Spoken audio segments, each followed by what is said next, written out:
في ربوع المجد كنا نرفع النصر المبين ونعيد الحق إن عبد رب العالمين.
Alright, hi everybody and welcome. This is the Apostate Prophet. I hope you're having a fantastic day. Quickly let me know if everything sounds okay and looks okay, if you can hear me, if there is an echo. Daniel, can you say just a few words to test your audio? Can you hear me? Yeah. Let us know if technically everything sounds okay. I am here as announced before with Daniel Haqiqatjou, who is a Muslim apologist and who is a Muslim who believes in a very who follows Islam traditionally and fundamentally. I want to quickly say a few words before I give the word to him and before we start. I just want to say briefly, this is although it may appear like it, this is not meant to be a debate. So this is not meant to be a confrontation between, where I want to defeat him or he wants to defeat me, although I don't know about his intentions here.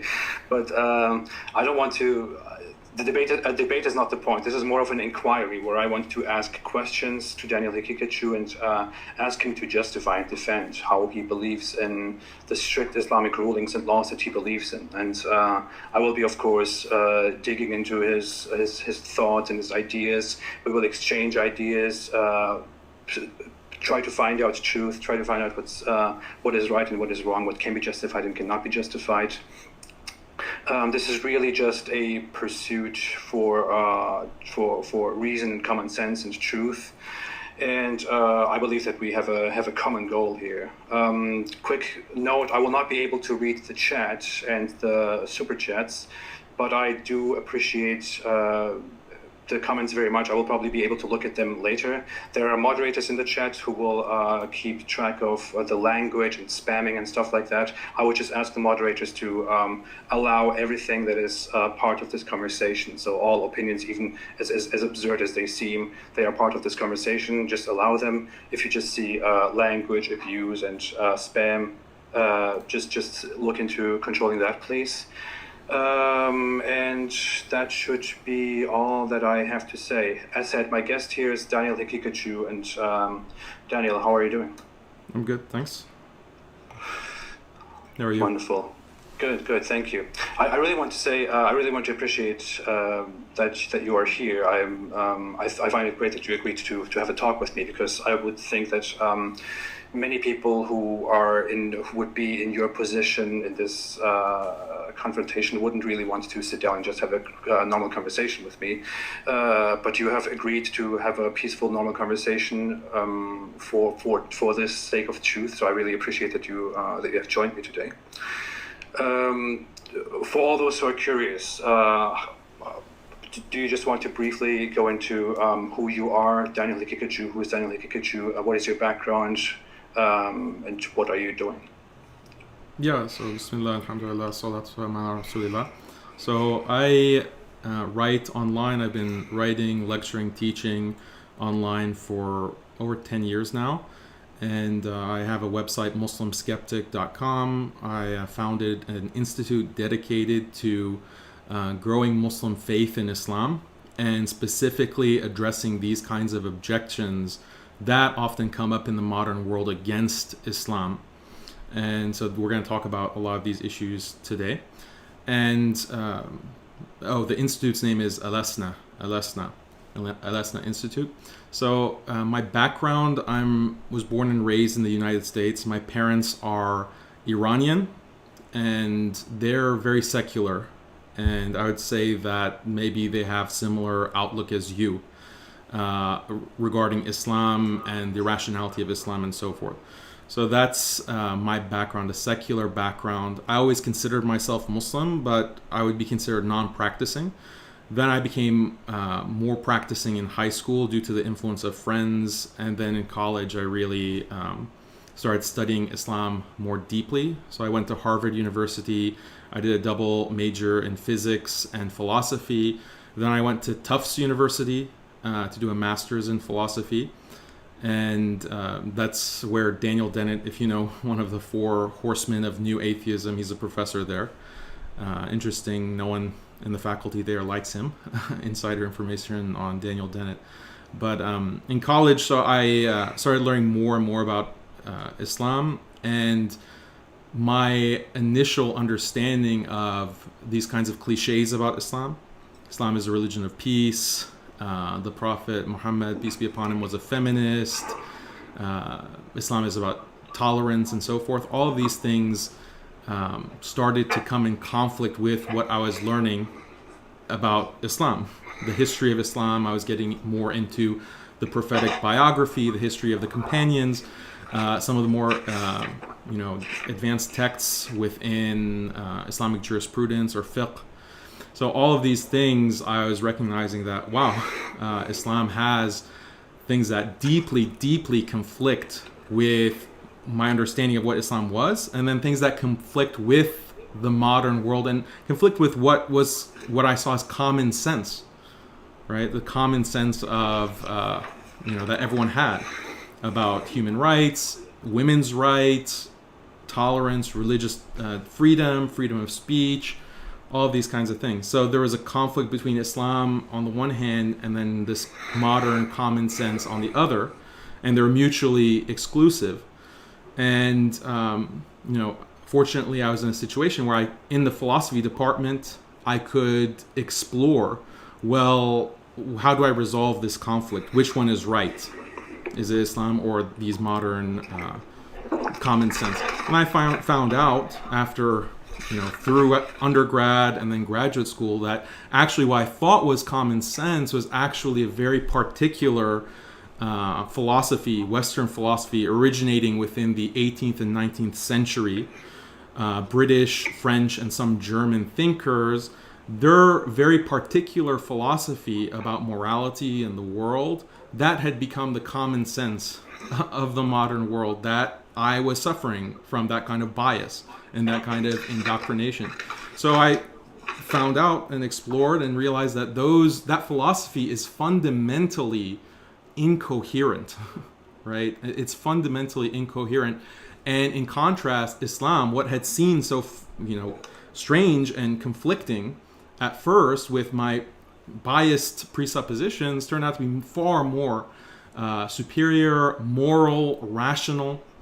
And then later on, I also started learning about the history of the Western world. Well, how does this very particular philosophy from white British and French thinkers become the dominant common sense of the world that even my parents, who are, born and raised and lived most of their life in Iran, in the Middle East, on the other side of the world, how did they become indoctrinated by this? And I found the shocking history of Western imperialism and the imposition of these doctrines on the entire world in a very brutal and systematic way. So this was, really enlightening for me, and it made me realize that, when we look at the Western world, why are they in the position that they're in? And maybe you can help me understand this in our conversation.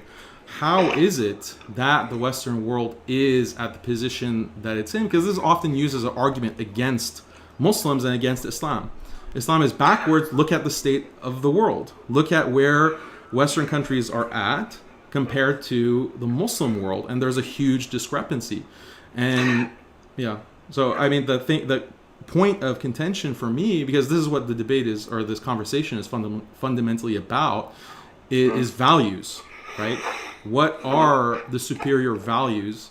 And it seems obvious to many people that Islam, having things like hudud, having things like capital punishment for adultery or for homosexual behavior, for apostasy, this is proof, very clear proof, that Islam does not have superior values. In fact, it's inferior, and that's why the Western world is so much at such a higher place. We have these values of freedom and equality and liberty, freedom of speech, and so forth.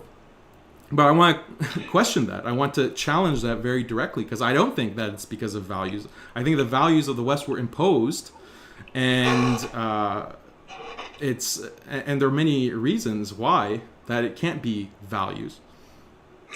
Do you think it is bad that these values, we haven't really given it a name, but do you think it is bad that these values were imposed on the rest of the world, especially on Islamic cultures in the Middle East? Yeah, absolutely. Is it a bad thing?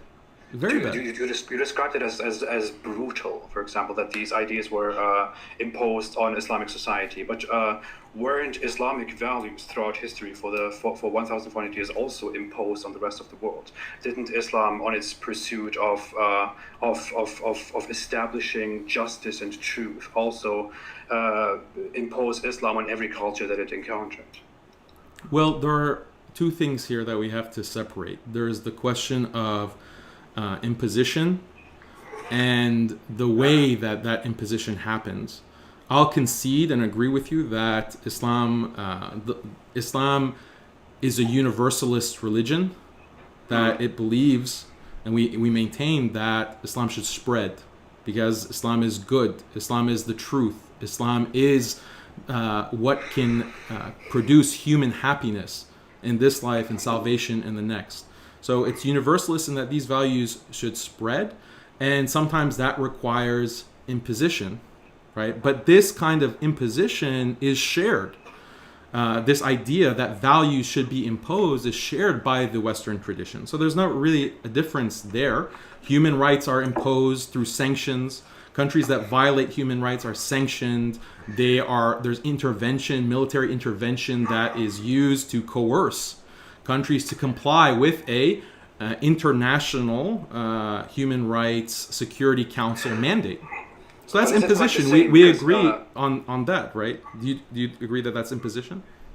I don't think it is the same thing, because I think when Western nations, by the way, I want to say I don't agree with imposing our philosophy or our ideas on other cultures. So if you base the entire point on, well, I agree with this imposition, so why don't I agree with that imposition? I would say I don't agree that Islam should be imposed on other cultures, and I also don't agree that liberalism should be imposed on other cultures, especially not through force, not through not directly, not militarily, not by dominating these cultures by force. I agree that they are imposed even nowadays in a way by saying if you want to be part of this union, then you have to accept these values. So if you want to benefit from these benefits, then you have to accept these values. If you want to get support from us, if you want to have diplomatic relations with us, then you have to accept these values. That is the imposition that takes place from the point of the view of the West nowadays. But that isn't really quite the same as what Islam did over the 1,400 years, right? You would agree with that? No, yeah, the Western imposition is far more brutal. No, but Islam imposed values through direct war, through declaring war against all the nations that refused to accept Islam's values. Operation Iraqi Freedom, was that about spreading? Wasn't that justified on the basis of spreading freedom and democracy? I think that is a very particular case, which. But that's actually the standard case. That's the universal case. Haven't you heard of the white man's burden, or the civilizing mission? That is just the theory. I mean, the original. No, that was a theory that drove the imperialism and colonialism that we're talking about. But the point there is not to attack these cultures and spread your values onto them, especially not in today's time. That's what civilizing burden means. civilized these savages. And it wasn't just Muslims. It was Native Americans, it was Africans, it was Chinese, East Asians. Yeah, of course. Like, how can you deny this? There's entire fields, non-Muslims, entire fields of decolonial studies where they have volumes and volumes cataloging the imposition of white supremacy, European dominance across the entire globe. And it was justified on this idea that it was justified on a racial basis, that the white man is simply more intelligent and has a higher IQ and is therefore able to develop technology that leads to utopia, technology that leads to all of these goods, what they claimed were goods on the basis of the Enlightenment liberal philosophy. Then they had this burden imposed that, no, we're going to civilize these Muslims, these Africans, these Chinese. So they come into the light of reason. They let go of their dogmas. They let go of their abuse of women. They let go of their all of these bad things that we find in these savage cultures, and we're going to develop them. We're going to civilize them, and that was the basis. That was the basis of all the imperialism that came from the Western world and the colonization. But we don't quite see that, though. I mean, let me make this point. When we look at colonization, for example, with colonization, the point was to expand Western power. For example, during it lasted until the First World War, for example, where the purpose of these powers was still to get as much dominance over Middle Eastern and African cultures as possible. And when they got this dominance, for example, they did impose their values. That is true. Which was not the primary goal. However, the primary goal was to exert power over these nations and to expand your own borders. Well, you're just proving that or you're claiming that wasn't altruistic. That's fine. Like, I agree that they had a kind of motive for self. I'm not claiming that they were altruistic. I'm not claiming that they were after something good. I am actually recognizing that these nations, these cultures, these governments, these kingdoms, these regimes were after power. That was basically. That is what happened before the 20th century. I thought you're making a distinction between Islam expanding and the West expanding. And I'm saying that no, they were both expansionist. I was going to make the real distinction. So that there's no distinction between wanting to expand, wanting to impose values. Whether the ulterior motive is okay, I agree with you. When Islam wants to expand, it cares about people's afterlife and their flourishing in this life, and the values are meant to inculcate that kind of flourishing. So if you want to say that the West actually doesn't care about freedom and liberty and all of this, fine, I can concede that point. No, I do actually think that they care, but the problem that I want to come to is you are, for example, comparing today's liberalism to Islam. I mean, we see in the world that liberalism dominates the world. The West dominates the world. The West has complete power over Middle Eastern nations at the moment, and over many other nations. Yet we don't see that even nations that were controlled by the West, or that are still very much under the influence of the West, that are vastly supported through fundings by the West, that these nations abandon Islamic values and completely turn towards secularism. Even nations that were established by Western powers, like the UK, for example. When you look at Pakistan is still an Islamic republic, for example, which has kept their Islamic values and their Islamic laws. They have never abolished the law that you are. That you are not meant to defame Islam in order to spread your own beliefs. Similarly, with other Middle Eastern cultures, it is still forbidden by law in many of them to do missionary work for Christianity, for example, or to speak against Islam, to publicly apostatize. So these cultures have evidently not adopted liberalism, and liberal nations today are still not enforcing anything on them. In fact, I could blame them. I could blame them for having the United Nations and still working with all those nations without making them accept very basic human rights values, such as the the right to choose your own religion, or the right to spread your own religion, or the right to leave your religion, the right to criticize your former religion. These rights don't exist in many cultures today. So how can we possibly say that the West, liberalism, similarly and aggressively spreads their ideas and imposes them on others, as Islam does? Because when we look at Islam, we see that wherever Islam went,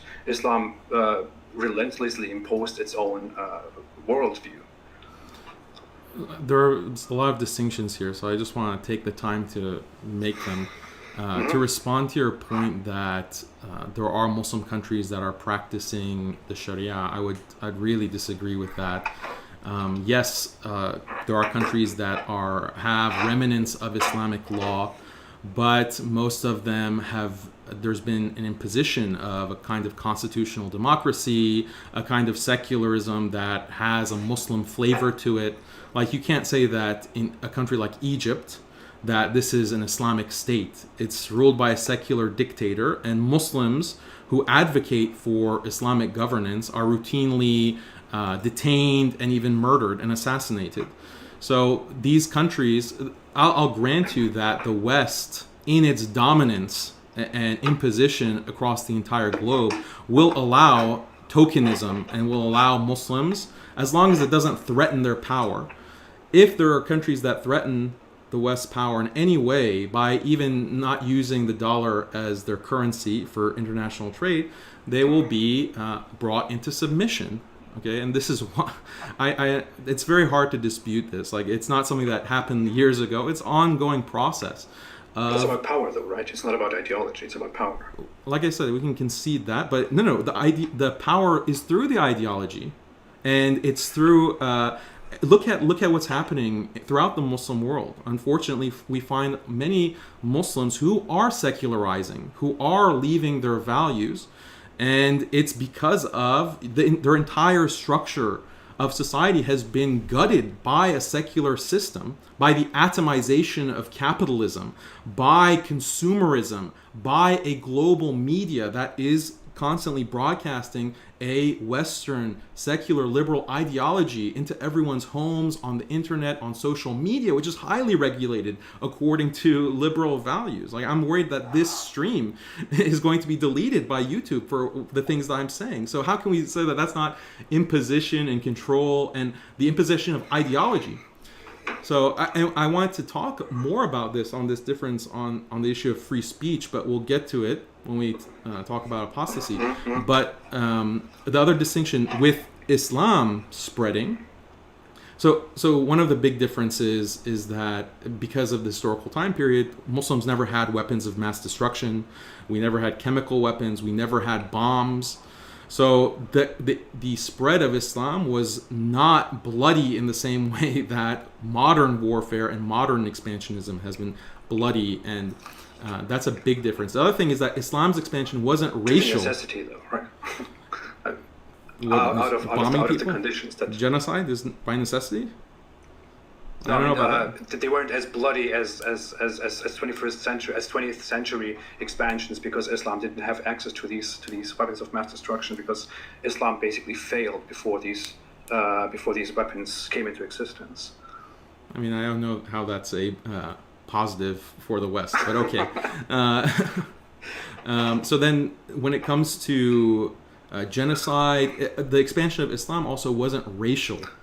It wasn't racial, whereas in the West, it is racial. The white race, the British and the French and Western Europe, it was on the basis of their supposed higher IQ and the civilizing burden, the white man's burden, to expand. So that's another very big difference. Whereas Muslims allowed anyone to convert. So when Muslims were expanding, I agree with you. They incentivized conversion to Islam. So yes, that is an imposition of values, but again, it's altruistic. It's not, we're going to decimate you and kill you because you're not Muslim. No, the impetus was that we want you to convert. And that's why Muslim civilization has been extremely racially, ethnically, and culturally diverse. They've been united by Islam as a religion. We don't see that when it comes to the majority of other civilizations, past and present, which are ethnic in nature, racial in nature. We want to expand our race, our people, and that kind of violence that they have to use is on the basis, well, let's just wipe out the other races and ethnicities. Whereas that's not the impetus, and it wasn't. And if you, and this is not me like putting sugarcoating on it, you can read the actual texts from Islamic scholars from 500, 1,000 years ago. Okay, I want to come to the source of this, or to the reason of this. That's actually a great point to stand on for a second. I know we are far off where we are supposed to be in our discussion right now. But actually, the distinction between Western nations and nation states and Islam as which puts more emphasis on religion. I think this is the distinction is very clear. Racism is, for example, it was a problem in the West, whereas religious supremacy was a problem in the Islamic world, and that is, I think, the reason to this might be not very clear to many people, but is actually very clear if you logically dive into what these nations are built on. When Western nations converted to Christianity and fell apart as an empire, they created nation states, and the foundation of their states were the nation. This is the French nation, this is the British nation, this is the German nation, whatever.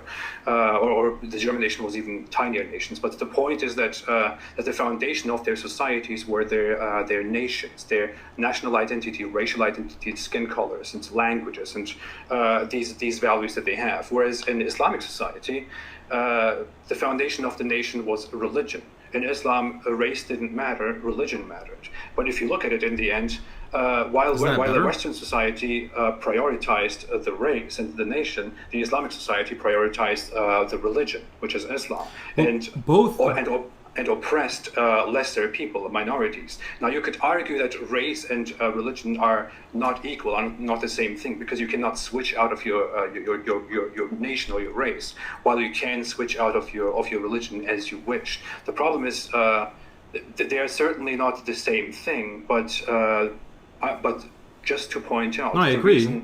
The reason one matters here and the other matters there is simply the foundation of these societies. You would agree that a Buddhist, for example, or a Hindu, or someone who worships rocks and statues, or someone who apostatizes from Islam, like me, for example, wouldn't have the same right in an Islamic society that you as a Muslim would have, right? Yes, I agree. You would agree with that. So in an ideal Islamic society, you would be the ideal person. It would be a supremacy of you as a Muslim. Whereas I, as someone who has left Islam, wouldn't even have the right to enjoy those same equal rights, because under Islamic law, I wouldn't any longer be part of the ideal identity of society, which is religion, as opposed to race in Western states. And as a result, I would be executed under an Islamic state. That's true, right? No, yes, we're going to get to that, but you're conflating two things here. You're making it seem like Islam has this, let's call it like value supremacy. It believes that its values are supreme. Yeah, but I'm saying that that's exactly the same as any other culture, any other universalist system of values and beliefs is true of liberalism, past and present. Liberals are universalists. They believe their values are superior to the values of religion, to Islam. They're also supremacists, and they. Wouldn't you agree with that? Sorry, there was just a thing. Do you think that values, liberal values, are superior to religion, or let's say Confucianism, or traditional 18th century Buddhism? So you're a value supremacist as well. No, I would say I look at it from a utilitarian perspective. I don't consider that there is some divine or natural truth within these values, which is why one is superior to the other. I would say that liberalism is irrelevant. That's just better. Incidental. No, I would say that liberalism is better because it provides.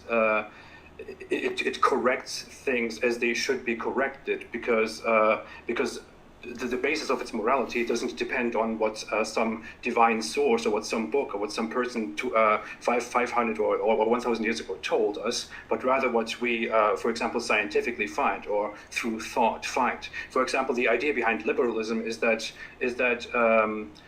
we should emphasize equality before the law and human freedom, because if we leave progress to religions which or to traditionalism which restrict society, then we will always find ourselves in revolutions, because as much as governments and traditions restrict society, those people who want to move on and who don't agree with this supreme system will eventually explode and destroy the system. Which is why in liberalism we should allow everyone to be equal and to be free and slowly move on. So you're just giving a story of why liberalism is supreme or superior in terms of its values. You have justification for that. That's fine. That's fine. Well, let me finish. You have that story that you're giving, and I can provide a story for why Islam is superior and why these liberal values are incoherent, because that's what I claimed at the beginning of our discussion. So, but the point that I want to emphasize here, and I think it's very crucial, is that you are still a supremacist in terms of your values, in terms of liberalism. Okay, so, we all are, of course. Okay, great. That's all I want you to agree to. And the reality is that liberalism is being imposed. That liberalism is being imposed throughout the world by force. And you agreed that that's the case. That's the history of the West. That's the history of the West. That it is not imposed on the same level, especially not today. I mean, today is the most suppressive, brutal regime that has ever existed. The amount of control that the secular liberal regimes and this world order imposes on the individual is unprecedented in every single respect, because of technology, because of surveillance. Like, you can't go and park your car in a certain part of the street without the state hammering you if it's against the law or if it's against the policy, right? Okay. The amount of control and oppression that exists today is far greater than anything from any civilization in the past. And that's because of technology. It's because of the logic of the state and secularism, right? This is the logic of secularism that is imposed. It is imposed across the entire world. You don't even a small Southeast Asian country like Brunei announcing, like a population less than 1 million, I think, announcing that it wants to, reintroduce hudud, this penal punishment within Islamic law. It can't announce that without the entire world saying that it's going to sanction it. It's going to. There's laws introduced by Ilhan Omar in Congress. The Muslim who is anti-Sharia. How is that not imposition? Right? That is brutal imposition. What were the methods used in order to impose the threat of sanctions? The threat of sanctions. Sanctions are extremely violent. Can you briefly define what sanctions are? Sanctions means we're not going to trade with your country. We've gotten your country dependent on our money and our resources through trade. You're now hooked, right? You're hooked on the world economically. We're going to cut that off. Like, haven't you read Confessions of an Economic Hitman? Of course. But okay, is that fiction or fact? What I'm trying to get to here is, you're saying that liberal values are brutally imposed on the rest of the world, but the example that you're giving is simply Western people saying, hey, if you impose a death penalty for gay people, then we will stop trading with you. Yeah, to starve you. To starve your children, like we did with Iraq. 500,000 children starved to death. And when Madeleine Albright, the Secretary of State under Bill Clinton, was asked in the 90s, do you think that that's a cost that should be paid for our values, for U.S. interests? And she said, yeah, 500,000 children, no problem. Let them starve. Let them starve from sanctions. That's the most violent thing that you can find in history. Muslims never did anything like that. Muslims never starved 500,000 children. Where? Show me. Okay, let me ask you something. Let's imagine a historical Islamic empire, which, as we have almost always had throughout the 1,400 years of Islam. The Islamic empire stands here. It is ruled by the Islamic Caliphate, which imposes the Islamic truth, the supremacy of Islam, onto everything it dominates and onto everything that it can possibly dominate. And it's always at war. As Islamic scholars have agreed throughout history, an Islamic empire should strive through spreading Islam through contract or through war, if contract doesn't work. So let's imagine this scenario. An Islamic empire exists. Next to it, a tiny country says, hey, we accepted Islam before, but we don't really want to abide by that right now anymore. So forget about Islam. From now on, we will open gay clubs here. People will dance around, will be gay, will be naked, and this will all be approved by us in the name of tolerance and whatever. And you should just keep out of that. What would the Islamic Empire do in that position as a reaction? It would invade. It would invade, and I conceded that at the beginning. I said that there's force, and there's a good reason for the benefit of those people. For the benefit of those people, they would Islam would come and impose Islamic law. Yeah, of course, I conceded that. Just like the liberal supremacist will say that, oh, this country is not allowing gay sex and gay clubs, and this country is not there's marriages, like they practice polygamy, they practice their women have to cover in this particular way, their women aren't allowed to do X, Y, and Z. We know that they're a small country of agrarian farmers and goat herders. Guess what? We're going to drone them incessantly. We're going to invade and make sure that their women take off the burqa and that their women are sent to read, our Western literature. And we're going to drone them and invade them, and we're going to drive them into the ground, send them back to the Stone Age if they don't accept. Okay, I think we're going far off the point. That is the point. That is exactly the point. Let's collect the comparison again. So we were talking about Brunei is a country that wants to impose the death penalty on homosexuals. Wants to say if you are homosexual, if you commit a homosexual intercourse within this country, you will be put to death. Whereas a different country wants to deviate from Islam and wants to allow homosexuality and open gay clubs and nudity. Brunei is forced to change their laws through sanctions from the West, whereas this tiny country is forced to change through invasion by the Islamic Empire. So both of them are by force. You agree that both of them are by force, right? Because the conversation will just boil down. Okay. Yeah. Let me go through this. I wouldn't at all describe the one compared to the other one, especially as force. I would remotely say. I would only say. I don't know if the word compelled, although it is a synonym, doesn't carry the same weight. I would rather use that. It is not force, as in an Islamic coerced empire is not the invading same that as force. country.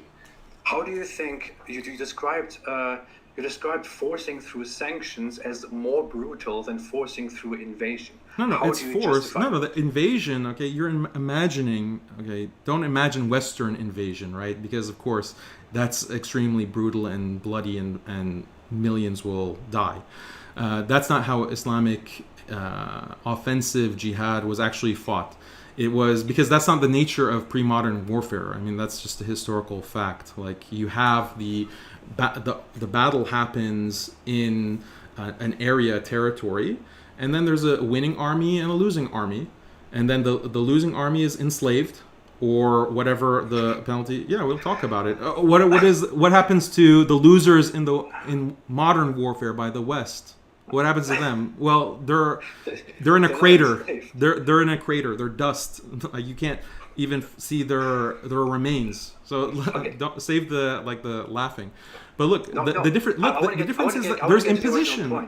Right. Let me get to the point. Sorry. No. This is. Let me finish. Okay. You want to say that? Okay, fine. There can be many ways to coerce. That Islamic example, like the Islamic Empire and then the small gay country, the empire can also impose sanctions. That's fine, but the point is that there is coercion. Coercion means force, and whether that is through market manipulation, if it's through diplomatic manipulation, if it's through actual physical force. Okay, those are all coercion. So that's not really the difference between the two scenarios.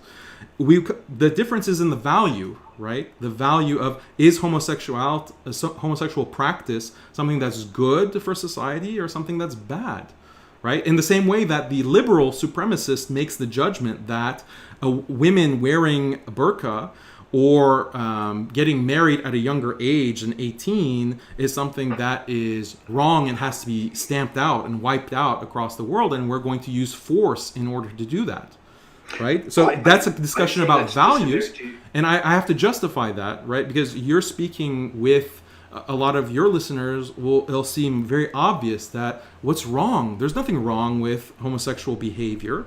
So of course Daniel looks like a monster and Islam looks completely irrational because it wants to impose something that is barbaric and contrary to what is common sense, right? So I have to talk about. We'll come to that. We'll have to come to that. But that's all I want to establish is that they're both coercive. They both implement force, and the difference. So at that conceptual level, they're the same. I would argue further, however, and you can feel free to disagree, but the modern methods and the European imperial methods involve genocide, were based on racial supremacy, and were far more barbaric because of technology and also because of conceptually or in terms of if you're a materialist, 1,000 people dying, 500,000 people dying, okay, who cares? Whereas a Muslim is thinking these are souls and we want them to become Muslim. We want them to become Muslim, right? So there is a discussion on that basis, and you can feel free to disagree with that. I think it's a big misrepresentation of materialism, or what someone who lacks belief would actually think about human life. But I want to do just two very brief things. The entire point of that comparison was just I want to ask you why you would think that. That imposing sanctions, as in we will not trade with you, like we, the West, will not trade with you any longer if you impose these laws, why that is more brutal than invading a country and forcibly changing the law of the country. How is that? How do you define it? If you just can briefly explain it. I didn't say that they're more or less. I didn't say they're more or less. You said it's more brutal. No, I said as a whole, like just because of the scale of it, like you're switching between a historical comparison versus a conceptual comparison. Nothing that Muslims have done historically is as brutal as the mass killing that has occurred by the hands of the West, and that's because of technology, right? But we are now not comparing concepts, but rather just right. So that was the historical comparison, but you're sliding in back and forth between them. Conceptually, I agree with you that all else being equal, ceteris paribus, all things being equal, the sanctions are going to be potentially less violent. It depends on the nature of it, but they're both coercive. That was the point. Okay, so we have to come to the point that they are both in a way forced. So they're both in a way. Come on, 500,000 children, Iraqi children, starving to death. That's not forced. I got it. So we have to come to the point that they're both in a way forced, but we have to agree that they are, as a concept, invading versus imposing sanctions are not brutal on the same level. Just, no, I can see that. I agree. Okay, sure. No, sanctions and invasion, of course, they're not the same. Okay, I want to. We spent a lot of time on this. We actually wanted to talk about the whole topic of my video, and you came here because you watched my video that I made about you. I asked you if you would like to have a conversation with me, or I hinted that I would like to host you and let you present your ideas by yourself without me possibly taking them out of context. So here you are, and the topic of the video was that you defend the strict Islamic laws, such as the Hudud laws, which are laws that are prescribed by Islam directly, such as the killing of people who commit homosexual interactions or intercourse, killing of adulterers, the lashing of fornicators and otherwise sexual deviants, punishment of apostasy, punishment of blasphemy. These were things that we wanted to talk about. I would like to, before we go into the discussion, let you explain. Do you believe in these things as I have represented them? What is the summary of your political beliefs of Islam on society when it comes to morals, like sexual deviance or LGBT or apostasy or blasphemy, for example? No, well, obviously I believe in those things, and I believe that the politics and the governance of a society is based on the basis of Islam and Islamic law as traditionally understood. for 1400 years. So according to your Islamic beliefs, which are based on the fundamental laws of Islam, what should happen in an ideal Islamic system? What should happen to someone who commits homosexual intercourse? So when it comes to all the hudud, they're procedural, they're based on witness testimony, they're based on a court, just like any crime that we find in Western governance and jurisprudence. And then if someone is convicted for doing the homosexual act, male to male, that's important because there's a distinction between whether it's females or males doing it. So male to another male, then both of them convicted, the penalty is capital punishment in Islamic law. Okay, so males who commit homosexual intercourse and where it is proven or where they admit, they should be sentenced to death. That is the summary of that.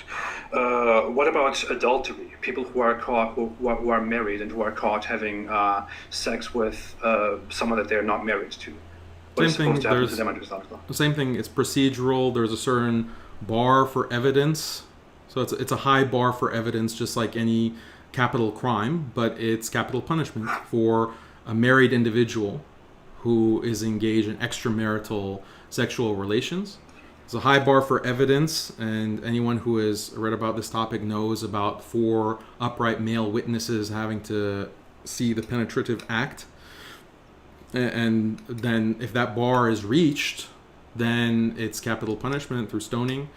And then, but I mean, if there's not 4 witnesses, maybe there's only 2 witnesses, the judge can have lower than that as a punishment, such as lashing. So there's still corporal punishment for those things if the evidentiary bar is not met. So I'm very clear on this. Like, I'm not trying to distort. This is exactly what all of the scholars Islamically agreed on because it's in the Quran, or the ruling is from the Quran. The actual verse is abrogated, but the ruling is there. The lashing for fornication is there in the Quran. The punishment, capital punishment for same-sex behavior is mentioned in hadith of the Prophet, peace be upon him. So I mean, I'm not trying to what I want to argue, okay, and the whole point of being here is to talk about the logic of hudud. To see how can this be made sense, like a non-Muslim. I'll come to that. Okay. I will come to that. I want to quickly move on. I'm an apostate by the definition of Islam. I am a murtad by Islam's definition, which means I have left my Islamic belief behind. I have publicly said that I have left Islam, and I'm also explaining to the public why I left Islam and openly criticizing Islam. What would happen to me under an ideal Islamic state? The capital punishment. I mean, so again, procedural, and I mean, your case is different because it's 2 separate issues. It's apostasy and then also insulting Islam. So blaspheming Islam, insulting the Prophet, peace be upon him, that's a separate offense. So usually if it's just apostasy, then you have an opportunity to repent and come back to Islam. And there's like a 3-day window and you're given the opportunity to do that. And then there's no punishment beyond that. That's just a trivial, though, right? I mean, No. I'm not saying it. I'm just trying to be accurate in describing what it is, right? I'm not saying that. Then it solves the moral problem that people have with it. So then, but with insulting and blaspheming, then that's just there's no like repentance. Like that has a higher, in a sense, severity to it because there's not. Do you think I should be sentenced to death for who I am in an ideal Islamic state under an ideal Islamic government?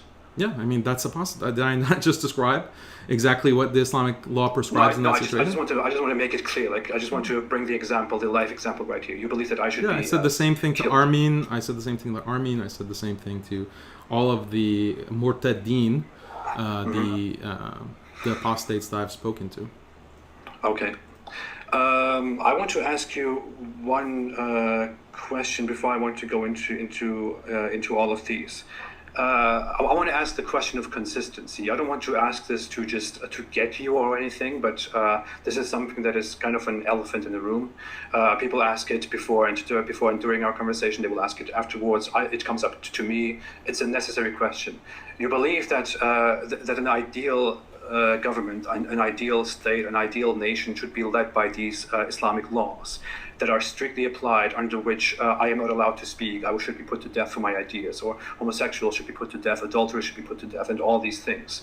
Obviously, you don't agree that that liberalism is a good system, and you think that liberalism is a terrible, bad, immoral system.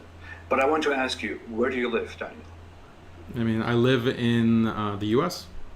You live in the U.S. Why do you live in the U.S.? I mean, this is a question. Can I just explain that this system of liberalism is imposed on the entire globe, and that there is no country in the world today that actually implements the Sharia in the fullest meaning and sense of it? I wish that I could go to a country and that's ruled by Sharia that the West won't bomb and sanction and destroy. I wish I had that opportunity, but unfortunately I can't because of liberal supremacism.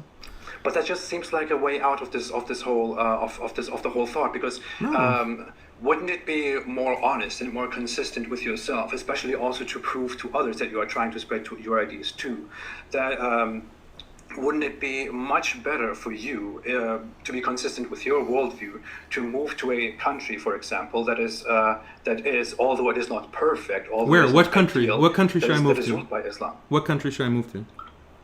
Any country. Should I move to Saudi Arabia, where they are imprisoning scholars for saying anything in line with the Sharia? If I were in Saudi, for example, yes. right? Why are they doing that? Saudi is doing that because of who? The West, right? Because of Israel, right? Because of America, right? You glorified Brunei, for example. You wrote an article. Yeah, look what happened to them. Look what happened to them. What happened to them is that they couldn't enforce the death penalty for homosexuals. So was there Sharia there? So what's the difference? Of course, but what I'm saying is, isn't Brunei, logically, anyone can see this, isn't Brunei much closer to your ideal world than America? Well, I mean, there's other issues as well, like with me personally, because I was born in the U.S. These countries aren't giving me citizenship. They won't give me citizenship in many cases. And unfortunately, because of the nation-state system, if you're not a citizen, you aren't born there, then you're a second-class citizen. Like, you want to talk about discrimination, and you want to talk about two-tier status in Islamic law, look at the modern nation-state and the two-tier status between citizens and non-citizens, and the different treatment on the basis of where you are born. How is that more rational than the kind of treatment within Islamic law on the basis of belief? Like the believer, the Muslim versus the non-Muslim. The non-Muslim within Islamic law always has the opportunity to become a Muslim, whereas someone who is not born within the U.S.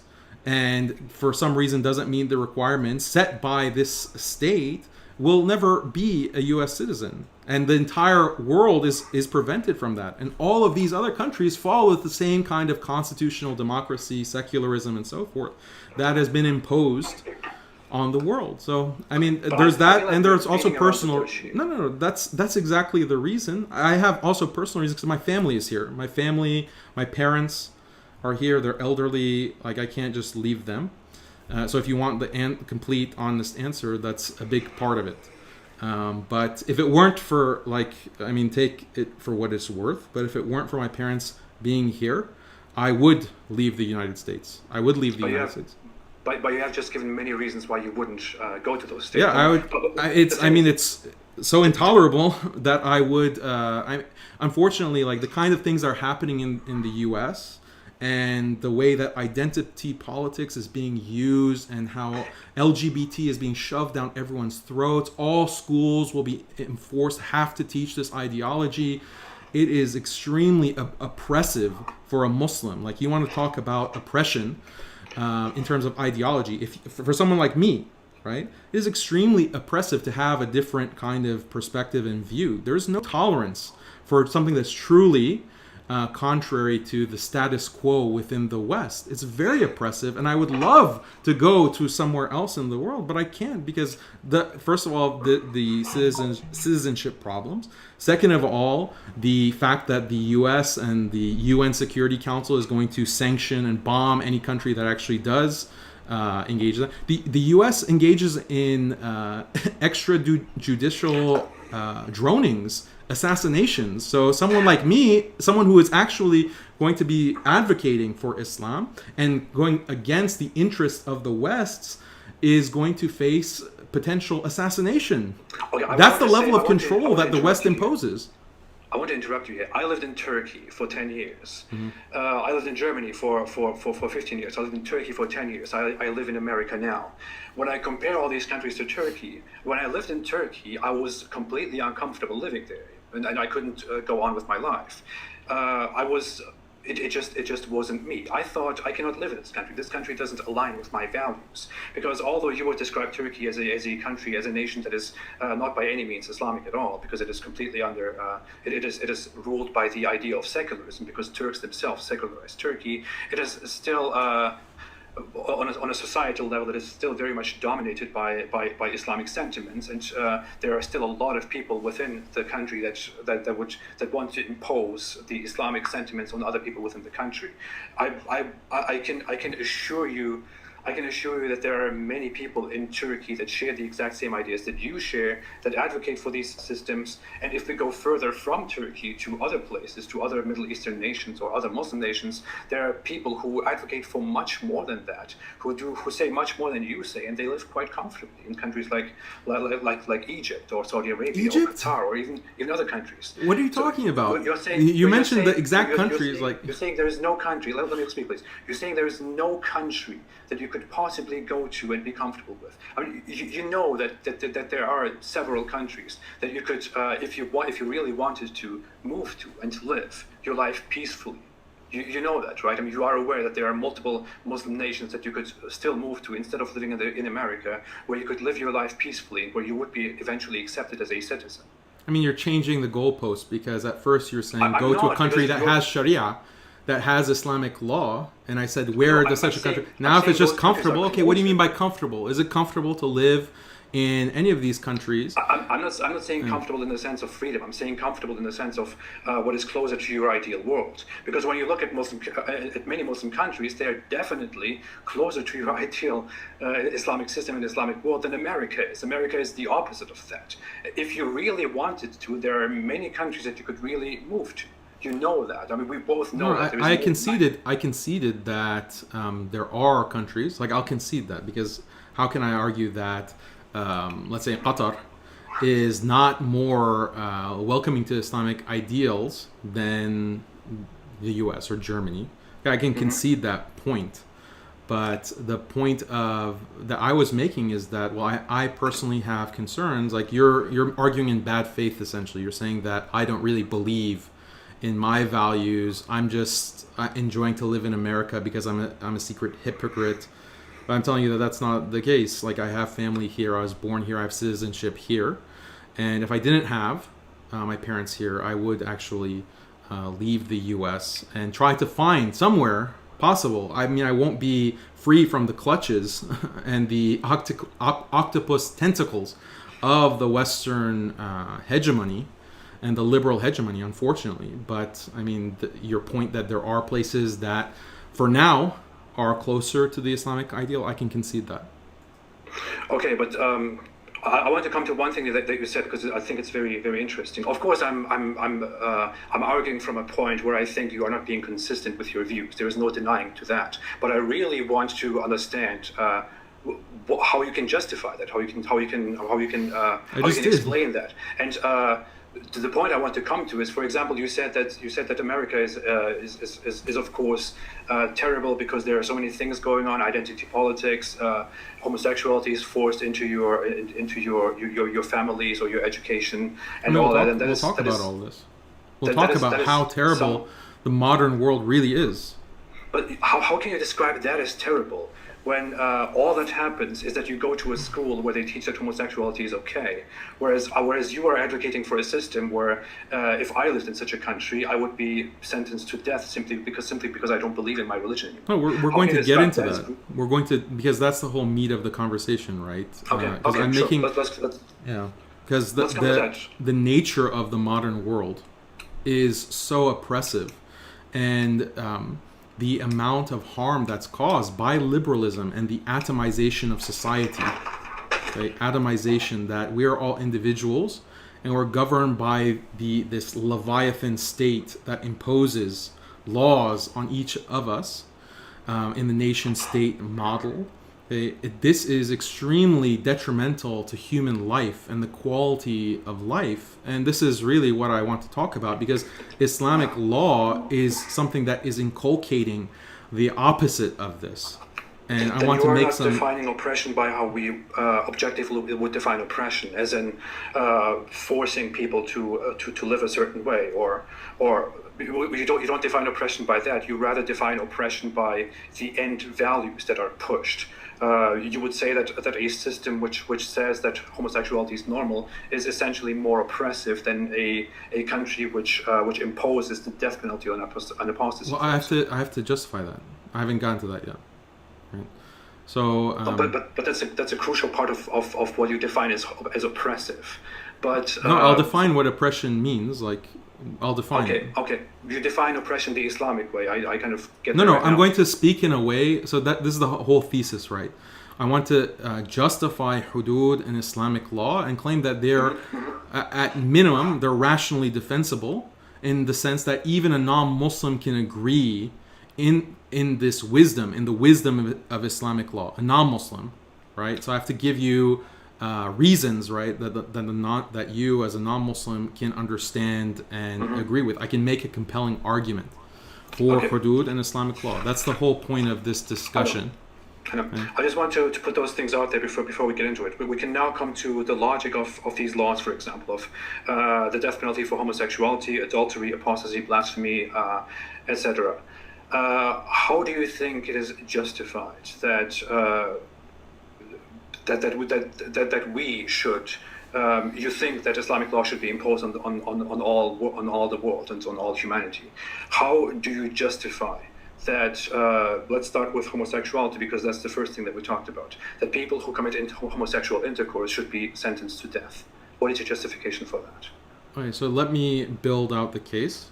Sure. And then we'll go logically. I think if we just start with sexuality in general, like adultery, and then we'll get to homosexuality, and then apostasy. Okay, so the first distinction that we have to make is this distinction between bottom-up social order versus top-down social order. Bottom-up versus top-down.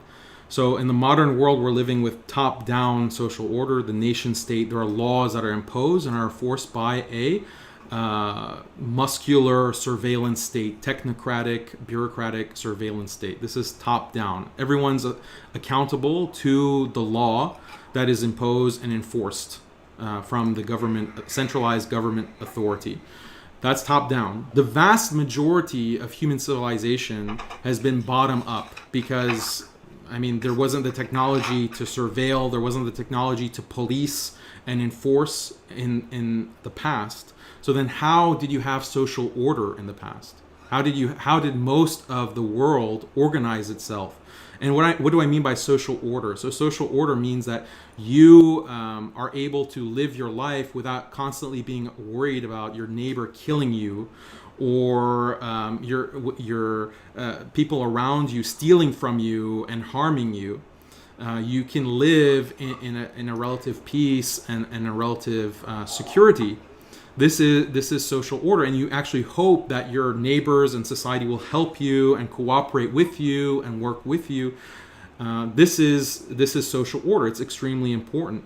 So Thomas Hobbes, the Western philosopher, believed that the only way that you can have this kind of social order and this social cohesion is through the state. The state, from the top down, has to impose laws. If you don't have that leviathan, if you don't have that governmental authority, then society will collapse. In fact, you'll have what he calls a state of nature, a war of all against all. People are constantly going to be fighting and killing each other, and life in that circumstance is nasty, brutish, and short. That's his famous quote, right? So social cohesion is, everyone agrees that it's very important. But the thing is that Thomas Hobbes was actually very incorrect, that there is another way to generate social order and social cohesion in an organic way that doesn't involve this mass imposition of this bureaucratic, surveillance, technocratic state. And this is something that has been studied in depth, interdisciplinary studies in anthropology, cognitive science, even behavioral studies, child studies, that show that humans naturally, we're naturally, instinctually social creatures, that we have many instincts that help us cooperate, work together, and there are different factors that instinctually allow us to form bonds, and live in a very harmonious and cohesive way, right? So this is bottom up, what I'm referring to. The vast majority of civilization has been bottom up on the basis of this kind of organic, instinctual social cohesion. Okay, so what are some of the factors that lead to social cohesion? Right. My claim is going to be that Islam strengthens all of these organic instincts that we have as human beings, whereas liberalism destroys them in order to impose and give more power and more control to the centralized state. So something that is very important for human beings instinctually that leads to order is kinship, like your blood. You are more likely to cooperate with your relatives, your blood relatives. You're less likely to harm your blood relatives. So this is something that creates social order. Pair bonding, male and female, this is something that is instinctual. And even the sexual act with someone in a committed relationship has been shown biologically to increase this kind of social cohesion because of feelings of love, feelings of companionship. This is called pair bonding through committed long-term relationship. Humans naturally feel this. This generates through heterosexual behavior. Other factors like reciprocity, like you help me, I help you. This kind of sense of helping others. That leads to social cohesion and social order. Similarity, and this is a big one, it'll be relevant when we talk about apostasy. Similarity, that you and I, we share maybe a race. Okay? If we are the same race, two people who are the same race are more likely to treat each other altruistically than two people who are different races. Ethnicity, culture, types of dress, how you're dressed. Humans instinctually have more feelings of companionship and kindness towards those who dress similarly. And then religion, okay, those who have the same religion. So similarity, all of these things, these factors, kinship, reciprocity, similarity, and other factors, these are instinctual, first of all. All human beings have these instincts, and they organically create order and cohesion. So without the presence of a state that is regulating each atom of an individual at every single moment of time, as happens now with the modern nation states, you can still have a highly ordered society. In fact, not only more ordered, but human beings who are happier, who are more fulfilled. Why? Because this is their instinct. This is the instinct that they're living through and actualizing with happy, stable families. Right? Studies show, and Jonathan Haidt, the psychologist, he's a famous psychologist, has written many books, some of them bestsellers. He writes about this happiness hypothesis, that the number one determinant of what makes a person happy is their being a part of a stable, committed family. Right?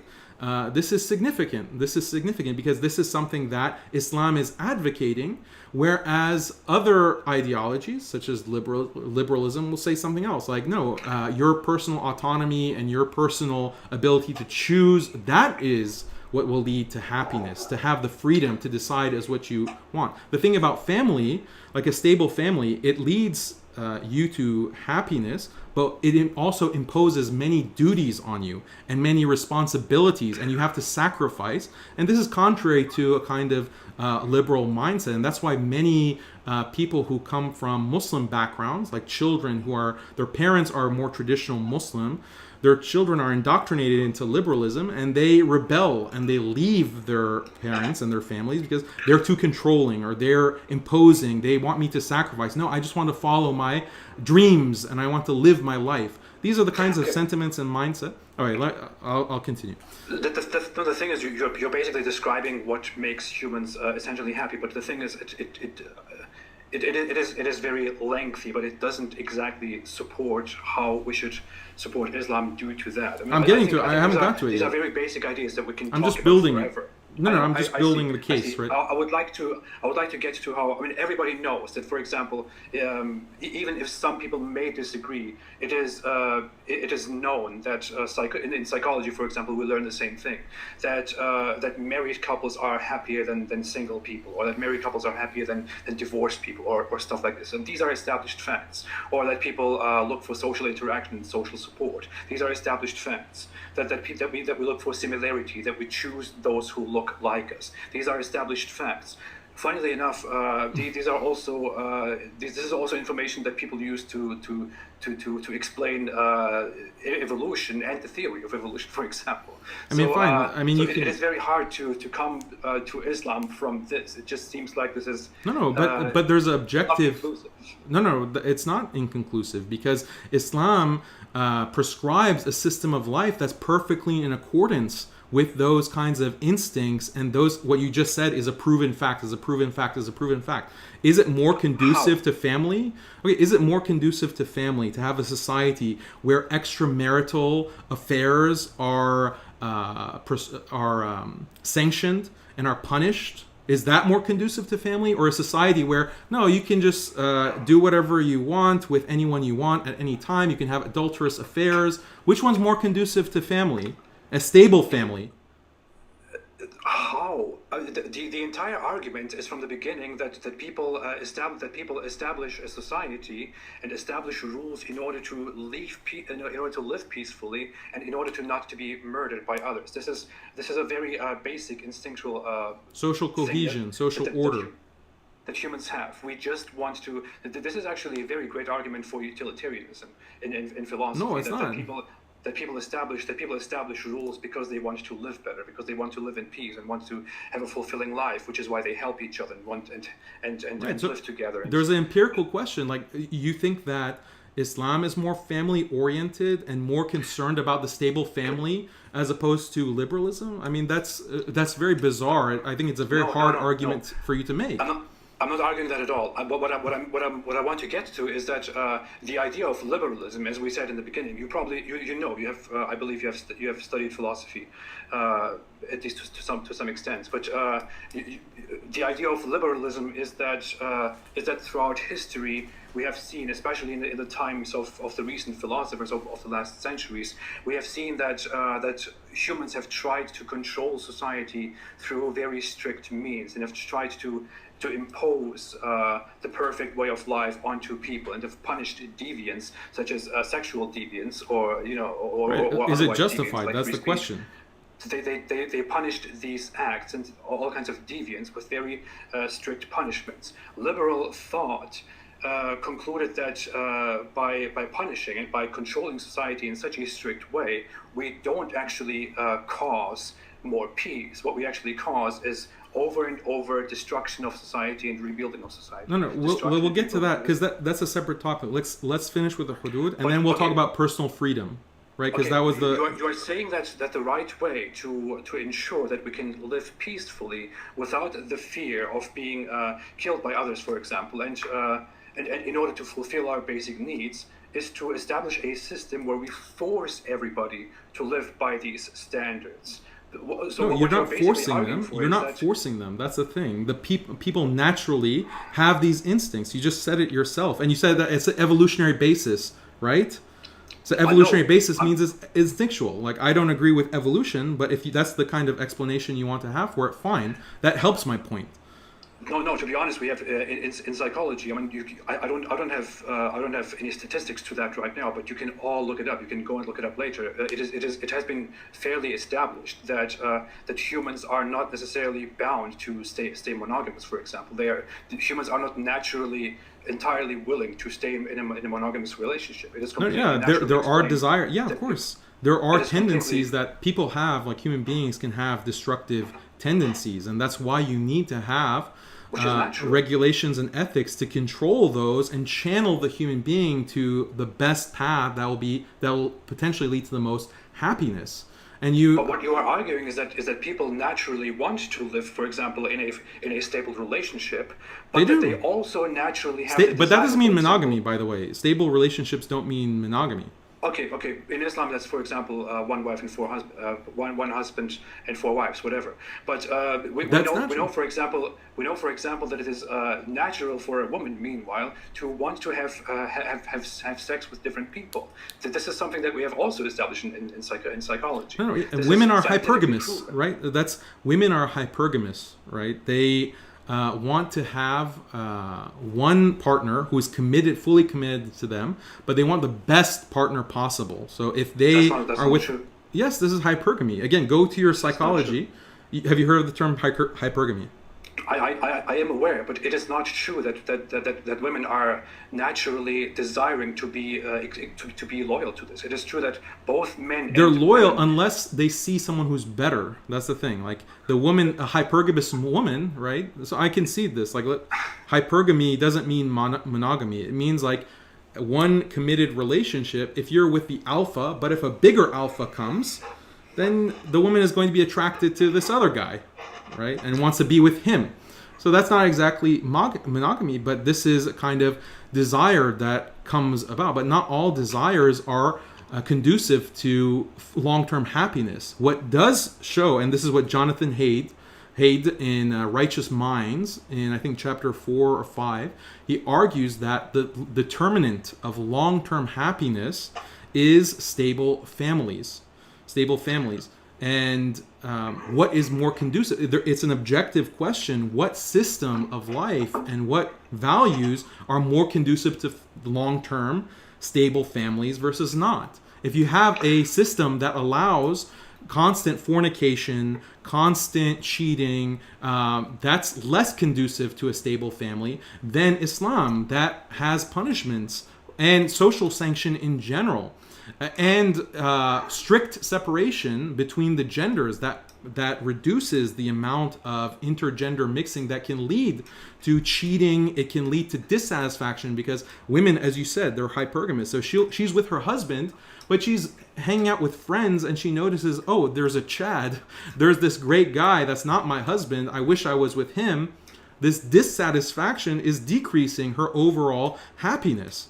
Right? And Islam is blocking that. Islam is preventing that. And that's why many non-Muslims who are, part of this red-pilled understanding, they will make statements like Islam is right about women. Islam is right about these issues because of the traditional laws that are embedded within Islam. So let me get back to the argument. That's a troll statement. That's not a true statement. No, I understand it's a troll statement, but there is some sentiment behind that, why they're saying it. And so this stable families, look, I'm just presenting that there is a rational case. I can give rational justification. That's a non-Muslim. Fine, you don't want to say that it's correct, but you can say that, okay, this is at least reasonable. It actually makes sense. I can see that there's a step-by-step reasoning process there. So if families are, let me finish. If stable families are this main determinant of long-term happiness for human beings, and then you have a religion that something like adultery is disastrous. It completely destroys the fabric of society, of Muslim of society, because number one, your relationships won't be as strong between husband and wife. That has a lot of negative consequences for children. Children won't be raised in stable families. You have adultery, which creates children out of wedlock. And then that means that the father is not sure whether this child is really his or is it another man's. And so that kind of kinship bond is lost because adultery is so widespread within society, right? So this, when we look at the statistics within the West, what has single motherhood actually created statistically in terms of suffering? Children who are raised by single mothers are far more likely to do drugs, to fall into crime and all kinds of antisocial behavior. Those children are far more likely to drop out of school. They're far more likely to have mental health problems. They're far more likely. So many of these statistics, like look at these lone shooters, these mass shootings that happen at schools. Over 90% of mass shooters are being raised in single parent households. So there's this massive cost. There's this massive social dysfunction that's created by single motherhood. And Islam is blocking very clearly the route. Yes, it is. Read Freakonomics. Read Freakonomics. Read Freakonomics. Basically arguing that people commit these crimes that we find unacceptable and shocking just because of No, I didn't say just because. I didn't say just. I say it's a big correlative factor. No.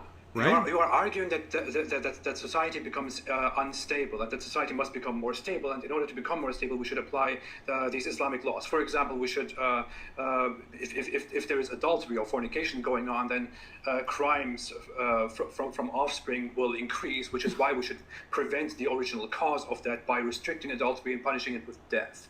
That is your original argument. No, the original argument is that social cohesion, cohesion, which prevents the state of nature that causes so much destruction, is based on things like kinship bonds. And the Islamic scholars, if you read the books of Islamic scholarship, they explicitly mention this. They say preservation of nasab, preservation of lineage. It is so valuable and important for a child to know who his father is, to be with his father and mother and be raised in a stable family. That has so much impact on his life, right? No, let me make this point because it's crucial. This is something that has. We're not getting anywhere because. No, we are getting. Look at the chat, man. We are getting somewhere. Okay, I'm giving you the justification that you asked for, right? There is so many negative consequences from single motherhood, from adultery, from fornication. It's a blight on society, and every civilization recognized this. By the way, it's only when liberalism came onto the picture within the 17th, 18th, and 19th century that these intuitions completely flew out the window. Family is so important, and when you have fornication and adultery, it rips the fabric of society and causes mass chaos, and that's what we're suffering from. The only reason that you're not really feeling the damage and the harm that's caused by adultery is because you have this atomized state that imposes and controls people, right? That's why there's order. If that went away, look at what's happening, right? Because of Black Lives Matter and these protests, I'm sorry, the fabric of society. I have to interrupt you. You are misrepresenting data. You are misrepresenting very clear data. We have to. What did I misrepresent? You are presenting it as if Western nations or nations that deviate from certain things that you consider essential to human happiness, that these, not me. I cited studies. That these fall into chaos, and that in these nations, in these countries, we have numerous examples of shockingly vile acts and chaos and whatnot. But when we look at the actual data, I mean, I could bring forth a map from about crime rates, for example. We see that number one, a very big misconception that people have is that killing and chaos and crime has risen over time. That is entirely untrue. Crime has declined consistently over the last decades, and you and I can both agree. Decades? We're not talking about decades here. We're talking about centuries. Centuries too. The modern period has been around for 300 years. When we look at the world, we see that those nations that you would describe as very perverted and as very deviant and unhealthy have extremely low crime rates. Japan is a country that does not at all agree with your definition of morality. Japan is a modern nation state. The lack of crime Okay? If you want to say that there's lack of crime, I dispute that. I don't know what basis you have. Europe. Look at Germany. Look at Sweden. These are cultures that are as liberal as you could possibly get in our time. I lived in Germany myself. People don't care about religion. People don't care about tradition. People just want to be individualists. They want to live their lives. They want to go on. People are in all kinds of relationships. Everything is free. People are living their lives. Iceland. Look, crime is not the only thing, right? That's not the only factor I mentioned. These countries have extremely low crime rates. In fact, and this is something that what's their suicide rate? Well, what's their mental health state? I want to get to this. In Germany, for example, or in Sweden, or in Iceland, or in similar cultures that are so much liberal to their core, people are very much in peace. These are the countries with the highest quality of life, the highest freedom. How do they get the highest quality of life? The lowest crime rates. And what we see here, in fact, is I don't want to point this out because I don't want to get there, but we have to make this comparison. We have a flood, a wave of immigration within the last decades from Muslim countries. What we are seeing in these cultures now is that people who are descendants or who are children of immigrant families who come from Muslim culture and from Muslim families and Muslim cultures that are very much religious, much closer to the Islamic sense of morality than the Western sense of morality, happen to be also the ones who are disproportionately representative in homicides, in crimes, in other crimes, in burglary, in rape, in gang rape. These are things that suddenly come to the surface and are becoming problems with the high flow of immigration. Do you want a reason why? Into Western free society. Do you want? I know exactly why, because I lived in a Muslim culture, unlike you. Here, let me give you a reason why. I've been to the Muslim world, by the way. Let me go on with this. I let you speak forever. Let me go on with this. Okay, fine. I even have to speak loudly. I don't want to speak loudly. I have to speak loudly because I'm afraid you're going to Sorry, go ahead. I'll respond to your point. I lived in Muslim countries. I lived in Muslim cultures. We all know what Muslim cultures look like. And you can say that I'm just making an assertion without proving it. I will not be able to prove it, maybe. I don't know. But people who are familiar with Muslim culture know exactly that in Muslim culture, men, are extremely intolerant when it comes to tolerating very basic sexual needs. For example, in a society like Germany, we treat men and women in a completely normal context. We are friends. We hang out. We have equal rights.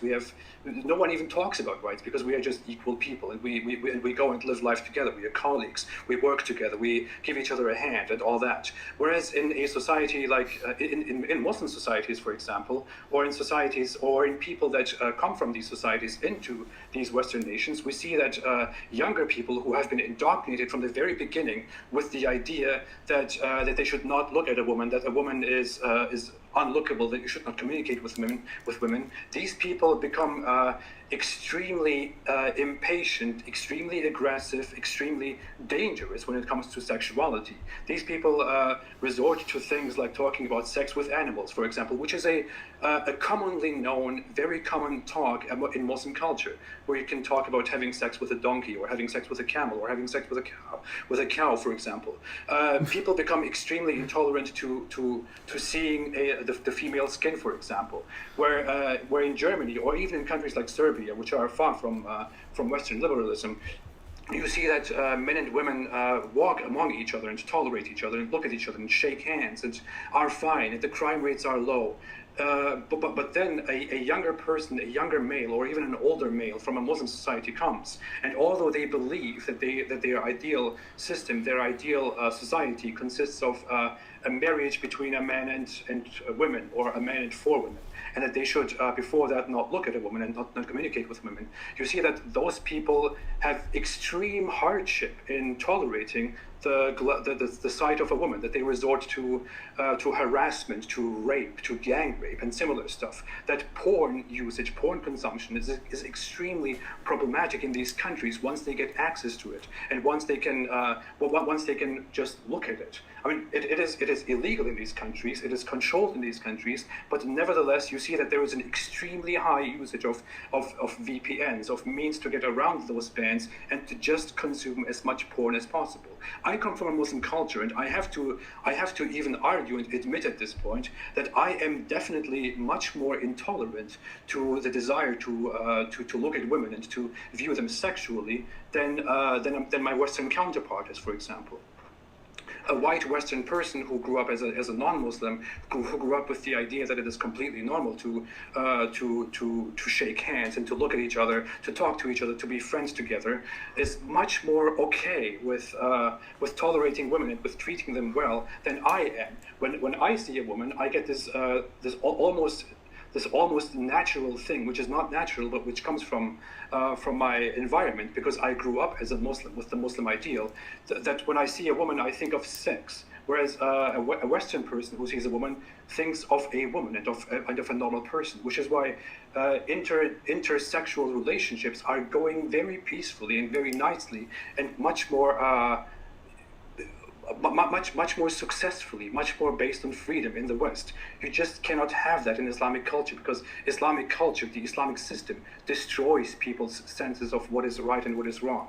But you are justifying that. You are saying we need this. You are saying we need to suppress adultery and fornication and all these little deviances by very brutal force, because that's what we need for more peace. But what you are arguing for is that in order to have more peace, we need to crack down on any freedom in society and punish it in the most brutal way, so that people are afraid to do these things. And what happens when they are afraid to do these things? They go out into Western culture and they are completely obsessed with all the things that Islamic culture forbids them to do.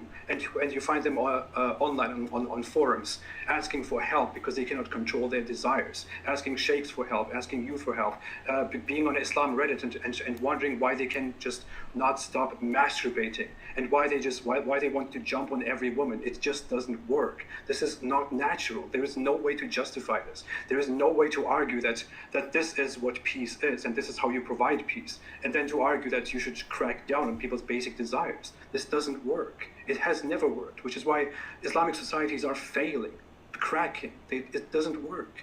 I don't understand how you are getting there, how you can justify this. Got it all out? Go ahead.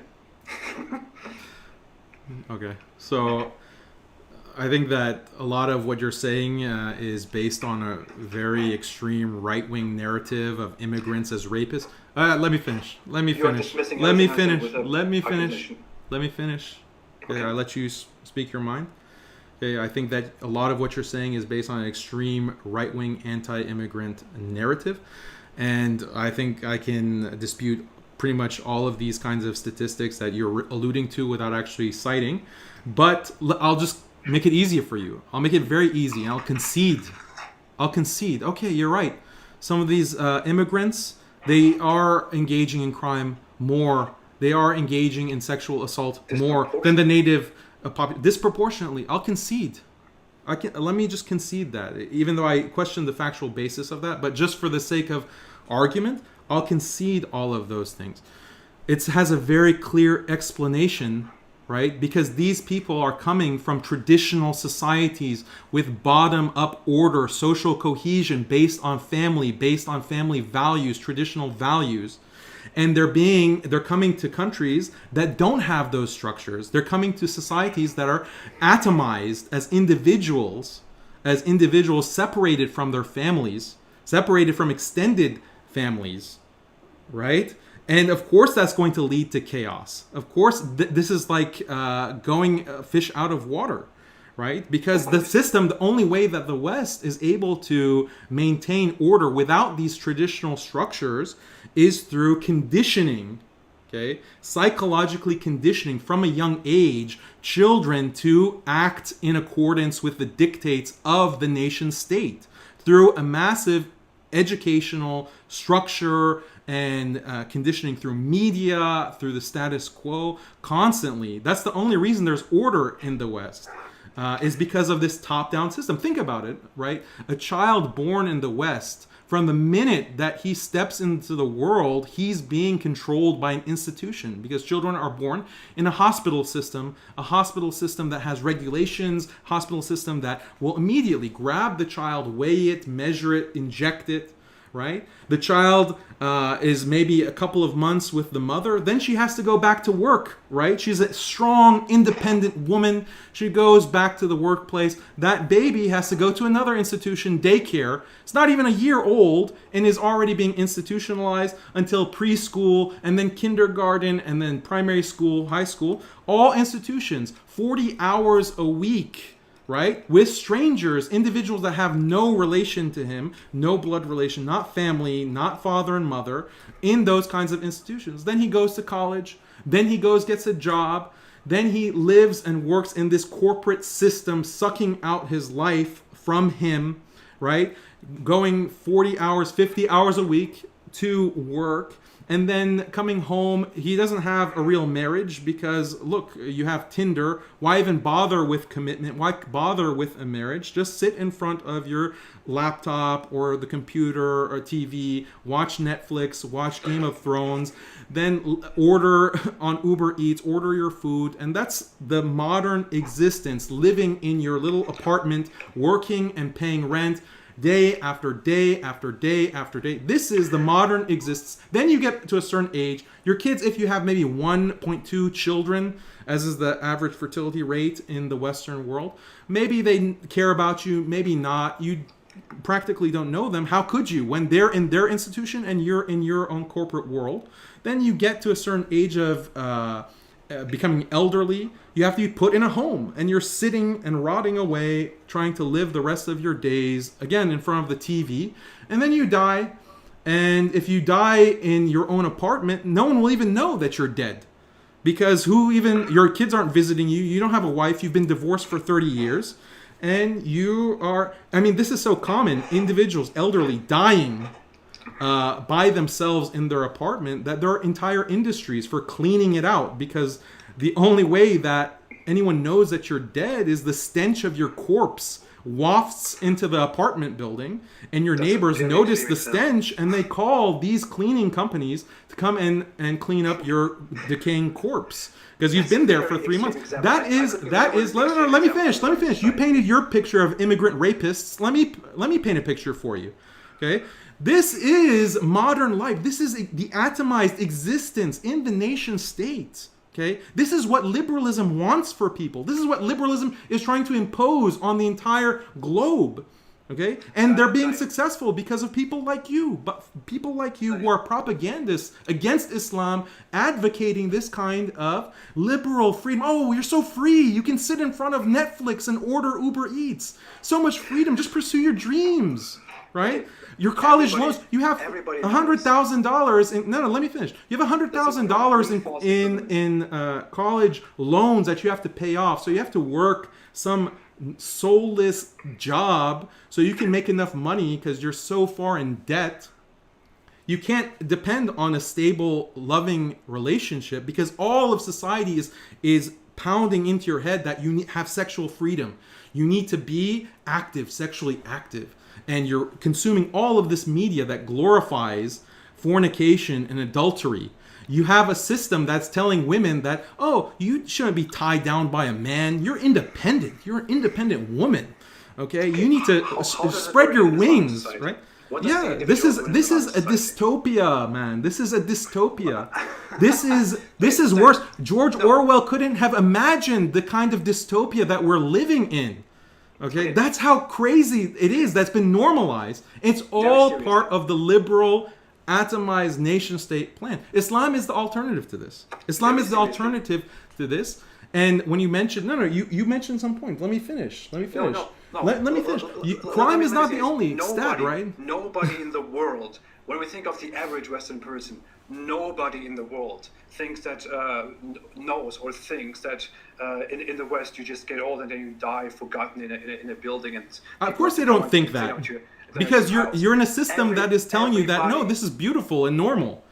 But that's the reality. I describe the reality, not people's perception.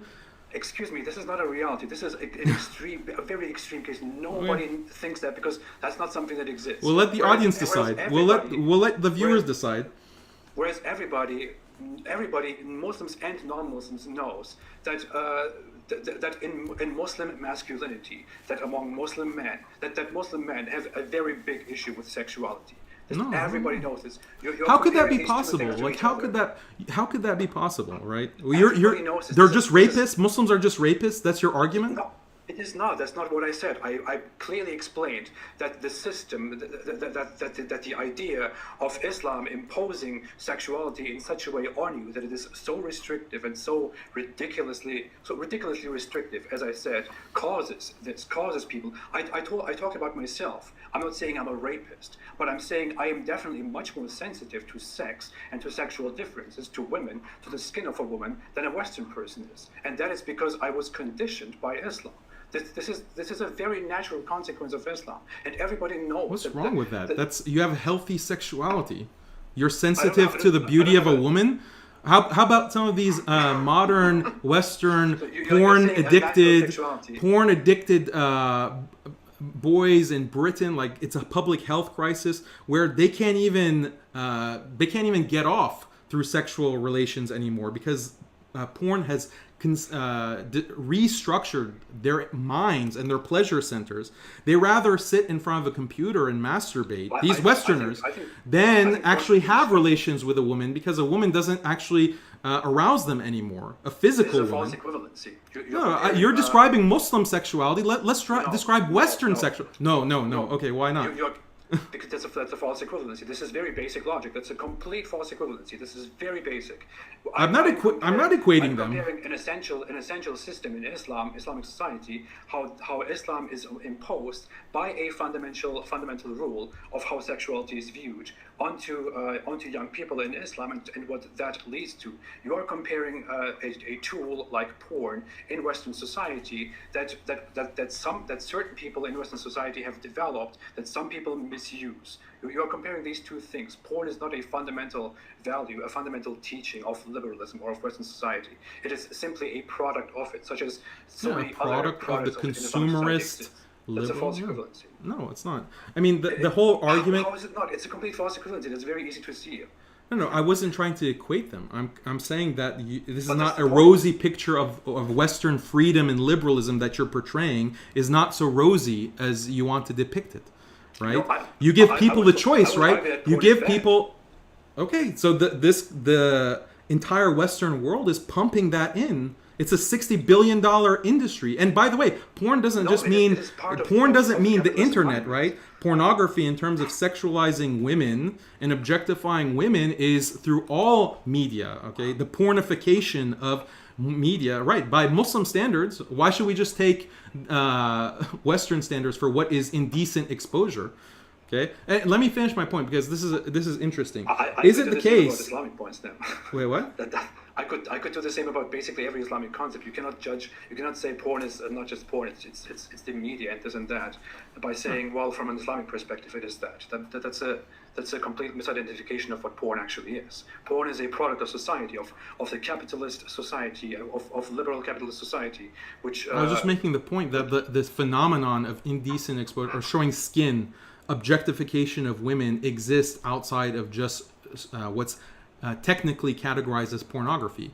Okay, Game of Thrones, is that pornography? You would argue that it has pornographic aspects, but it is not pornography. Okay, fine. You want to say pornographic but- aspects. but- A lot of just- Western just- society just has to make a pornographic point. aspects. So let's Just just to make get. a point, in Islamic society, it happens very often that women are killed by their husbands. Although you would argue that is. I would also argue that is not Islamic. That is not fundamentally Islamic. It is in Islam. It is not allowed for a man to simply kill his wife out of. No, or but to showing brutally beat his skin, wife. is part of personal freedom, is it not? Isn't that the image, the burqa'd Muslim woman versus the Westerner in a bikini?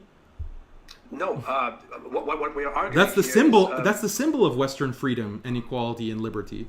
Of course, but you cannot argue that just because freedom means you can show your skin, porn is an essential part of liberalism. You can the same way you can also not argue. It wouldn't make sense to many early liberals. It wouldn't make sense to me as a liberal. It doesn't make sense. That is simply not true, because liberalism is.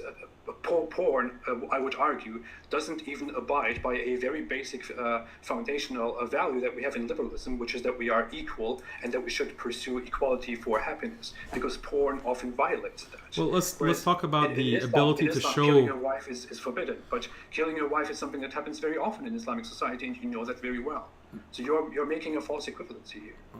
Well, okay, let's just move on. I disagree with that. But the point that, look, the Fine. what I'm pointing to is not like the extreme cases. I'm pointing to the exact point that you're bringing up, the freedom to show your body and to engage in sexual behavior just with people that you want by choice, right? That's what I'm pointing to as being problematic. And you're saying that your argument is that repressing that, quote unquote, is what is going to lead to violence, rape, unhealthy attitudes towards sex. That's your argument, right? I would argue that both of these things are wrong. Right, but this is not something that is actually found within psychology. This is not something that the empirical studies prove. You're giving like a 50-year-old, 60-year-old argument from feminists, basically, that comes like, oh, the Victorian era of repression, sexual repression, we have to have a sexual revolution, and sexuality has to be freely practiced. And this is like a cultural idea. It's not empirically based. That if you are just, if you don't show your body and you don't constantly engage in your sexual desires whenever you have them, then you're going to be unhealthy or lash out violently. No, I don't agree with that. That's not based in actual empirical science. Empirical science shows that for a healthy relationship between a man and a woman, the woman, okay, for her to be mixing with other men, engaging, flirting with other men, that destroys the relationship because the man feels jealousy and he feels anger, even though he won't express it. In Western men, these cuckolded men, they repress actually when they see their wives or their daughters or their girlfriends are canoodling and flirting with other men. It actually destroys the relationship. It creates this unstable type of relationship between men and women. So that this is actually decreasing human happiness. When you look at Islam is not anti-sex. Okay? Islam is not anti-sex at all. And Islam encourages marriage, encourages that sex happens, but in a committed relationship. Why? Because that commitment is conducive to that pair bonding. Okay, that those feelings of love and commitment that both men and women enjoy and benefit from. Any children that are born have the the right to know both father and mother, to live with both father and mother, have access to both father and mother. This is a huge human right. You want to talk about human rights that Islam grants to children, and that's completely destroyed by promiscuity and sexual liberation. Right? Single motherhood is a product of the sexual revolution that is leading to all of these societal problems. So if you want to look at the scientific and empirical basis for why stable families are lead to more happiness for the individual, you can look at Jonathan Haidt. You can read books like Freakonomics, which lists all of these stats. It's not just crime, by the way, mental health, educational levels, other kinds of metrics determining sociability. All of those are negatively impacted when you're born and raised without both mother and father, and not knowing who your father is, or not having that regular access to your father. So Islam protects all of those rights. Islam protects all of those interests. And this goes back to the point of the importance of criminalizing adultery, criminalizing fornication, and having very high penalties for those who violate it. This is the fabric of society. Okay, let me say a few things. It is very ironic that we're talking about science and psychology if we are arguing for the Islamic family system, because as we know, in the Islamic system of a family, a man is completely allowed without the permission of his wife to marry up to 4 women, and also to take concubines in the if it is through the state of war, for example. The thing is, what we learn about basic psychology and about basic science is that both men and women want to don't like to share their partner. This is a very well established fact that is very much known in psychology. This is in fact something that you learn. Point. This is something that you learn in the introduction to psychology, when you learn about sex and sexuality. You learn that a woman will always strive to have her own man, and will want to own this own man, even more so than a man wants to have her own woman. A woman has even stronger feelings for having her own man than a man has. A man can just go around and can have sex with this one and that one and this one, and can completely ignore the feelings of the one woman. This works much more with the nature of a man than it works with the nature of a woman. A woman would like to own her partner, whereas Islam provides a society where, ironically, a man can have 4 wives, and in which the 4th wife or the 3rd wife or the 2nd wife will be in a constant competition with the other wives for her own happiness. So it is ironic that if we are looking for happiness in a society, that you would suggest an Islamic society where a woman will never be essentially happy if she is in a marriage that is permissible within Islam. No, like the stable families don't, or polygyny with a man and multiple women, that doesn't contradict a stable family structure. And that's why it was practiced far beyond just Muslims. Many societies had the polygamy. Polygamy became something that was taboo because of Western Christianity and the Catholic Church that decided just out of the blue within medieval times that now we're going to prohibit polygamy. Prior to that, within Europe even, polygamy has been practiced. And this is something that is, you want to talk about science and empiricism, it's because of the difference in reproduction between men and women. A man can impregnate multiple women, whereas a woman can, when she's impregnated by one man, she has to be pregnant for 9 months. And so there's a much higher reproductive toll on a woman.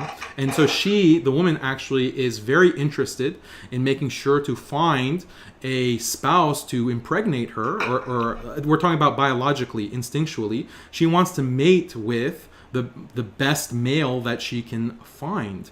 Right? This is hypergamy. This is exactly what we were referring to earlier. So this difference between men and women and the instincts for that is something that Islam acknowledges and institutionalizes. The women actually. The point we're talking about. The point is that a woman naturally. We argued that we must maximize the benefit of society. Based on what you mentioned maximizing individual benefit. Her individual wants. That's not what we're talking about. This is your liberal individualist thinking. The system is maximizing the stable family. You want to have the most families and the most children, right? That's what is the basis of society. And it will contradict at different times an individual's own wants and desires. Yeah, Islam is not individualist. How is it justified? You cannot possibly logically justify that in order to maximize the benefit of society, it is ideal to have multiple wives for a man. I said that. Look, follow the argument. Stable families, the biggest determinant of human happiness is a stable family. Okay, and what actually benefits a society as a whole is having the most number of these stable families, as opposed to broken families or single parent families. So you want to maximize the number of families. You want to maximize, also, there's a demographic component, because if you want to talk evolutionarily, or if you want to just talk about human history, most of human history, you didn't have weapons of mass destruction, so war was on the basis of numbers. One army fighting the other, and the best chance of you winning the war, the biggest determinant of you being successful in a battle, is the numbers that you have. So high birth rate is actually tied to survival and preservation of your society and your civilization. So having more, because you're preventing your own extermination. Polygamy helps you have one man and multiple women that are able to produce more children, and the size of your society will increase, and that protects you from invasion. It protects you from being dominated. And this can be explained on a religious basis. If you prefer evolution, you want to talk about science and evolution, feel free to explain why evolutionarily polygamy and this polygamous sentiment would evolve within the human mind. It's because it's, according to evolutionary biologists, it's adaptive.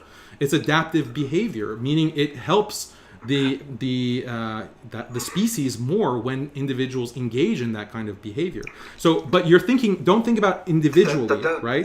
Society as a whole, it does. Society as a whole benefits by maximizing stable families. You have more stable families in a polygamous relationship than individuals. First off, it doesn't. But how do you sacrifice the happiness of basically every woman out there? Because we have established that a woman wouldn't like to share a husband with other women. This goes against the very nature of what a woman wants. A woman doesn't want this, which is why even in Islamic societies, women Islamic law also imposes Islamic. How can you sacrifice the happiness of an entire gender, of an entire sex, in order to establish more stability in society? It's not sacrificing.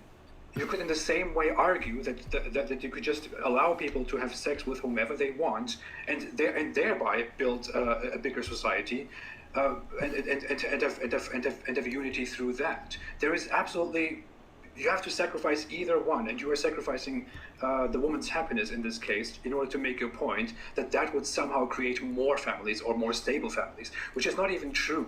There is absolutely no reason and no basis, no evidence to argue that if you have 4 wives, that will somehow increase the population so greatly and stabilize society. That's not true. We haven't historically established that. That's not true. No, it is true. Polygamous societies, just think of it logically, man. Think of it logically. Because if you have a purely monogamous society, okay, because you have only a certain number of women, right? So you have 10 women in your society. You have 10 women in society, and you have 10 men in society, right? Yeah. Women are hypergamous, right? So they want to bond with the one who is higher, the male who is stronger than her, have more money, and so forth. So those 10 women, they're not going to be satisfied with mating with someone who's exactly at their same level. Let's rank the men and women. Let's rank all the men from 1 to 10 in terms of their attractiveness to women, okay? And do the same for both genders, right? So you have the 10. If they marry each other, the women are not going to be as satisfied because they're marrying someone who is equal to them in status. Well, let me finish. That is untrue. That is completely untrue. We're thinking of it logically. Listen, man, you keep interrupting my argument. I can't make an argument because you keep interrupting it. You're saying the same thing, but go ahead. No, I'm not saying the same thing. You have those individuals that are marrying at their same level. The women will have a lower level of satisfaction than women who can marry and pair with someone who is higher than them, right? Someone who is, and some women are willing, like for example, you have Kobe Bryant or LeBron James or some movie star, okay? There are many women who would like to sacrifice. They're fine being a co-wife if I get to marry LeBron James, right? This is something that you find. This is what hypergamy means.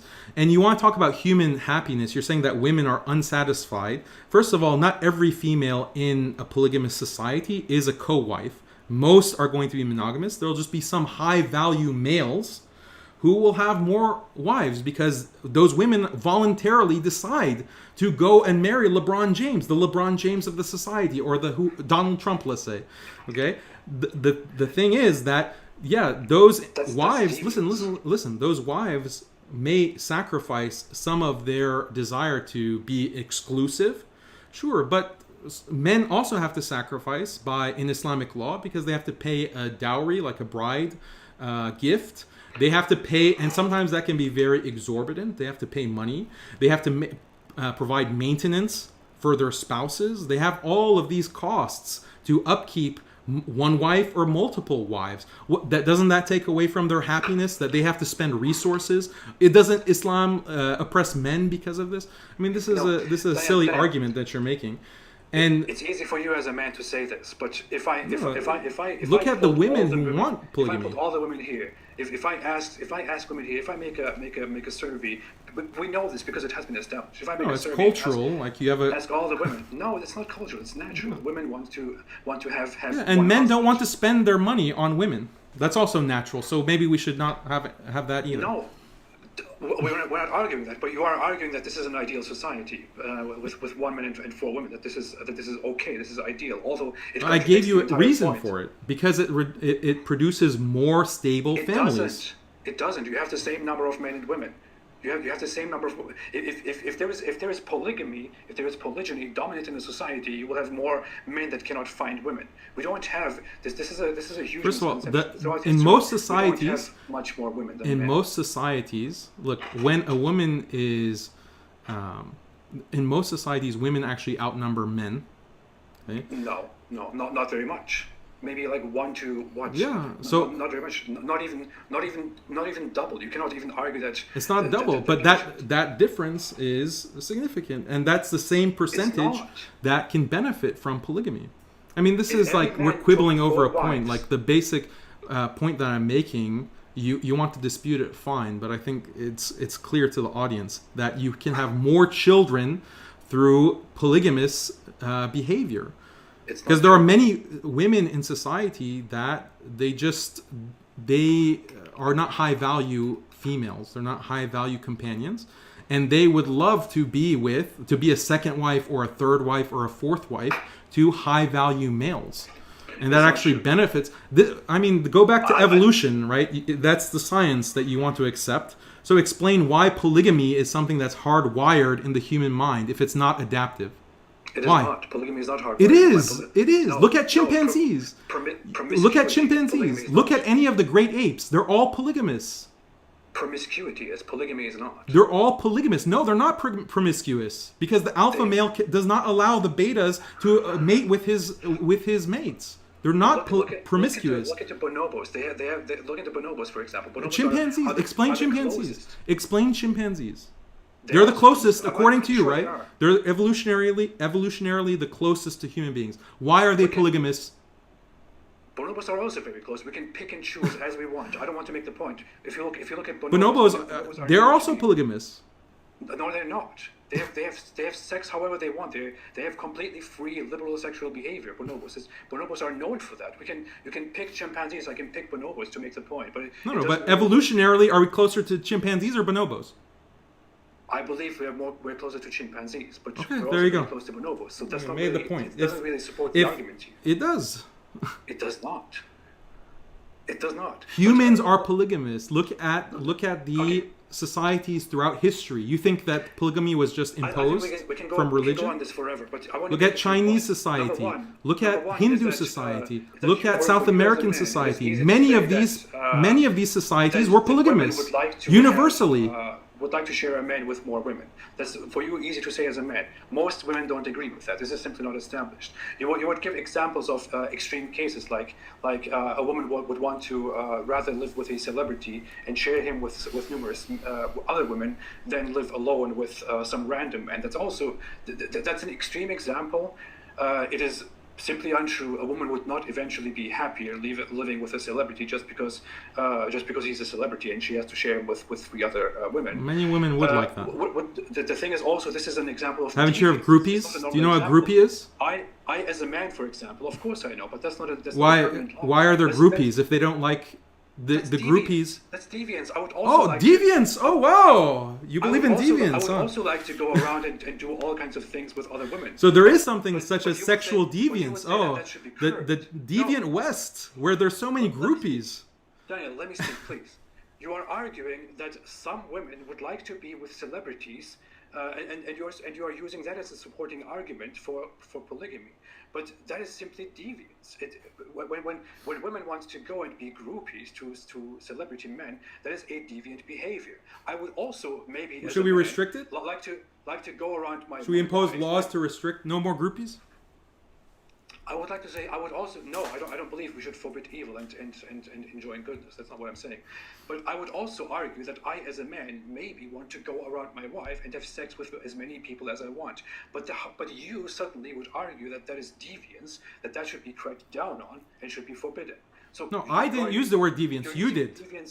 You're using deviance in one point to argue for your point, when yet you're otherwise saying that deviance should be punished. When I am sexually deviant as a man and have unmarried sex with other women because I like to do that, you somehow think that should be punishable and I should be killed for that because that's adultery.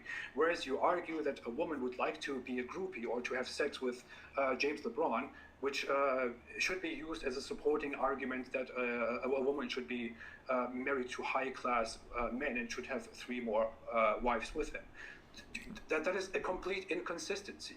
That is simply not true. You don't agree with that? Historically, we cannot argue that in an average society there are many more women than men. If you look at statistics, even right now, you will find that the number of women is a little bit higher than the number of men. If every man in society strived to have 4 women, there would be numerous men in society who would feel lonely because they cannot find a wife, because there are not enough women around.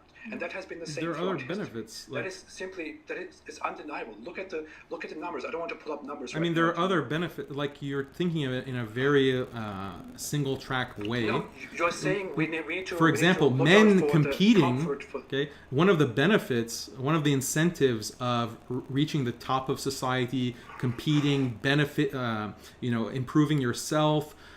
Improving your mind, your skills, is because you want to reach a level of wealth where more women will be attracted to you. That's a male instinct that you have. With men who have no wives, and with women who don't want to. Yeah, so that's part of the competition. That's part of the competition that all of society benefits from. Again, you're thinking of it in an atomized, individualistic way. I thought you were a utilitarian. Don't you want to maximize benefit for the most number of people? One individual can suffer, but all of society will benefit. We should establish a system where we look out for the greater benefit of society, and we argue and we find what is best for us. That's the argument that I'm making.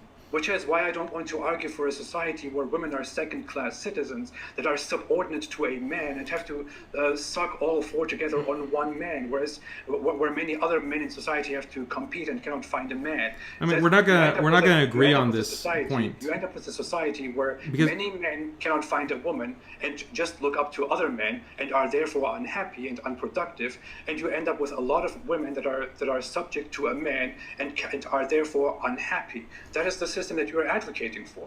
I am indeed a utilitarian, and I know that is not good. I know that a system is much better where people are free. Let's use the example. No, you're just declaring that and asserting that.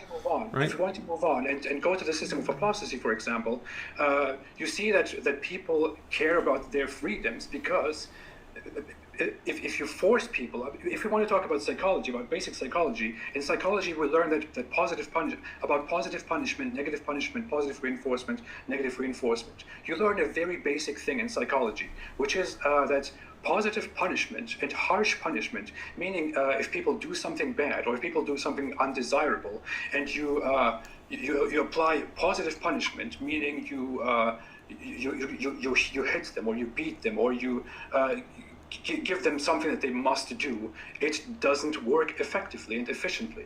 It is not the right way to punish to correct behavior, which is why we have measures of corrective behavior nowadays, which are developing toward a direction where rehabilitation is more pushed than punishment, because punishment doesn't work. Punishment doesn't eradicate wrong behavior, undesirable behavior. So you think locking someone up is not a punishment? It is a punishment. Of course, it is a punishment. It is a necessary evil in our time, for example. Maybe in the future we will find necessary evil. Like, what's more evil? What's more of a punishment? To lock someone up for 10 years or to lash them for 10 seconds? Which one is more of a cost? Lock someone up for 10 years. Of course, I argue with that. Then you'd say lashing is less punitive.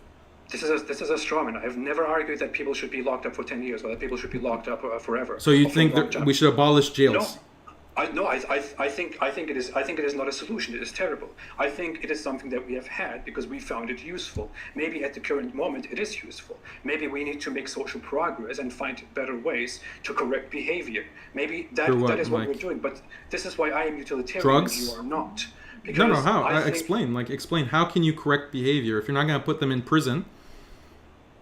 It's a necessary. I agree that lashing is also a necessary evil. In the ideal Islamic state, we wouldn't have to lash anyone. We wouldn't lash anyone because people wouldn't be fornicating. And I mean, this is. What should someone do who is caught fornicating? I already explained the punishments. What should be done to someone who is fornicating? It's procedural, high bar of evidence, fornication, 100 lashes. 100 lashes. 100 lashes. Someone who fornicates should receive 100 lashes. Plain, simple. Yeah. And you are saying that is somehow useful, but that's a necessary evil. Whereas because it deters fornication. It deters destructive behavior. It deters the kind of promiscuous behavior that leads to the destruction of society, as I explained step by step. You're just saying no. Like then actually provide counterpoints, provide an argument. Just don't shake your head. We talked about science. I'm talking about psychology. If we want to talk about what actually you're talking about operant conditioning and Skinnerism, right? Skinner has this theory, right? What I'm saying. But you said that punishment through jails is a necessary evil. Okay, if you want to talk, look at Peter Moskos in defense of flogging. Peter Moskos in defense of flogging, and he argues that flogging and corporal punishment, which was practiced in the West as well, within the Western historical tradition, is much more humane in terms of punishment than locking someone up. It is unanimous that physical punishment is of absolutely no use. Peter Moskos disagrees with you. Non-Muslim Peter Moskos has an entire book in defense of flogging. No, it is. He didn't write that. Go look at that. This is basic psychology: positive punishment, negative punishment. You said that jailing is a punishment. We both agree that punishments have to exist. They're a necessary evil, right? I don't think so. Then where are we going to put the rapists? Corrective behavior. All those Muslim immigrant rapists. Where are you going to put them? Corrective behavior. Where? They don't want corrective behavior. They don't want corrective behavior. Like a jail, they're locked up. I don't think that a Muslim who is caught raping somebody in the West, in Germany or in America, should be put onto a board or whatever it is and lashed 100 times. That is absolutely horrible. That is absolutely completely. You prefer lenience for rapists. Bigger than the crime that has been committed. That is inhuman. It does not correct the behavior. The rapist will come out and he will not think, oh yeah, I should learn from this punishment. I should not do this again. We know psychologically seen that what happens Go ahead.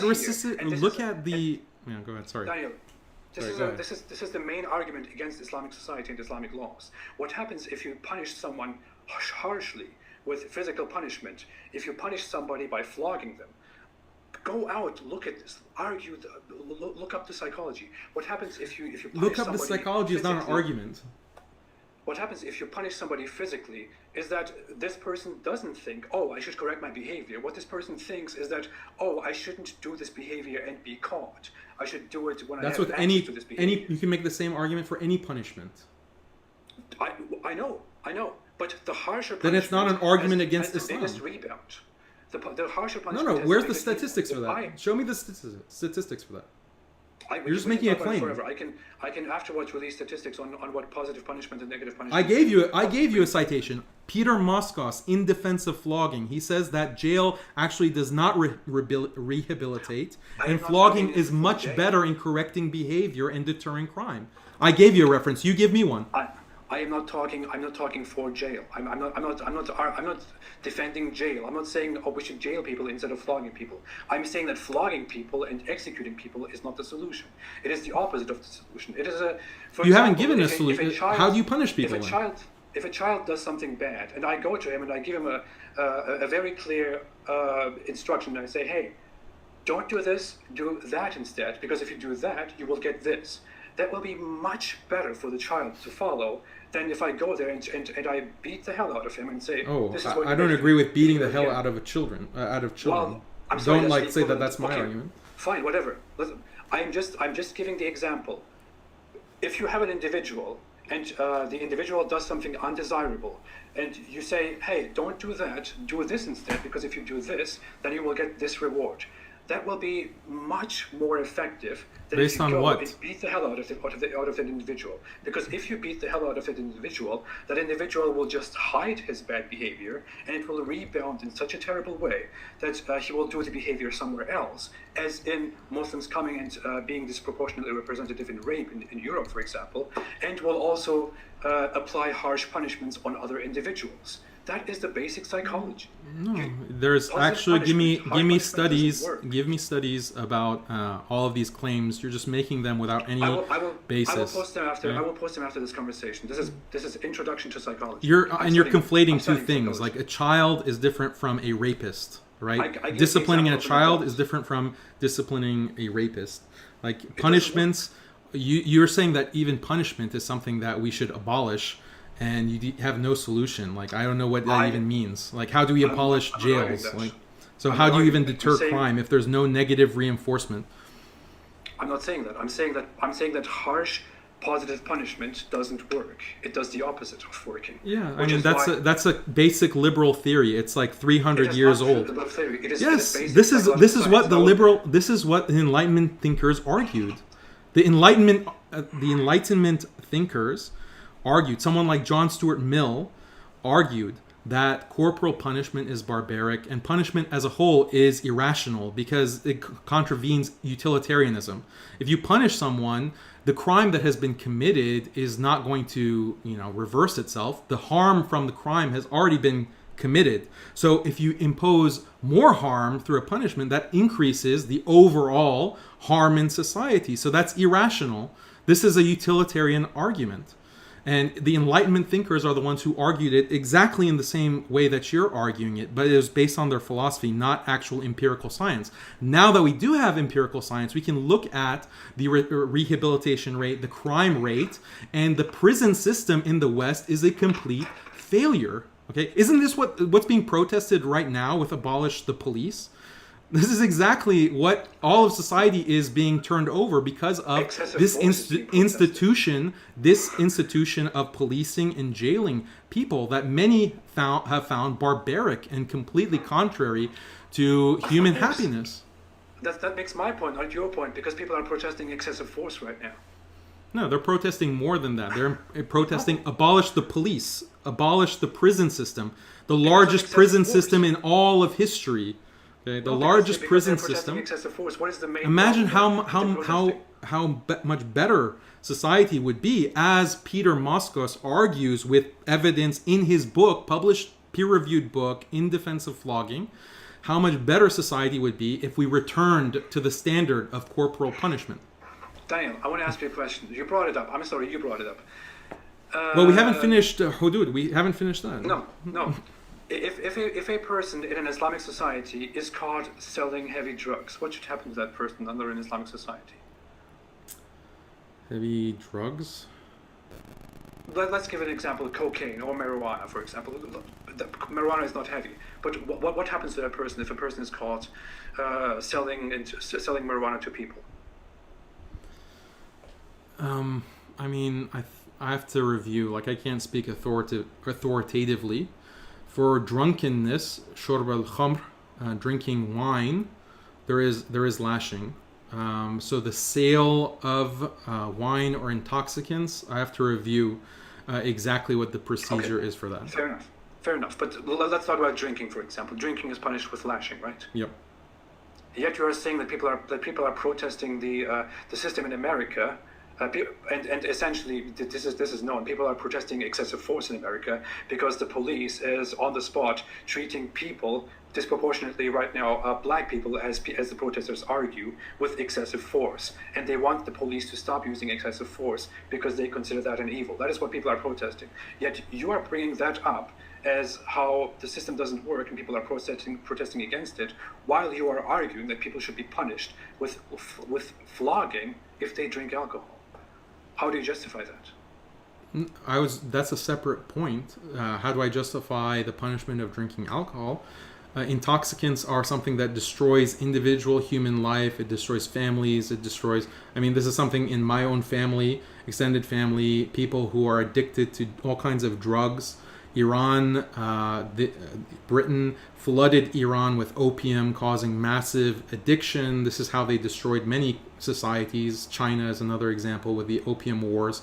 So addiction is a massive evil that causes all kinds of destruction. If you can deter that, as the West does, I think that deterrence is important.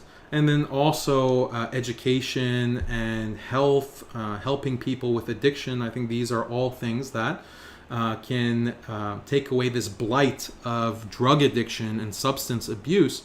And yeah, flogging, again, being flogged. What's more humane? What's more humane? Flogging someone who has public intoxication, flogging them and sending them on their way, or putting them in prison for 3, 4, 5 years, 10 years, 3 strikes and you're out, kind of legal punishment that exists in the West. I prefer flogging. I think flogging is much more humane and effective. But haven't you just argued that the Western system is a failure because people are protesting it, and that's a sign of it? It is a failure, yeah. But people are protesting excessive force. How is that? I'm not advocating a prison system. Flogging is completely different. I'm not against punishment. In the West. Yeah, exactly. That's what people are protesting. In America, people are currently protesting excessive force by authorities, the police. The Islamic equivalent of that would be authorities that enforce excessive force by flogging people who merely drink alcohol. In the West, we are, for example, talking about black people who sell drugs and are then being mistreated by police officers. You're bringing up the protests of Western people of the system as an evidence that the system is a failure, yet you're advocating excessive force in an Islamic society. It's a failure not because it's as basic as alcohol. Ridvan. That's what you said. That's not what I'm saying. Follow the argument, please. Okay, the failure is not because it's a punishment from authorities. That's not what the failure is. The failure is all of the systematic racism. The failure comes from the police state, the surveillance state, mass incarceration, the prison industrial complex, from capitalism, from a corporate nation state bureaucracy, technocratic state. Those are the failures, Ridvan, those are the failures that I'm saying how it is a failure that are not found in Islam. Yeah? How is it a failure? What is a failure about it? How is systematic racism a failure? Is that the question? Systematic racism is completely beside the point. You're talking about that has nothing to do with the topic. That has nothing to do with prisons. That has nothing to do with our conversation. Of course, racism is... You're bringing up protests, right? You're the one who's telling me about protests. I bring it up to show that this is... I'm not against punishment. No, you brought this I'm up the one who's because saying punishment is necessary. The system of the punishment system is an issue. This has nothing to do with the race issue. You brought up that the Western system of punishing society is a failure.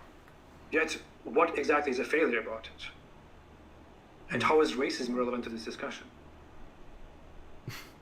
Racism is part of the failure. The prison industrial complex. It has nothing to do with the topic, though.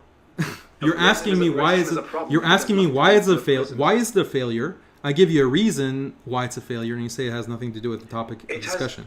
Okay. I don't know how. Am I speaking like a different language here? You're saying the prison and punishment system in America is a failure, and people are protesting it. Yeah. And then you are arguing for the alternative of an Islamic punishment system. Yeah. But then you bring up racism as reason of the failure. How is racism relevant to comparing the Islamic punishment system to the American punishment system? Or the it exists in one and doesn't exist in the other. That's why it's relevant. It could also exist in the Islamic system. Why? Because. Why? I mean, this is your bias against Muslims? Of liberalism. It is contrary to liberalism. No, I disagree. Look at all of the liberal thinkers. John Stuart Mill, Immanuel Kant, Hume. Look at David Hume. Look at Thomas Jefferson, George Washington, Abraham Lincoln. They were all white supremacists. That's why their statues are being toppled right now.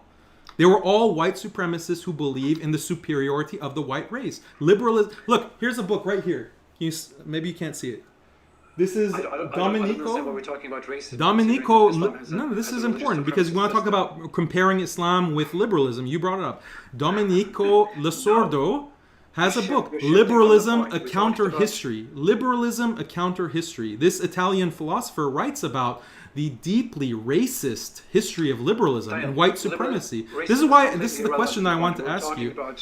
This is the question. We're talking about... Yeah, racism is part of liberalism. It's part of its history. We're talking about the methods of punishment and comparing the methods of punishment to the Islamic methods of punishment. Racism has nothing to do with this at all. You got into a point where you're trying to wiggle yourself out right now by bringing up racism. Racism has nothing to do with the point. We're talking about why the Western punishment system is wrong, because that was the entire discussion about.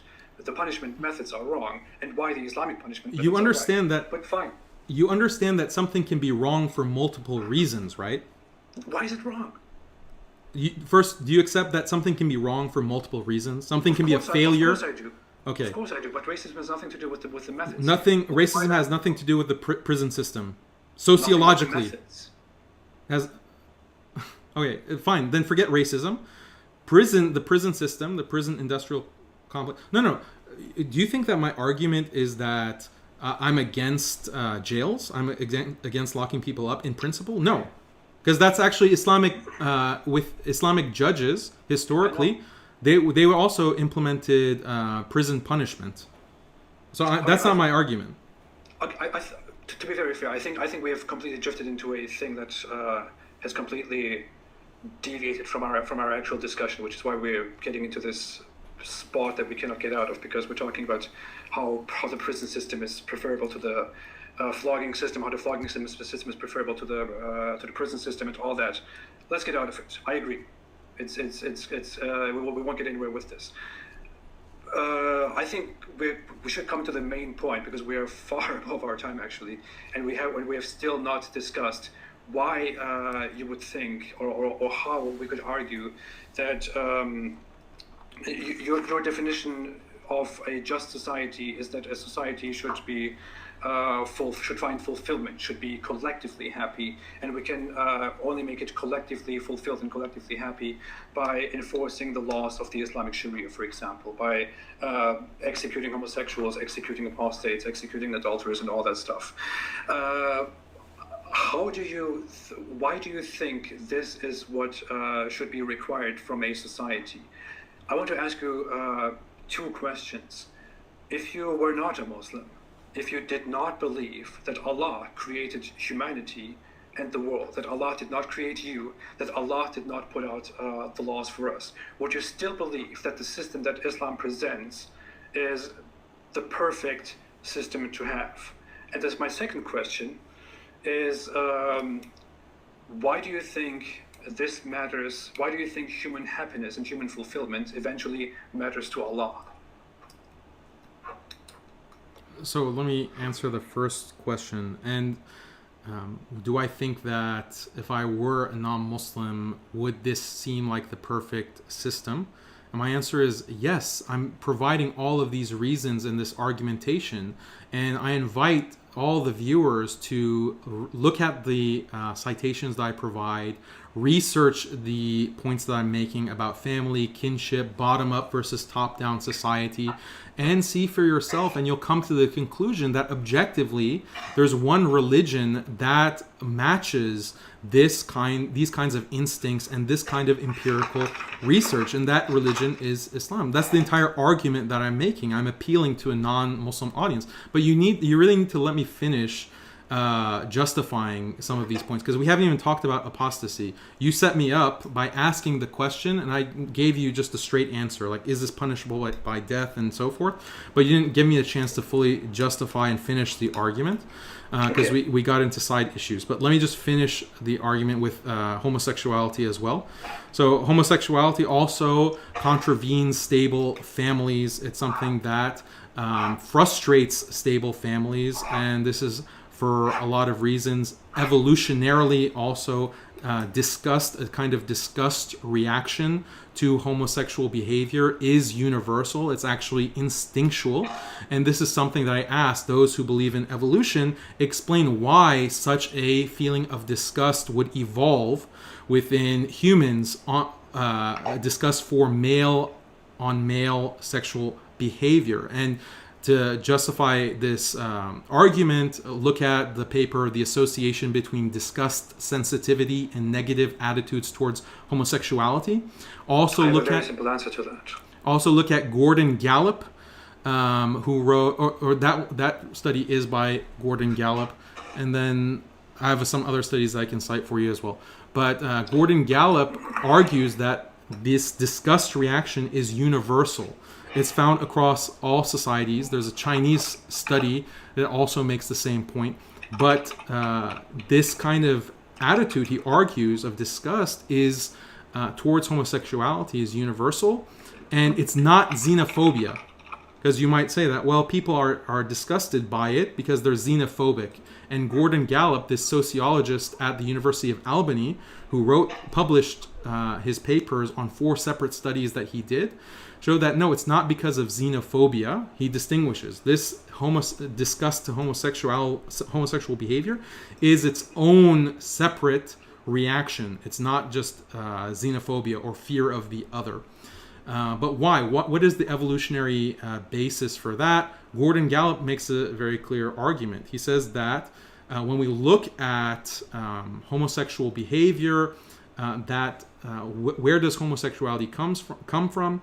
There is a high correlation between becoming homosexual in orientation and early childhood sexual experience. So when a boy at a young age comes into sexual contact with a male adult, that seems to be highly correlated with having a homosexual orientation later in life. So basically molestation, child molestation and homosexuality, there is a very strong correlation between them, and there's a lot of studies on that as well, such as does physical abuse, sexual abuse, or neglect in childhood increase the likelihood of same-sex sexual relationships and cohabitation, by Helen Wilson, published in 2008. And then there's also comparative data of childhood and adolescence molestation in heterosexual and homosexual persons by Marie Tomio in 2001. So they prove this, peer-reviewed research, that there is a correlation. So imagine that you want to this is Gordon Gallup's explanation. You are a man who wants a large family with children, a stable family, you want grandchildren, and that's your instinct. Instinctually you have that. And then homosexuals are molesting your children and causing them to be homosexuals because of that behavior. Your genes are not going to be spread. So disgust and protecting your children from contact with homosexuals is actually instinctual because it's evolutionarily adaptive. This is Gordon Gallup's argument. This is Gordon Gallup's argument. Number one, I want to say. Let me finish the argument. It doesn't support the point at all. It does. Why is it evolutionary? Why is it evolutionarily adaptive? Daniel, why? I want to go on. Why are you interrupting? Because I want to. Why are you interrupting? Because we agreed at the very beginning of our conversation before. No, we agreed that you wouldn't talk over me. So you set me up by saying yes, homosexuals should get homosexual behavior deserves capital punishment. You set that up, and then you don't let me explain fully. You interrupt me in the middle of the argument. How's that fair? You interrupt me all the time, Daniel. I could just mute you here. I don't do that. You interrupt me all the time. We agreed before our chat that we will have very simple, short questions and short answers. Your questions. But this is a complicated, like a whole propaganda of it's not propaganda. These peer-reviewed research is propaganda. I will mute you for a second. I'm sorry. You are presenting a study. I have muted you. Yes, just for a second to say something. You are citing a study. I have just Googled. Homosexuality natural. The only study that I find is the study that you cited. That is number one. Is homosexuality natural? Number two is that it has been Well, scientifically. you're not. I'm not scientifically muted with my proved that audience, so I can homophobia keep is not a talking. natural thing. If you just want to argue that that because I have unmuted you, you can speak again. If you just argue that that because humans somehow have a natural disgust against homophobia, that somehow this means people will infect others with homosexual behavior, and homosexual behavior will spread, and we should crack down on people for the safety of society. This is simply inconclusive. This is wrong. This is not. I made a step-by-step argument. Homosexuality, which is because which is. And the argument for this is very simple. The argument for this is that according to the APA and many other institutions that lead the world in scientific progress, in psychological progress, the basic psychology that we learn from everywhere, because they are based on research papers that are actually cited hundreds of times, whereas this paper that I'm looking at, that you cited, was cited six times, which means this is ridiculous in a scientific consensus. I'm telling you this. You don't think there's any social factor that limits that, huh? In the scientific world, a paper that has been cited 6 times is ridiculous. You cannot. Which paper? Which paper did you look up? As a universal point. Which paper did you look up? To make your point. Which paper? The one that you cited about Gordon Gallup, for example. It's not. Gordon Gallup is. The American Psychologists Association knows, as any other scientific institution that is leading the world in progress, in scientific progress right now, that homosexuality is something that naturally occurs, which is not for or against the point. I'm not saying that at all. I don't even care if homosexuality is natural or not. I didn't argue otherwise. I don't give a damn about that. I don't give a damn about that, or if homosexuality is natural or not. But you are saying that because people feel some sort of disgust against homosexual behavior, that this is somehow a supporting point of your argument. And the entire Ridvan, discussion is going on. Follow the argument, through a Ridvan. summary, Follow the argument. To a pandering of these supposedly pseudoscientific points. What we see is that pseudoscience is sociologists at University of Albany. Sociologists at the University of Albany is pseudoscience now. Why is that pseudoscience? Why is it evolutionarily found? Why is he disgust at the thought of a man and a woman having sex? This is a ridiculous point to bring up. No, how does this exactly serve your point? Listen to the point, okay? Homosexual people feel disgust by looking at or thinking of a heterosexual intercourse. How exactly does this strengthen your point? I don't want you to go into lengthy presentation. I explained how it supports my point. Let me finish the argument without interrupting me. You're not finishing arguments. You're building. Yeah, I know I'm not finishing because you interrupt, and then you might mute me. That's why I'm not finishing arguments. Let me finish the step-by-step points. You see, you're not letting me talk. Let me finish my points. I don't want you to go for 5 Yeah, of minutes course you don't want the actual full argument. I know, because every time I bring up research, I bring up points, you say this is pseudoscience, you just hand wave. That's the only way that you're arguing. You don't want to confront the evidence. It's okay. Look, if you can't handle the points that I'm bringing up without resorting, but this doesn't make sense. Okay, that's your response to everything. Oh, this doesn't make sense. Okay, make an argument, make counterpoints, but you don't even let me speak. Okay, let me finish the argument. You have universal disgust reactions. Why is that? From the very beginning of our conversation, I have agreed from the very beginning that this is not meant to be a debate. This is meant to be a I'm not debating. I'm just trying to make my point. If it's not a debate, why are you interrupting me? You cannot make me. You cannot even let me make a fucking disclaimer for 1 second. Are you kidding me? I thought I was too emotional and too impatient for a discussion. I seriously thought that before we had this discussion. From the very beginning of this conversation, you have numerous times talked for 5 minutes, 6 minutes, 7 minutes, and I haven't interrupted. You have as well. Whenever I begin to talk, you are throwing in so many things. It is ridiculous. We're not getting anywhere because I cannot say it. I cannot put a single thought out there without you interrupting me, and I have to listen to you talk for 7 minutes. Look, you want to put a timer? We can put a timer. 5-minute allocation, me and you. We can leave that to a debate. Because you interrupt my points before I can make them. You interrupt my arguments before I can complete them. Let me finish the argument. Daniel, this is the 20th time that you're finishing an argument. And whenever I say something, when you are done and I begin talking, There you are interrupting. This is turned into a circus. This is ridiculous. This is not a conversation.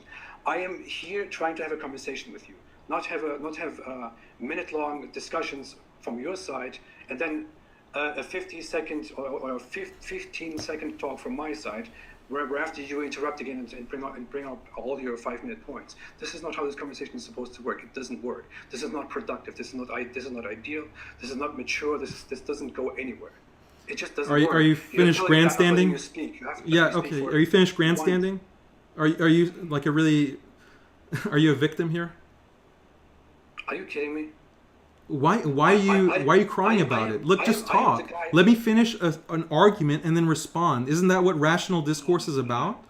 Yes, and you haven't allowed me to do that. Because you haven't let me articulate the argument. I did let you speak. You remember your whole immigrant Muslim rapist rant? Did I let you speak in that? Because I yelled and because I told you, please let me speak. And that was only I'll let you speak. Let me finish the argument, then I'll let you speak. I cannot go on with this bullcrap anymore. Let's keep it brief.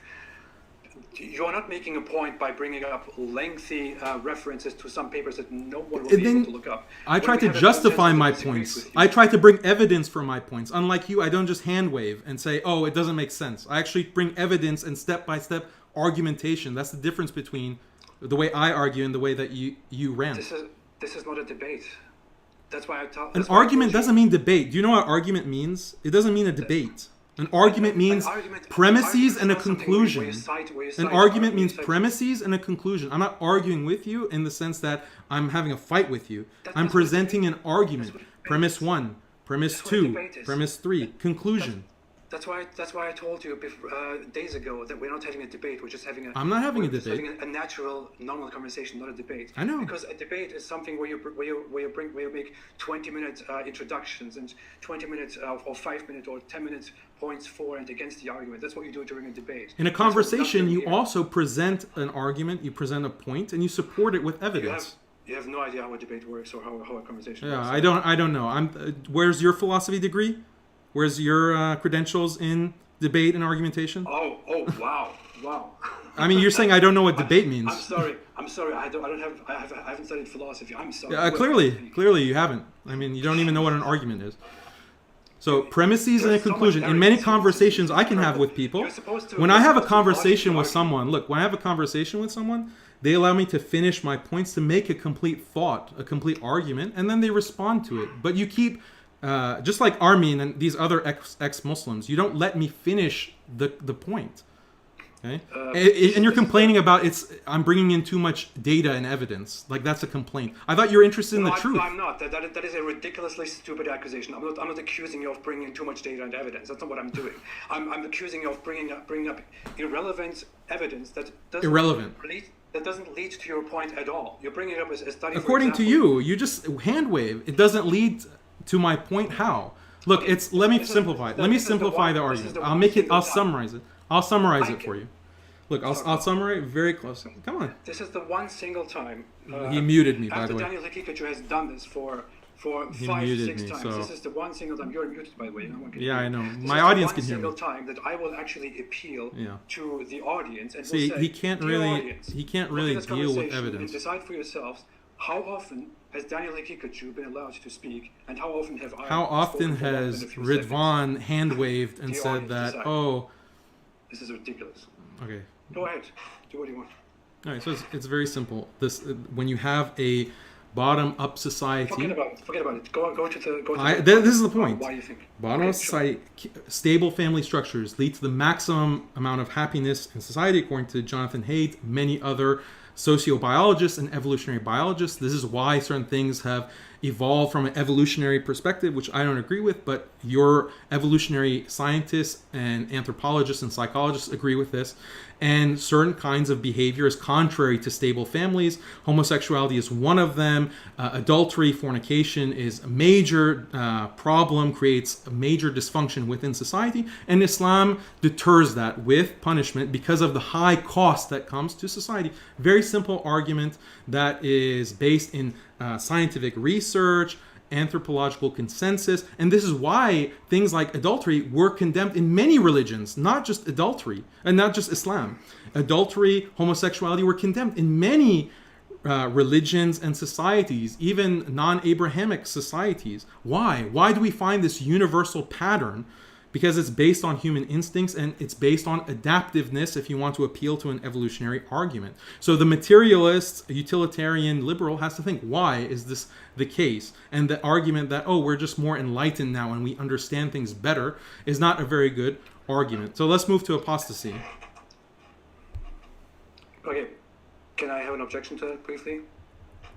Go ahead. A utilitarian point of view is actually that society eventually decides what is better for society, and society comes up with their own laws in order to establish what is best for the individual, and what is best for the individual correlates with what is best for a society, and the utilitarian perspective is that people have over time, over millennia, over centuries, made laws because they found that these certain laws work best for their society. So when people, for example, outlawed crime outlawed homicide all around the world, which is a very universal law, they came to that conclusion that they must outlaw homicide for a society to work, because if you allow homicide, then you will endanger your neighbor, your neighbor will endanger you, and essentially you will not be able to function, you will not be able to find happiness, to grow as a society. That is the most basic, simple explanation of utilitarianism. If you look at utilitarianism from a modern point of view, from the 21st century, what you would actually agree, just not to misrepresent utilitarianism, is that since society has now come to agree that we should approach society liberally, and should approach social freedoms liberally, and should allow homosexual people to practice homosexuality and to be homosexual without punishing it with death or castration or anything alike. We have come to that conclusion because we have understood that is better for society. Because by punishing homosexuality with death or with brutal punishments like fornication, for example, we don't get rid of homosexuality, because homosexuality is not something that you get rid of. It exists in Islamic society very greatly. It exists in East Asian societies, in every society all around the world. It has always existed. There were societies which normalized it to extents, for example, the Roman Empire before the conversion to Christianity, and many other reasons. The utilitarian and liberal point of view is that homosexuality must be or should be allowed by people to be practiced, and you cannot punish it with death, because as long as you punish it with death, you only cause it to be a rage in society by homosexuals, which will only endanger the ultimate happiness of society. The ultimate happiness of society can only be ensured by allowing homosexuality, for example, which is not something that spreads, which we have scientifically concluded in the 21st century, but which is rather something that stays among people who are homosexual. That is the actual utilitarian and liberal point of view, just not to misrepresent that. But go on. Yeah, I mean, that's a nice story, but it's incoherent. We have understood society decides what is best. How do they decide? Which societies decided that this is the best? Many societies historically decide actually that's not the best. This is destructive behavior. Adultery, fornication is destructive behavior, and that's why they severely deterred it with punishment in Muslim society and many societies. So I don't know where you have this data. We have understood. You keep using this language. Who's we?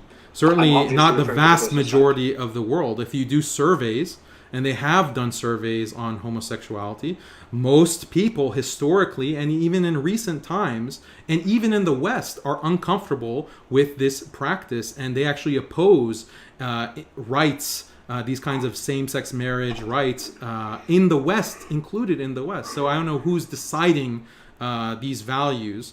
And anyway, I mean, the idea that the West discovers, like for the most of Western history, even your beloved Enlightenment liberal thinkers, your utilitarian thinkers, were anti-homosexual behavior. They viewed it just like everyone else, that this is something that is deviant. That was your word, right? So how this has been discovered, what empirical study has discovered that, this is actually something that is not problematic and people should have the right to do that, and it will lead to what is the best society. You haven't even defined that. I've actually given very quantitative definitions. What does lead to human happiness based on empirical research, non-Muslim research, on what actually produces happy societies, happy human beings. You've only asserted the same kind of liberal narrative that we hear over and over and over again. So, I'll leave it at that. Okay, briefly, obviously I'm referring to societies that have come to that conclusion that homosexuality shouldn't be punished with death. That is very logically clear. That's quite obvious. That if I'm referring to how society has concluded that this is right and that is wrong, I'm referring to this society that has concluded that this is right and this is wrong. In a utilitarian liberal society, I wouldn't even define the liberal West as entirely utilitarian. I would rather say that they are driven to some extent by utilitarianism, which basically means usefulness to society, not literally, but that's what it translates to basically. But a liberal West has come to these conclusions because the liberal West pursues the happiness of humanity, of society, through equality and through freedom. Not completely by maximizing freedom, but rather by maximizing freedom from bigotry or freedom from government restrictions, for example. So obviously what I'm referring to is this, that the liberal West has come to this conclusion, not the liberal world has come to this conclusion. Supporting evidence to this is also that supporting evidence that other nations have come to this conclusion is that many nations around the world, beside just the liberal West, have come to conclude that homosexuality shouldn't be punished with death. And in fact, this is also an opinion that is becoming increasingly more popular among cultures, among Islamic cultures, that you could argue are under the influence of Western media and Western propaganda. But simply the fact that these people are accepting of this Western propaganda while they are living in their Islamic environments could be a point for me. But I know you will say that any supporting argument presented by me is just a story, and any supporting argument presented by you is the evidence. But sure, go on. So at the beginning, just to get more substantive, I mentioned how many of these liberal concepts are fundamentally incoherent and actually vacuous. So when you talk about freedom and you talk about equality and liberty, you can actually, there are many Islamist movements in modern history that claim that their religious values are completely conformant with freedom and liberty and human rights. Right? They actually use that kind of language to justify Islamic law and Islamic values. They say that, in fact, if you want to maximize human freedom, you need to submit to Quran and Sunnah, you need to submit to Islam. This is what maximizes human freedom. If you want to actually respect human rights, you have to abide by Islamic law, because Islamic law is the system that guarantees true human rights. I mean, this is a type of liberal argument that they're making because they're using that language. But the thing is that the term freedom and equality and liberty, these are hollow terms. You can fill them with any values. Because at the end of the day, what is it? Who decides what's a human right? Who decides that certain things are human rights and other things are not? In Western theory and Western philosophy, human rights are based on an idea of what are fundamental human interests. What is it that's in the interest of a human being? And that is an empirical question. It can be answered empirically. But if you don't want to do that, like you can, if we don't want to appeal to science, Islamically, science is not the only arbiter of truth. Islam also has certain definitions and claims about what leads to human flourishing, human happiness, what truly is in the interests of human beings. For example, knowing your lineage, knowing who your father is, being in a stable family, this is in human interest. This is something that fundamentally affects your happiness in this life, and it also affects your salvation, because there's also correlation between religiosity and growing up in a stable family.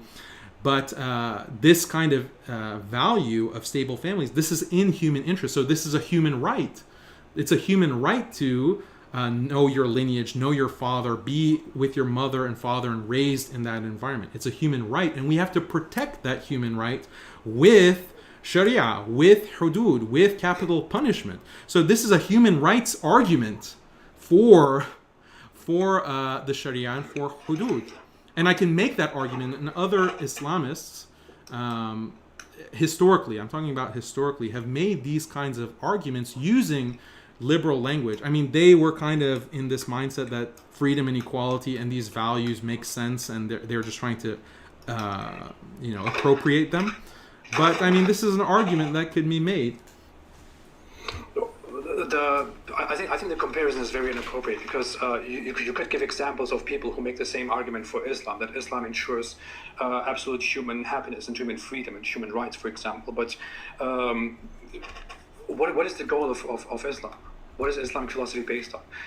Liberalism is a philosophy, and you could argue that looking at philosophies, at the history of philosophies, Islam is also a philosophy. Religions are also philosophies. Whereas liberalism has the end goal of providing, of looking for human happiness by using several means, of one of which is freedom, for example. What is the ultimate goal of Islam? Happiness as well, in the sense of, from the human perspective, happiness in this life, flourishing in this life, and also salvation, which is happiness in the hereafter, and also the pleasure of one's creator and love for one's creator. These are all the ultimate goals of Islam. So what you're saying is that what you're seeing here, not saying, is that Islam's ultimate goal is actually not human happiness, and to pursue and to find out what human happiness really is, and how we can truly figure out what human happiness is. The ultimate goal of Islam is the happiness of Allah, which means submission to Allah. That's what Islam basically means. Islam literally means submission. Just as let's distinguish these two. Both of these two are philosophies. Liberalism is a philosophy, Islam is a philosophy. Liberalism's main goal is human happiness, and in order to reach human happiness, liberalism uses equality and freedom. Islam is also a philosophy. The ultimate goal of Islam's philosophy is the happiness of Allah and submission to Allah, and in order to reach that submission, Islam uses submission to Allah, and you would also argue human happiness. So these two systems have completely different goals. So when you now argue that someone could also say for Islam that Islam ensures human rights and human happiness, which is why we should follow Islam, that's actually, it doesn't really. It's a misrepresentation of what liberals say when they say you should be liberal in order to reach human freedom, because the goal of liberalism is human happiness and equality, whereas the goal of Islam is the happiness of Allah, and it has pre-scripted, pre-written laws that you cannot change, you cannot alter. You have to justify those laws. Whereas in liberalism, you don't have to stick to certain laws. You have to pursue what is right, and you can change what is right based on your findings, which is why philosophers 200 years ago thought homosexuality is bad and should be punished, whereas people nowadays think it shouldn't be punished, and there is nothing terrible about it. Don't we agree on this? No, I don't even understand. Like, what I said was that Islam does aim for human happiness as an end as well. Like, that's part of It's not true.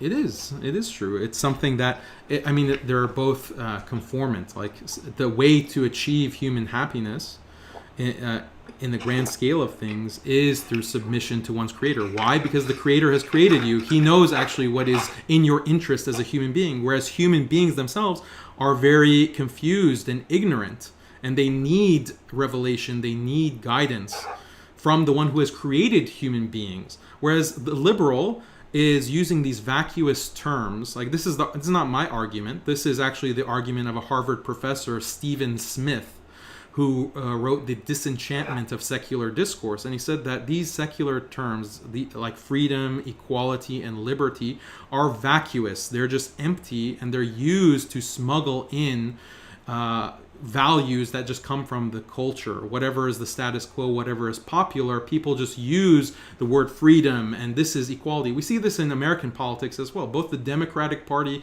and the Republican Party argue that their policies are more conformant with freedom and equality, and that's what they're jostling back and forth on, but they have completely different policies in certain areas. So how can it both be the case that one is that they're both conformant with freedom and equality? So what Stephen Smith says is that these are actually vacuous terms.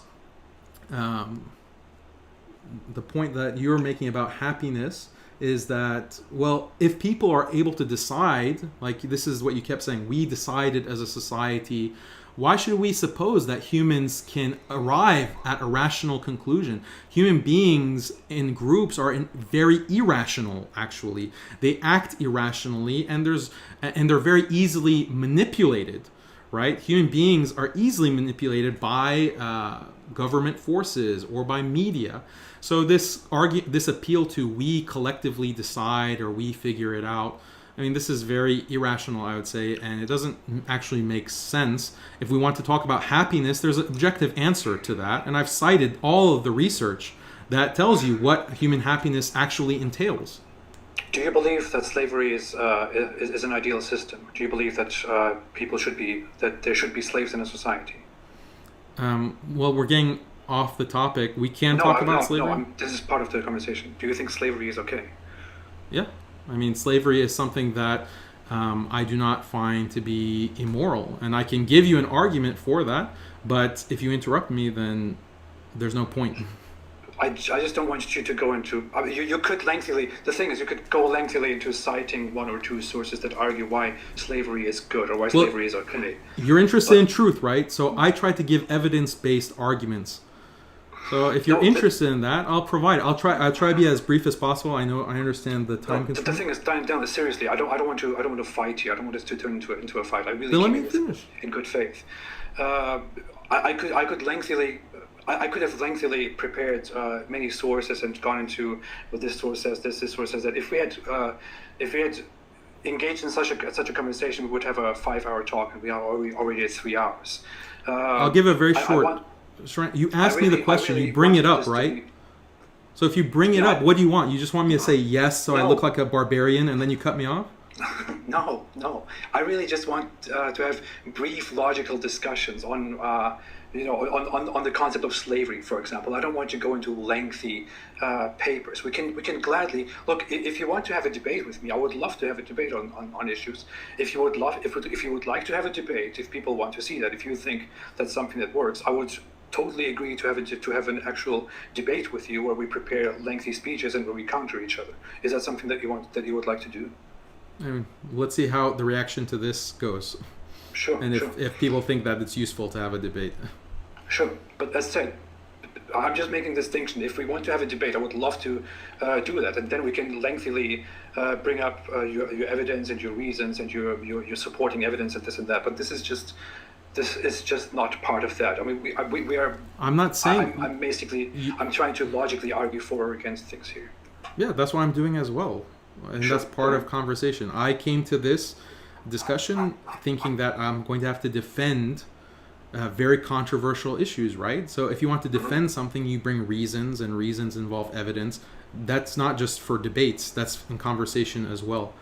I've actually been not in that many formal debates. So, okay, slavery, you want to talk about slavery? There's a very interesting quote from this anthropologist named David Graeber. He wrote a book called Debt, a 5,000-year history.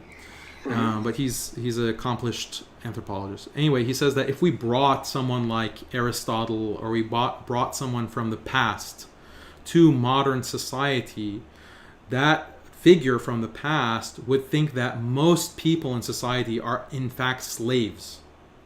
Okay? They're actually in fact slaves because our understanding of what is slavery, when we use that word, we think about chattel slavery, we think about 12 years a slave, things like this, these kinds of images of racial chattel slavery.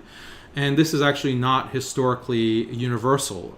That's in America's history of transatlantic slavery. But most slavery in history did not look like that. In fact, every civilization, without exception, practiced slavery and slave labor within history, including Europe and so forth, with feudalism and transatlantic slavery, as I mentioned. So when it came to pre-modern societies, if one side defeats another side, you have two countries in a war, then what do you do with the losers? What does the losing side do? You either slaughter them or you enslave them. You can't just let them go and return, because they're going to be angry, they're going to reproduce, get stronger, and then come and pose a threat, an existential threat. I completely agree. Okay, so that's something that had to be the case in pre-modern societies, and their slavery was the slavery of Islam was not racially based. It was based on prisoners of war. In fact, Islam limited the avenues of entrance into slavery, and Islam was very good at integrating these conquered people into Muslim society, where the slave class ended up becoming very powerful and very knowledgeable, educated Muslims within overall Muslim society, because the Islamic state, Islamic law was not based on race, it was based on belief, as we discussed already. So, but the liberal mind has a problem with this idea of owning a person, right? Would you say that's the case? Because at the end of the day, okay, Islam treated slaves great and nice. That doesn't address the fundamental moral problem with slavery, according to the liberal mind. According to the liberal mind, ownership. It doesn't matter if the slave is living the life, an opulent life, but as long as he's owned, that is the problem.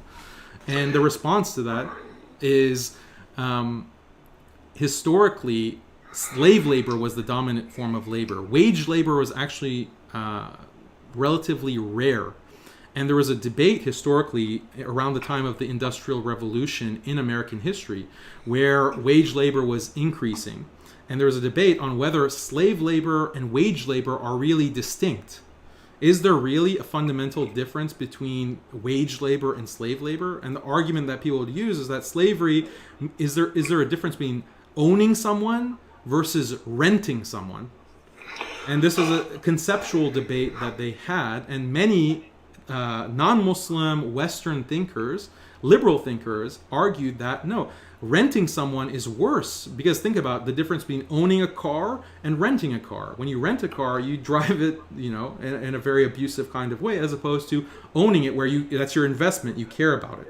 Anyway, so that's something that's uncomfortable for people who are raised in the West, but this is actually a reality, and this conceptually, this idea of renting a person versus owning a person, there was no distinction between it.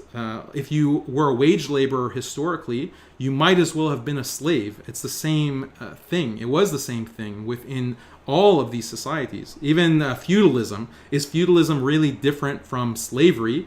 Even though you're given wages and you're given a portioned, a certain livelihood, is that really different from slavery? No, it's a basic concept. So the concepts, the legal concepts underlying slavery exist within the employer-employee contract of wage labor, and it's a cultural difference. In many cultures, there's not really a difference between saying that person A, like Ridvan, owns George. Okay, that's a slave relationship. Ridvan owns George. There's not really a difference between that and saying that George has a contractual obligation to Ridvan. Okay, because they both imply force. If you're contractually obligated to someone, that implies force, because if you don't pay up and you don't meet the contract, then you're liable to be punished by the law or punished by Ridvan, and Ridvan can extract that debt from you by force, and if you don't pay up, he can prosecute you. The sheriff can come and can execute you. So there's inherent violence in all contractual agreements, and this is something that leftist and communist thinkers were arguing in the 20th century, because they want to say that capitalism is essentially coercive. capitalism is no different than slavery. And so you have this entire communist, leftist, Marxist tradition of arguing that capitalism is really fundamentally no different than slavery.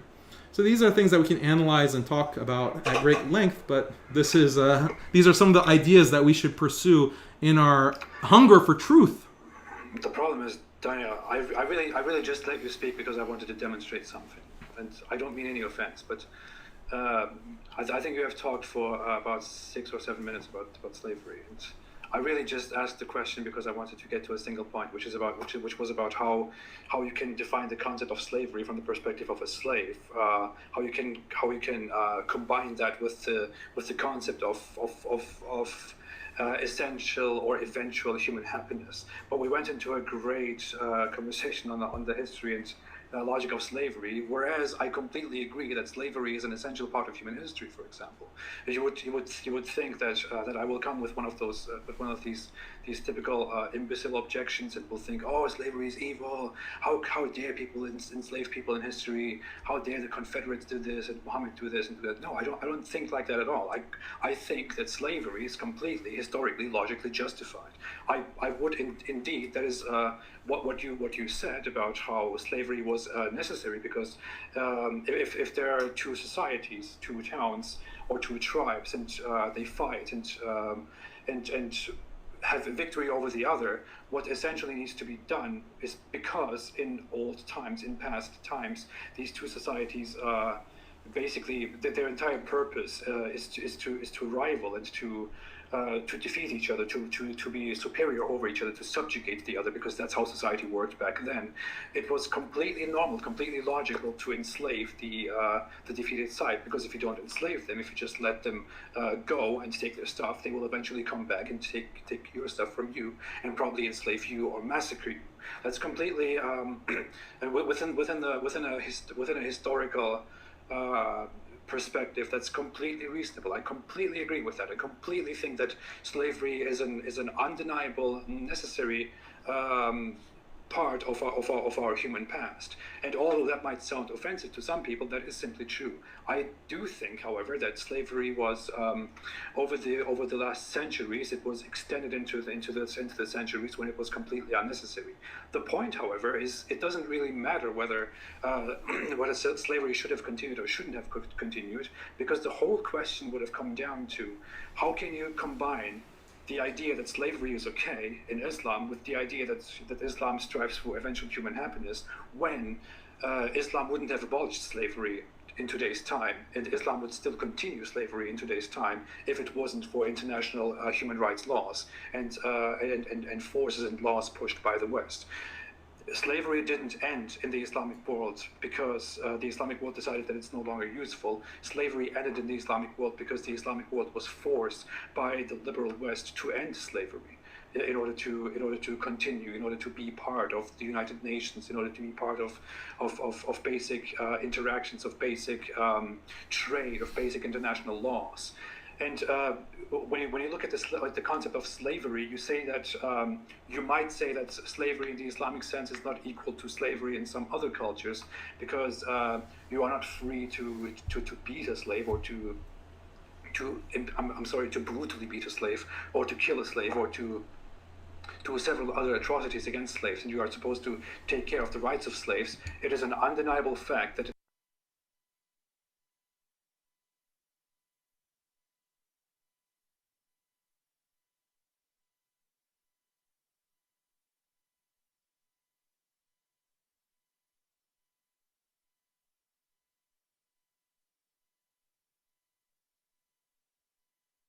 on a free Muslim's choice. A Muslim can choose to free a slave, but a Muslim can also choose not to free a slave, and can choose to buy and acquire as many slaves as a Muslim wants through war or through the slave market. This includes labor slaves and slave girls, with which a Muslim can have non-consensual sex with, for example. This has existed throughout society. Now, you could argue that this is somehow similar to the modern system, where people have to work their behinds off in order to have a proper living in the West, and that this is somehow comparable to slavery. But that is absurd, that it's ridiculous, because when you're thinking about a slave who is completely dependent on the mercy of his owner. A slave has no choice in freeing himself, except if he doesn't want to convert to Islam. If he doesn't want to convert to Islam, for example, he has no choice in freeing himself. In some cases, he can make a contract with his owner and say, hey, I want to work off my price and free myself. And it is at the owner's discretion, according to some scholars. And the owner should listen to the slave, according to other scholars, and then make a contract and free the slave. But in many cases throughout history in Islamic society, we have seen that slaves went on as slaves for generations. Slaves gave birth to slaves, who gave birth to slaves, who gave birth to slaves, and so on. You cannot possibly compare that to a Western system, to a Western capitalist system, for example, in which a person works for years, but can also do with his own life whatever he wants. He can choose a job, choose this job, choose that job, be self-employed, go to a different country and choose a job there, and go on lengthy vacations, have their own home, have whatever home they want, have whatever rights they want, and be completely equal in front of the law. It is simply utilitarian, I'm going to use that word again, that a society which has free individuals and no slavery is ultimately much happier, much more progressive, much more productive, as we see in the West. We have made much more production and much more progress than Islamic societies have made in 500 years. Than it is to have a system of slaves. Right there. So you appeal to the productiveness. You appeal to the productiveness of the West. Of course, I did, because it's useful. It's good. I took 5 minutes to morally defend slavery. You're taking 10 minutes just to tell people what many of your non-Muslim audience already feels and has been taught for years. How is that fair? How is that fair? I'm going contrary to the status quo and trying to argue. You spend 10 minutes just telling, repeating the same points that everyone already... It's not like you're just reading back people's biases to them. Like, that's not very interesting. We get it, yeah. According to the liberal mind, slavery bad. Yes, we know. We know. See. I will let the audience decide what to think. Well, let me respond to that. Let me respond to the points that you made. The entire point of this was to point out that I asked you a basic question, and you went on to a whole 5-6 minute summary of. Yeah, you're talking 10 minutes now. 10 minutes. Irrelevant. Whereas my whole. It was completely irrelevant. You asked me about slavery. I responded about slavery, and that was irrelevant.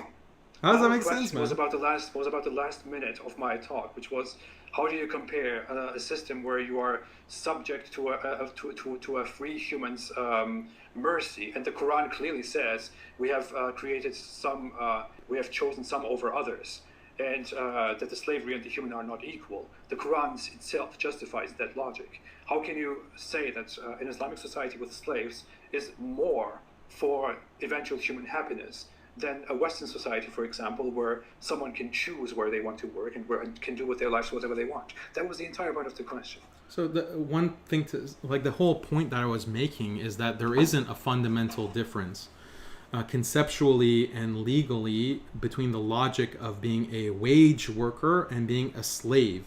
Okay, that was the whole point of what I was saying, and I cited David Graeber, or I can cite other anthropologists and historians, and these leftist thinkers in the 90s. So these leftist, let me finish. The leftist theorists and the communists were arguing that, look, there's not much. Fine, you can choose between working at McDonald's or working at Burger King. Okay, this is the reality of choice for the majority of human beings living in the West. They are wage laborers. And they work hard. Some of them have to work multiple minimum wage jobs, working 80 hours a week just to be able to live, just to be able to survive. This is a reality based on what we see in the world today, and that's wage labor. It's very different than slave labor, because the slave is part of the household of the Muslim. We don't need to cite studies in order to make an argument. Yeah, I should be like you and not cite anything and just talk off the top of my head. This is knowledge about the topic at hand. Why are you objecting to me citing evidence? Listen to the point. Muslims. The question is very simple. You don't need to cite an argument to figure out whether you will be happy going to a school or you will be happy living in a. No, you said that there's a. I'm getting to the answer to the question. I'm getting to the answer. Study to find out if No, you'll be happy how? in a one-room house or in a five-room. Look, I gave you the reality of happiness in the West, the institutionalization from birth until death. That's the happiness, and it involves slavery by another name. Yes, it involves slavery in a present. The difference between Muslim society. I'm answering it. I'm answering your question. I'm answering your question. You're portraying the West as this utopia. I have a very simple question. I have a very simple question. Do you think society is happier with individuals? Don't get into how you can define slavery. Do you think logically, and everyone can agree, can participate in this discussion and in this question? Do you think a society is happier when numerous people in that society are enslaved and have no control over their own freedom, their travel, their means, their house, and anything at all, and are not equal in front of the law? Or a society in which people work hard, but can eventually choose their own jobs, make their own careers, and go wherever the hell they want? Which society do you think is happier? I'm saying the distinction that you're making is incoherent. It's a simple question. It's Which incoherent. society is happier? The distinction that what you're appealing to as the free society, the utopia that everyone can choose what they want to do, it doesn't exist. It doesn't exist in the West. It doesn't exist anymore. Everywhere. You're speaking like one of those incoherent movies or like 1984 or like what are those whole books called that were written in the first half of the 20th century. That's how you're speaking. I'm asking a very simple question: which society is better? Which society is happier? Ridvan, which society is better? A society that has everyone is a billionaire? A society where everyone is a billionaire and lives in a mansion? Is that society better, or a society that doesn't have that? I misspoke. I'm not saying happier. Which society is happier? I'm not saying better. I'm saying happier. Which society is happier? Very simple question. You don't need to cite anything for that. So slavery, okay? Which society is better, right? No, I'm asking you an analogous question because the question is framed in a problematic way. You're using terms without reflecting on the meaning of the terms that are used. I'm asking you a very simple question. Why don't you just answer the question? Which society is ultimately happier? A society that doesn't have any hierarchy is what you're appealing to. A society where everyone is equal at the same level. This is the argument from Robert Nozick. I haven't said that. Huh? I haven't said that. Right. I haven't made that point. So do all societies have hierarchy? Is that inevitable? They have hierarchies, of course. Is a society with hierarchy better or happier, or a society without hierarchy? Which one's happier? It depends. That wasn't the question. That's a completely different discussion. Okay, you can say it depends, but I can't say it depends. Why can't you answer a simple question, Ridvan? What? Answer a simple question. What question? Is a society with hierarchy better or happier, or without hierarchy? Which society is happier? I would say some hierarchies are necessary, which answers the question. Okay, that answers my question as well. Some societies with hierarchy are better as well. Yeah. That is not the question. That means some people are under others. Hierarchy, for those who don't know what hierarchy means some people are below others. Some people are higher and some people are below. You just said that societies inevitably will have hierarchy. Of course, but that's not slavery. This is like me asking, hey, do you think it's okay to be a slave? And then you say, well, you are a slave to computer games, which you find good. So what's the problem with that? This is the exact same thing. You're playing with words that have no relation to the topic at hand at all. No, I'm taking a word that you use, a word that you're using, and that many use in a very unreflective, uneducated way, and I'm trying to bring some nuance and erudition to the concept. And I hope that your audience is interested in that. I think that I don't know if you have an educated audience. My audience is interested in facts and argumentation and reason. Muslims are interested in reason and argumentation. So well, they don't really follow it. They're not the greatest example of that in the world. I think they can judge based on this broadcast. Okay, sure. So we haven't answered the simple question: which society is happier? The society that have. You didn't answer it either. You didn't answer a simple question. I did answer. It's like answering the question: do you think it's better to be a slave, or do you think it's better to be free? And then saying, well, I think it's okay to be a slave to computer games. That's basically what you did. No, that's not what I said. You Slavery is a fundamental component of nothing to do every with society. slavery. I'm asking you a very Just like simple question. hierarchy is a fundamental component of every society. The fine, fundamental fine, structure of slavery is found in our society and is experienced by the lowest classes of people. That exists, and it's much more dystopian in the current modern world than it was. Slaves in the Muslim world were much better treated and had a much higher quality of life and were much happier than the average poor employee living in the slums of any of these modern nation states. I concede. I agree that Western nations have a system, have a hierarchy, and I agree that you could possibly define people who work very hard as slaves if you so want to. I'm asking the question again: do you think a society in which slavery, where people are completely dependent on the mercy of their masters and their owners, where they have to do what their owners say and they don't have the freedom to live their life as they wish, that society and a Western society, for example, that's not the case in a Western society. Your question, the way you're framing it is not meaningful. Okay, forget about Western society. A society where people have to work very hard to make a living, but where they can also freely choose their jobs and move to places, buy their own homes, go up and down in ladders, pursue a different education, choose jobs and homes, and move to different countries. Which society is happier? That exists in Islamic society as well. You're creating a false dichotomy. You're creating a false dichotomy. I didn't even give an example for that example. I'm just asking you a question. Which example is a better society? You said the Western. You said Western, didn't you? No, I just said I'm not saying the Western. I said it first, but I'm saying now I don't mean the West. I don't mean West. I'm just giving you an example. This society and that society. Which society is happier? Which society will ultimately the society that doesn't have if people's quality of life is increased by what you mentioned, then yes, that's a happier society, but it's something that is fantasy. Okay, fantastic. So the point has remained unanswered after 20 minutes or 10 minutes. Fantastic. At least I'm happy to know that Muslims are after truth. No, I thought it was interesting that you said that slavery is justified historically. I was actually surprised that you said that. So, because most people will bring up, well, the Prophet Muhammad had slaves. I'm honest. I don't know how much you have followed, but I'm saying everything as it is about Islam. I'm not here to lie.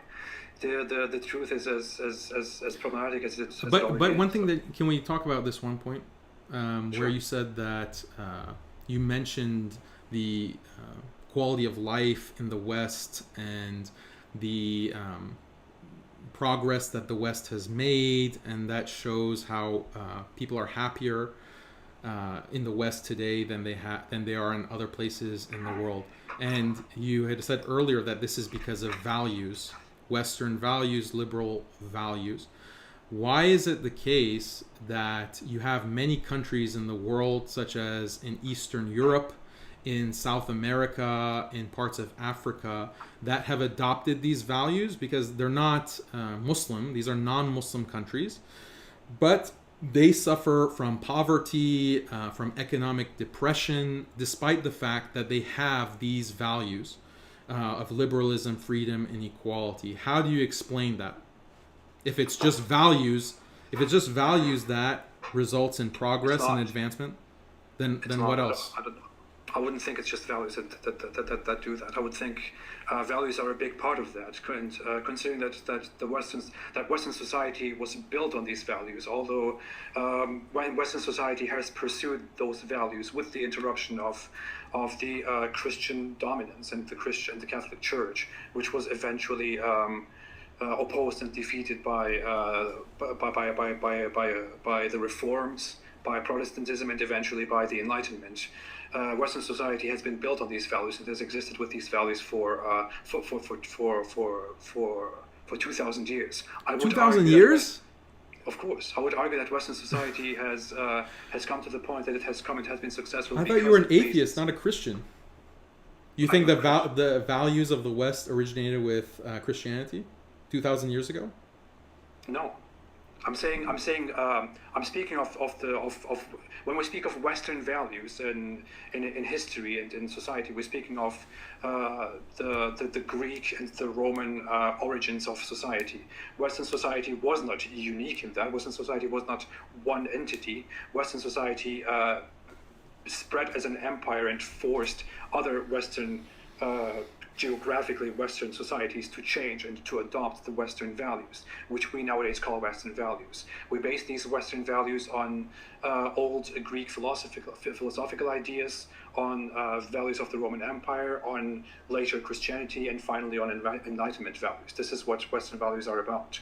You could consider Christianity as part of that or not. I would personally say that Christianity is a part of that, but that Christianity is also you don't have to credit Christianity for it, but it is part of it. Yeah. So then what about these other Christian countries, like I said, who have also been Christian for centuries, and they have had access to the Enlightenment values, but they are suffering economically? They haven't, in 100 years, over 100 years of having constitutions and democracies and freedom of speech and all of these values, they're still suffering and they haven't developed. Which countries? Give me an example. Look at any country in Eastern Europe. Look at Ukraine. Look at even, some would say, any country in South America, Central America. Eastern European countries are not entirely based on Western values, which is why we don't group them. When we group cultural groups, we don't group them as the West. We group them as East or Eastern Europe.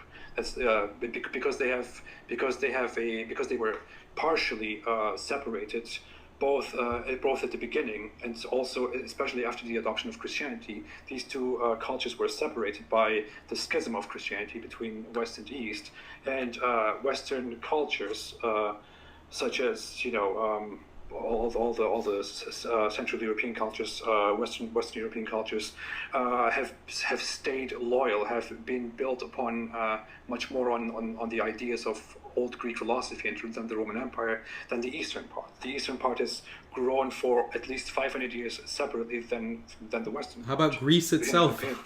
How about Greece, the economically depressed country of Greece? Greece itself. Is that not based on ancient Greek values? Greece has reached its independence from the imperialist Islamic Empire, which suppressed it only 100 years ago. How can you compare that? 100 years ago? So yeah. I'm just trying to understand, like, where these values that are so magical, that bring progress and development. So many of these countries that I'm bringing you as an example, and you always have an excuse like, oh, it was Orthodox Christianity doesn't lead to success and progress that's found in Eastern Europe. Only Catholicism and Protestantism is Western values.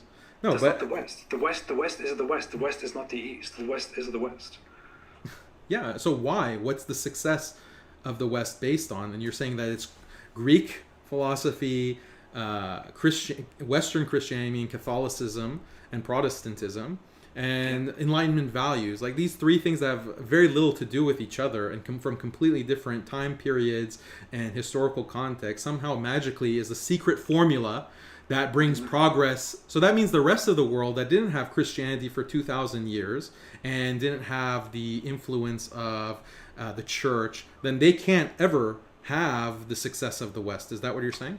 That's not what I said. No, that's absolutely. Well, that's not why what I asked you. What do you attribute that success to? And you're mentioning 2,000 years of Christianity. So what's the magic formula?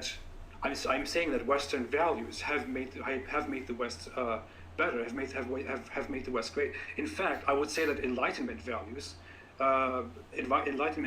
which only happened within the last few centuries, are largely responsible for how the West has developed since then. And even before that, the separation of Western countries into a unity of Christian nations, but separated into nation states, also built on very old, very ancient philosophical ideas, have helped the West develop in a very great way. But Enlightenment values have definitely made the West much better than it is. But I don't understand the point. The question here was to compare Western liberalism to to Islamic society, whereas Western liberalism is something that is that has a history of like 200, 300 years, and Islamic society you're is saying right there. That was the comparison. I don't understand. The comparison is that you're saying that I'm asking you, what is the success of the West based on?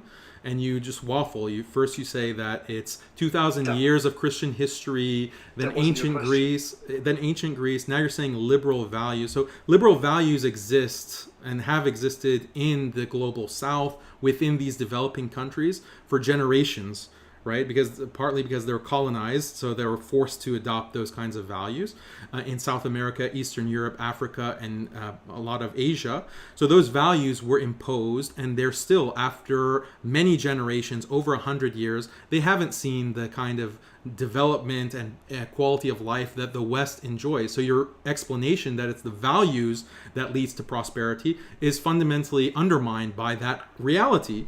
If you want to say that, okay, fine, it's not just liberal values, there's also Christianity, the history of the Catholic Church, that also leads to progress that the West developed under, then that means the rest of the world can never achieve development and that quality of life, because they don't have 2,000 years of Christian history. So does the West have a responsibility to allocate resources to all of these other developing countries, all of these people who don't have the privilege of a 2,000-year Christian history? Should the West continue to dominate them and have this kind of force? Here, answer this question. Is this world better? A world where the West is in a position of complete dominance? Is that a happier world, or a world where the West redistributes all of its wealth to everyone else and raises the quality of life of everyone to an equal level across the globe through forced redistribution? Which one is a happier world? Can you answer that question? I don't know. That's a very different scenario that I... It's a simple question. Just answer the simple question. Which one's happier? Which one's happier? How is it a simple question? Which one's No, it's simple. Happier. The West having all the resources, or 90% of the wealth of the world in the hands of the West, and everyone else having to deal with the scraps and the crumbs of the West. Is that a happier world, or a world where everything is distributed equally over all countries for all people? Which one's a happier world? I don't know. Maybe it would be. You don't know now. Oh, okay. I don't know. Maybe it would be if the West distributes everything equally to the rest of the world. Maybe it would be if the West dominates and the others just follow suit. Oh, so domination can lead to a better, happier result. I thought you were utilitarian. No, that's not what I mean by that. What I mean, I don't understand what that has to do with our discussion, with our. It's point. okay. It's okay. Don't worry about it.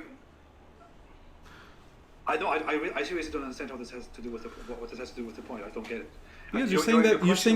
Your question was what makes liberal Western society better, and why are other cultures not as good as Western society? And then you started talking about how, according to my thought, because I agree that Western society is happy, I must also logically argue that other cultures which don't follow the ideals of Western society can't be equally happy, which is not true, because I said the opposite at the very beginning. I gave Japan as an example. Japan might be, to a certain extent, under the influence of a Western worldview due to what happened after the Second World War, but it is far off Western culture and the Western idea of liberalism and the Western idea of religion and tradition.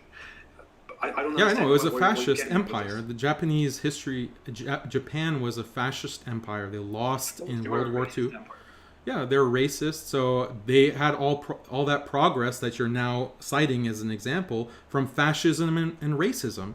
So why aren't those values being adopted by the rest of the world? Why should liberal values, if progress, you're citing Japan and the West, if that's the ultimate goal, then why shouldn't fascism and racism be adopted as opposed to this liberal enlightenment thought? I'm just trying to draw out the implications of the answers that you're giving. That's all my questions are based on.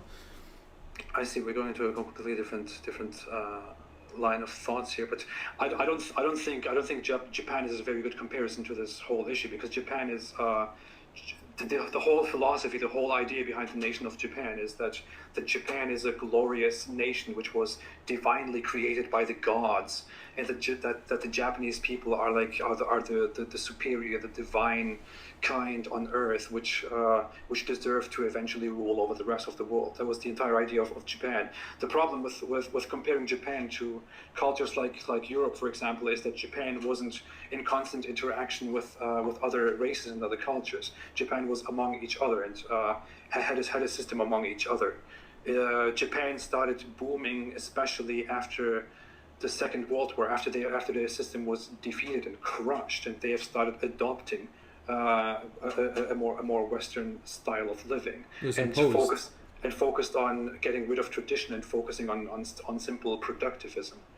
So that Western system was opposed because the U.S. took over their government and their economy after World War II. It was imposed. It's just true. Yeah, it was imposed. Yeah, so their progress and their quality of life reached the level it did before World War II because of values that are very different than liberalism. That's the only point I was making. So it's not liberalism that's leading to progress. Well, the U.S. even imposed values on them 100 years or at least half a century before the Second World War. So we could argue about that forever, but I'm not here to argue that this is the thing. You might have argued with other people that they argue against imposing Islam on other societies and dominating other cultures, but they might be falling into a hypocrisy because they themselves believe that values should be imposed on other cultures. I don't believe that.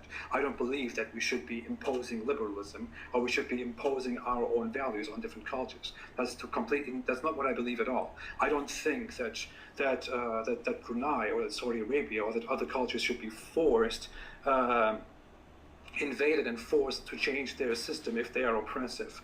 I believe that Brunei, for example, can be forced by cutting off relationships and cutting off trade with them and saying, hey, if you want to communicate with us and trade with us, then you have to abide by basic human rights that we have established. If you don't abide by these, then we have nothing to do with you. And that I don't think is considered forcing.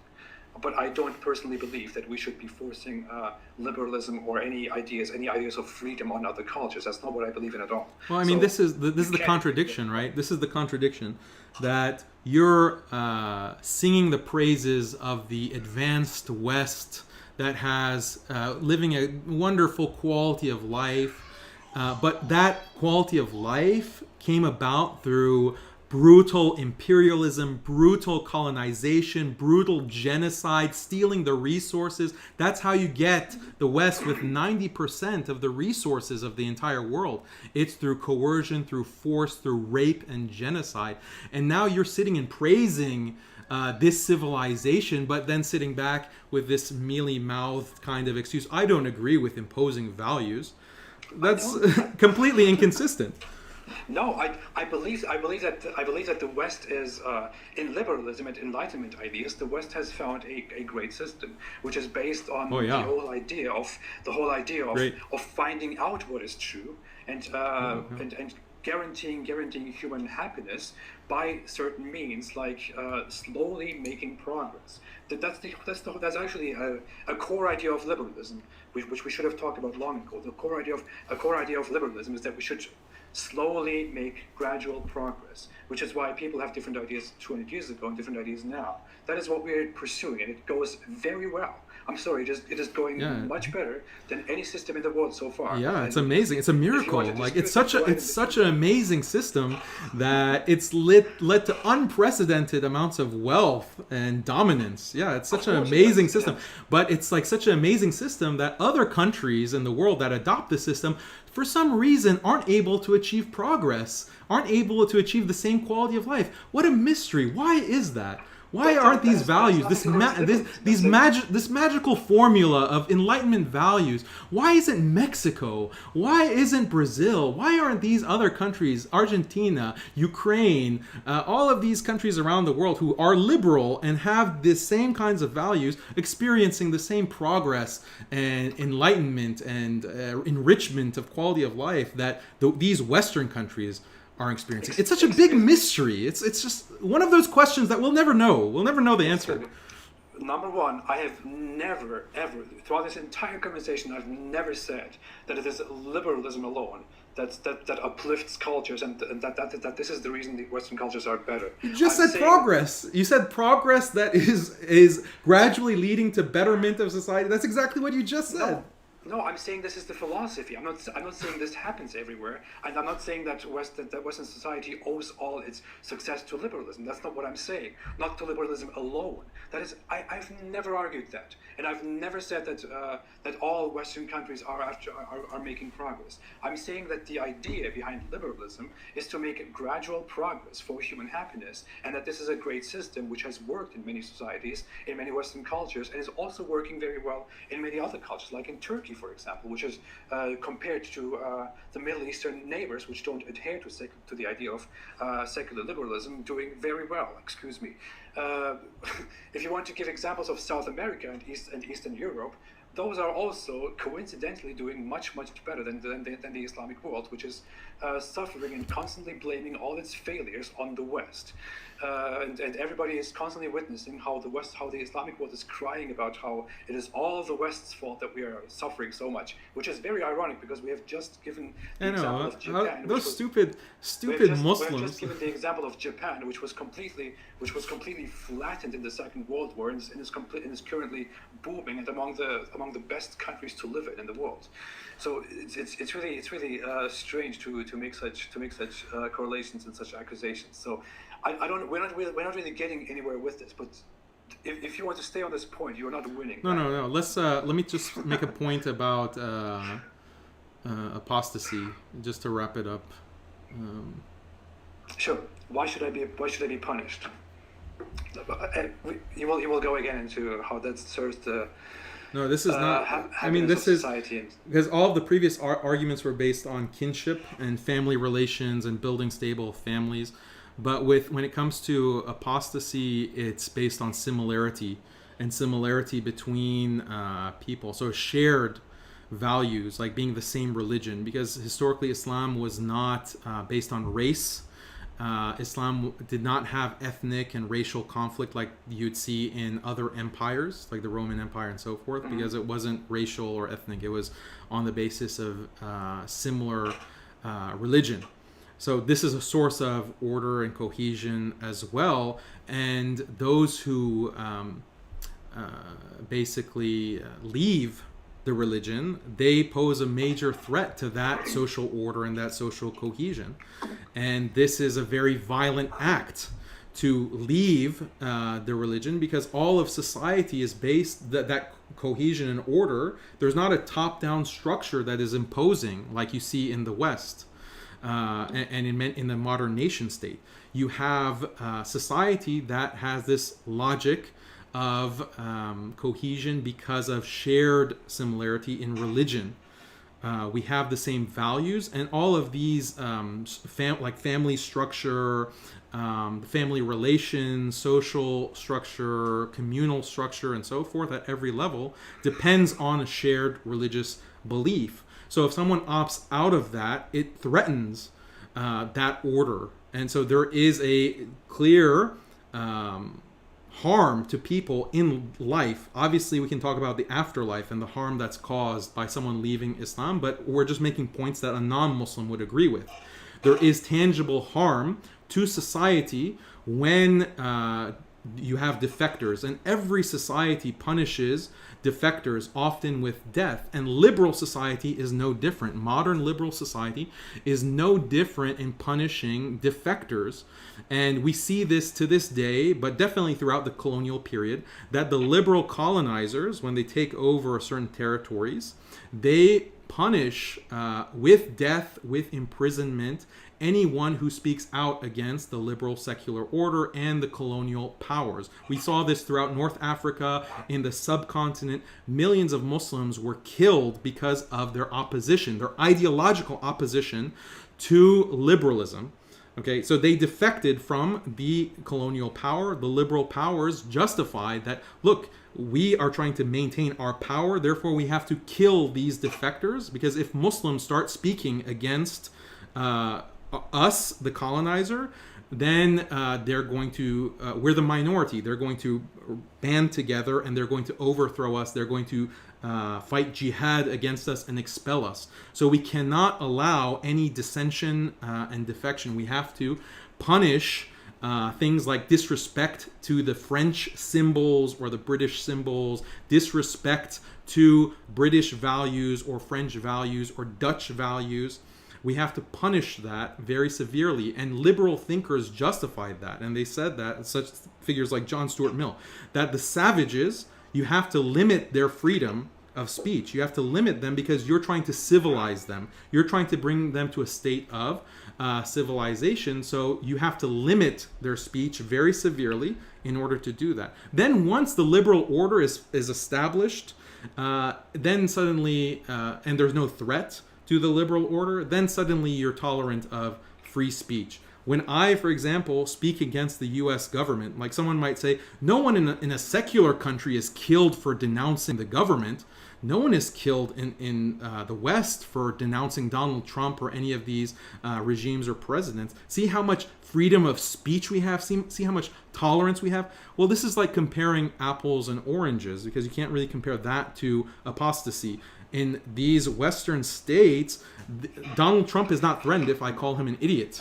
If Donald Trump and the U.S. regime is not threatened by me speaking out against them. If I were to reach a position and more people were thinking about going against the government, then the government would crack down. Then suddenly free speech is no longer allowed. So it's very convenient of the West and of liberal regimes that when their power is not secure, they do not allow free speech. In fact, they kill people, they kill defectors, and then once they've entrenched power, then they'll allow things that don't actually threaten their power. Whereas in Islam, apostasy is a major threat to the individual's happiness, his family's happiness, his community's happiness. So there is a practical benefit to deterring it, and you deter it with severe punishment and capital punishment. So that's the argument. I would say that doesn't answer a single question.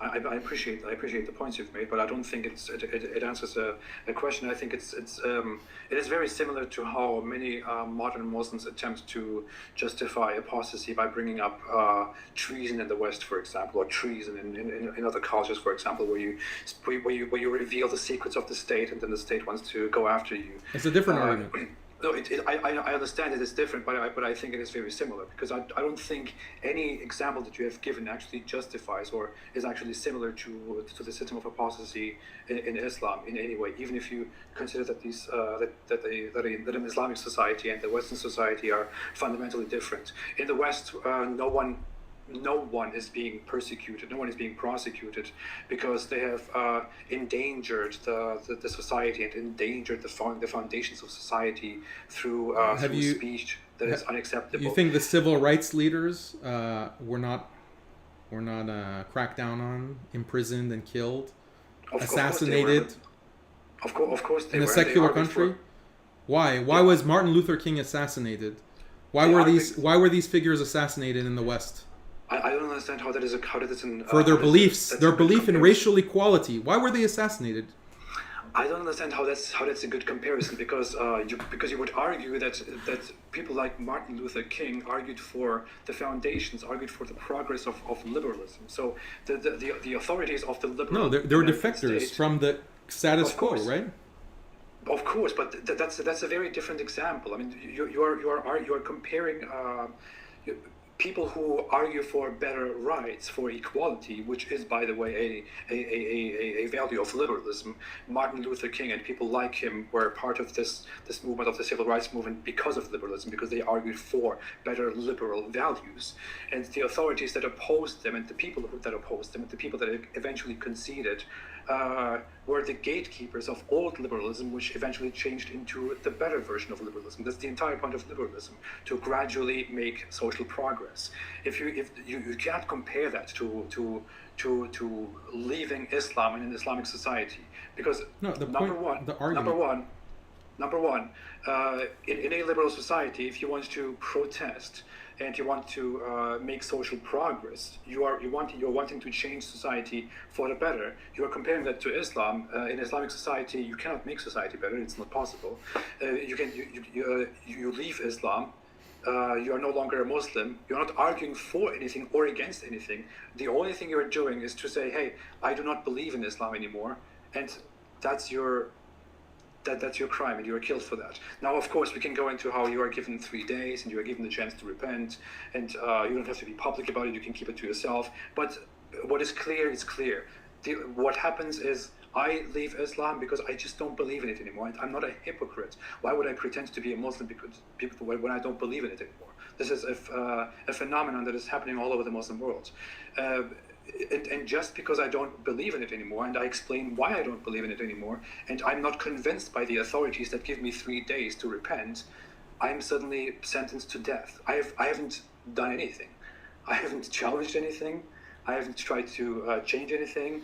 I haven't tried to No, you have. change a society that You have changed a change lot. slowly. You've changed a lot. You've defected from your family, from your wider community, from your society. That has a huge effect. Like, wait, your parents are still Muslim? Sorry? Are your parents still Muslim? Yes, they are. So you're telling me that they weren't affected by you leaving Islam?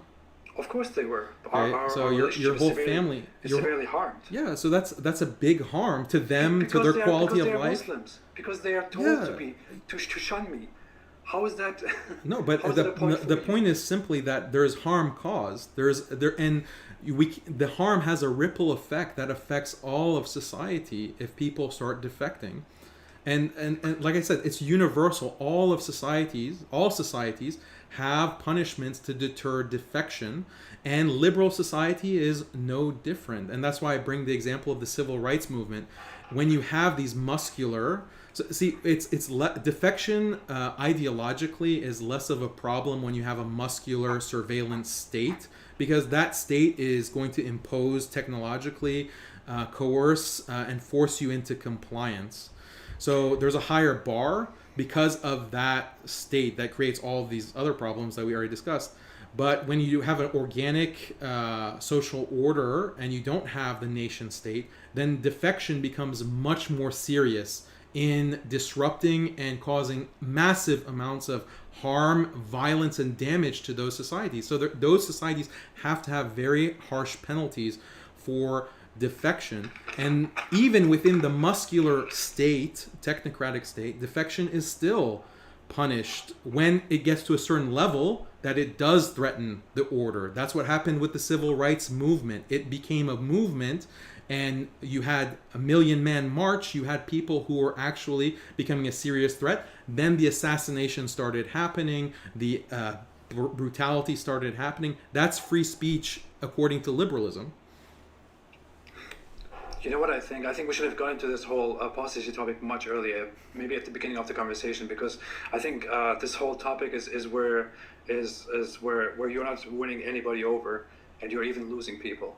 And so I think we should have gone into this much earlier. So we are comparing a system where Islam wants to establish its authority and its dominance and its survival, and in order to and the argument you are making, which I think, correct me if I'm wrong, I think your approach to justifying Islam and Islamic law is a very unorthodox approach, because I would expect a traditionalist Muslim to not use scientific means or certain means where you explain how logically punishing apostasy is good for society, but rather the Islamic way for arguing for that would be just to say, well, this is what Islam demands. What Islam demands is right, or what Allah demands is right. Because what it looks like to me is... Sorry? That's what you expected our conversation to be? That I would just say whatever Islam says is right, and that's it? It's not what I expected our conversation to be. I think when people who defend Islam resort to using certain ideas in order to justify why their Islamic laws make sense, rather than sticking to the Islamic fundamental sources, which don't actually give us any reasons why apostasy is wrong, I would think that that's an unorthodox of arguing for Islam, and which I think even many Islamic scholars have criticized and shunned. No. When you look at as apologetics in Islam, which is considered deviant by many traditionalist Muslim scholars. When you look at Islamic history and Islamic scholarship, when they would write about different rulings within Islam, they would write about the wisdoms, the hikmah of different rulings, and they would appeal to a wide variety of arguments. And they did this on the basis that Islam is a rationally coherent religion, and that someone who is a non-Muslim can come to see the wisdom and the beauty of Islam by reflection and thinking deeply and thinking clearly. This was a fundamental belief throughout Muslim history from the very beginning, that aql, reason, is a core value within Islam. And when you read the Quran, Allah, the Creator, is constantly appealing to human reason. Like, do they not reflect? Do they not think? Do they not ponder? And so Muslims scholarship has never been opposed to bringing in different arguments and different reasons to try to justify and appeal to non-Muslims, because we would go nowhere if I just said that Islam is right, just accept it as right. That's not an argument, right? I have to bring reasons that you would accept, and that's why I talk about science. I bring in philosophy, anthropology. I try to bring these things in because you can look them up for yourself, you can reflect, and so forth. Okay. To finalize this point, I think we should be wrapping up soon. We haven't clarified apostasy fully, so. You have basically justified how apostasy serves for the preservation of Islamic society, and how defecting from Islamic society harms people, harms relationships, harms the relationship between me and my parents, for example.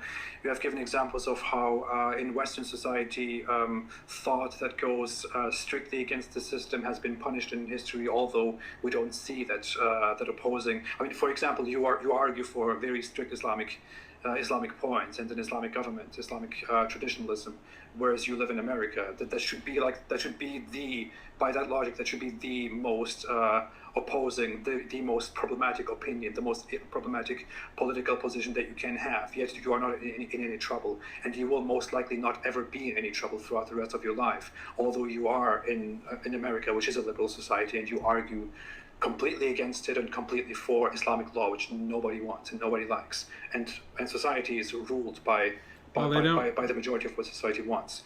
So I still don't get how you could possibly give these examples or go out of these examples and justify why Islam would impose people to forcibly stay loyal to its system, even when people don't want to stay loyal, even when people want to go out of it. How is that justified? How would God want that? How is that good for society? I mean, I'd just be reiterating the points. Like, so Islam has reasons for its values and the laws and the punishments and all of Islamic ethics, and the claim is that that system is going to maximize human happiness. Like, you make this argument, and I've cited all kinds of reasons and studies. So on that basis that it does that, anything that will undermine that system of family, that system of community, if you start saying that, no, Islam's teaching on sexuality is actually false, and we have to start practicing adultery and fornication and homosexuality. If someone comes and does that, that causes massive amounts of damage and harm, because of families start breaking down, right? Families start breaking down, it causes conflict. Let's come to converting to Christianity, for example. Someone wants to, or an entire family wants to convert to Christianity from Islam, or wants to convert to Buddhism from Islam, for example. They're not advocating for sexual perversion or deviance or anything like that. They simply want to convert to Christianity and live a peaceful life, or convert to Buddhism and live a very peaceful life. What is wrong with that?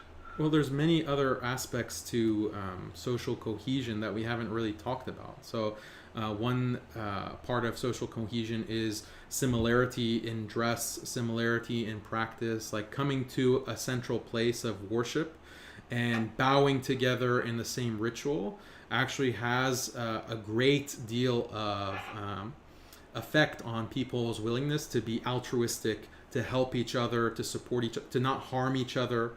That practice by itself, which is a part of Islam, like congregational prayer. So all of society doing that, dressing in a certain way, speaking in a certain way, your language, right? The language that you use to communicate. Like Muslims, even though they speak all the languages of the world, we have shared vocabulary in Arabic because Arabic is the language of revelation. So that creates bonds and a type of connection and unity that makes the Muslim community strong, and it protects the Muslim community from external threats because you have this kind of in-group sense of loyalty, and that protects that community and that society from external threats. If someone within that community starts saying, no, I'm not Muslim anymore, it disrupts all of that cohesion, and it also makes the group less unified. There's less in-group unity, and that makes it more vulnerable to existential threats from the outside. So these are all practical reasons that I'm giving you. But why would practical reasons matter to the end goal of Islam and to the end goal of Islam as a religious system? That was because that's what I said. Like, the question that I asked earlier. Human happiness and living a good life, a beautiful life, is part of Islam. That's something that's an end. Like if you want to talk about maqasid al-sharia, the aims of the sharia, this is happiness and living a fulfilled life in the most complete sense is an aim of the sharia.